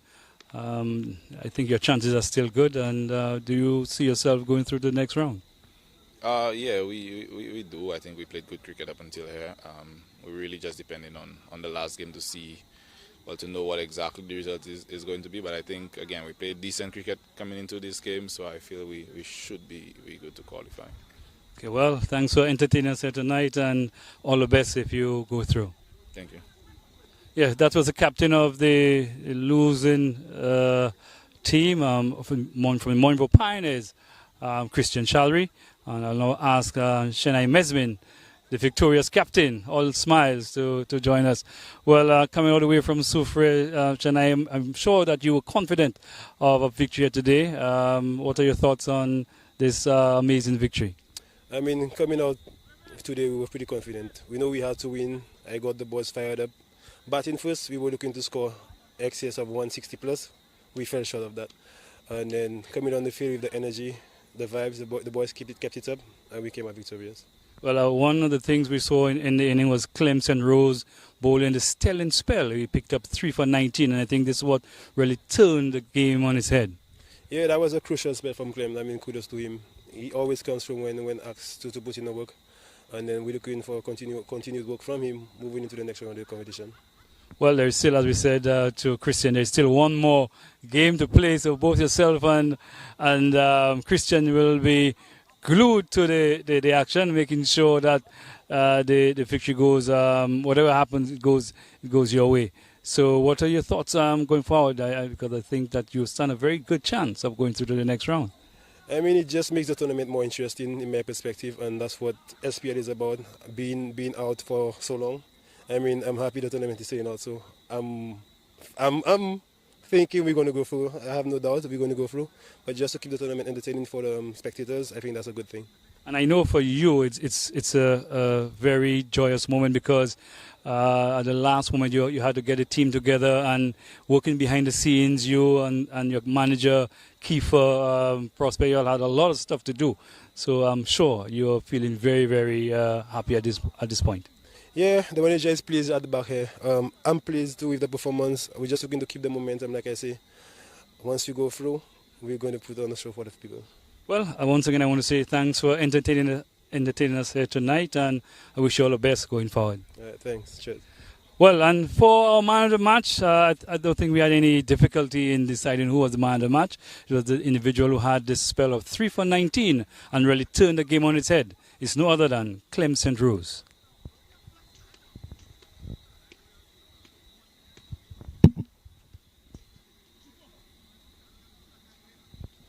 Yes, Clem, 153. Normally, a score of 153, we would consider it a below par score at the GROS playing field. But when your team ended on 153, what did you think were your chances? Well, the plan was to put pressure on the batsman from ball one and keep bowling the right length and keep going and pushing, and So when you picked up the 2 quick wickets, did you think at that stage, well, your Soufriere were in a driver's seat? Well, I'll say yes. After picking that 2 fast wickets, I think we get ourselves into a very good position, and then we just needed the team and support bowlers, and then continue and put pressure on the batsman, and yeah, that was the plan. So once again, congratulations on your fine bowling performance, and I hope that your team can probably progress to the next round and you can get another opportunity to showcase your skill. Yeah, thank you very much. Well, that was the man of the match in tonight's encounter. Clemson Rose really tilling the match on his head and giving his team SPLT Stumpers, SRDF Soufriere Stumpers, a chance to make it through to the next round. But we have to wait just maybe 2 days more to find out who are going to join the Avatar Miku Eagles and the Sale Grocery Knights into the Final Four, into the semi-finals. So stay tuned to GVD, and you're sure going to find out who the top 4 will be. So from the Grocery playing field, good night until Saturday.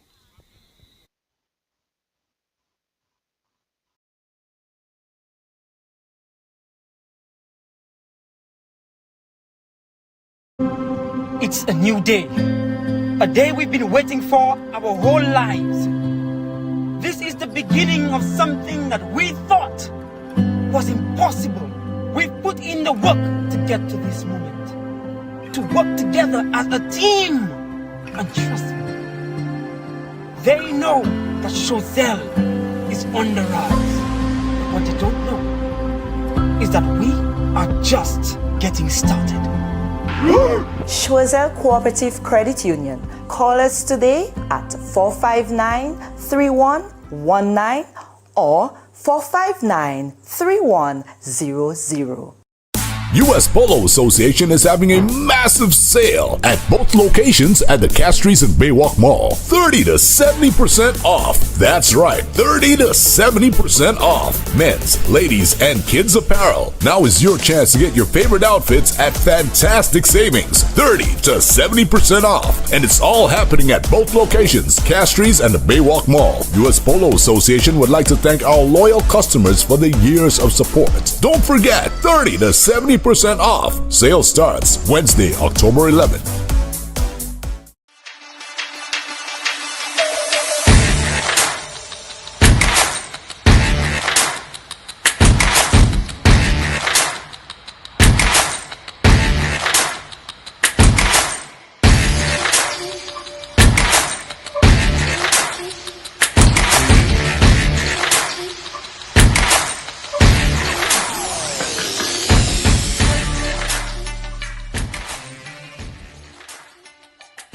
Why pay full price for your mobile when you can pay half? Just bundle your home internet and mobile services with Flow and save 50% on your mobile bill. That's money in your pockets every month. Plus now you get free YouTube and WhatsApp data. And you can share your plan with up to 3 other numbers. Upgrade now and get a free smartphone. Switch and keep your number. Learn more at discoverflow.co. At Great Vision Designs, we value our customers and provide cutting-edge customer service. Great Vision Designs specializes in television broadcasting and live streaming of funerals, sports events, weddings, meetings, shows, and more. Call us today at 722-6542 or 726-9914. Or follow us on Facebook and YouTube. Great Vision Designs, coverage you can count on.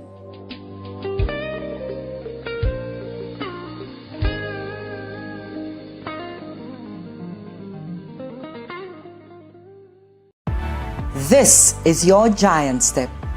This is your game plan. This is your dream. This is your stability. And this is your Baka, with 2 locations which provide quality service from people you know and trust. This is your biggest fan, and this is your approval to a better life. Chosel Cooperative Credit Union. Contact us today for loans, savings plans, insurance, FIP, and the convenience of ATM, mobile, and online banking.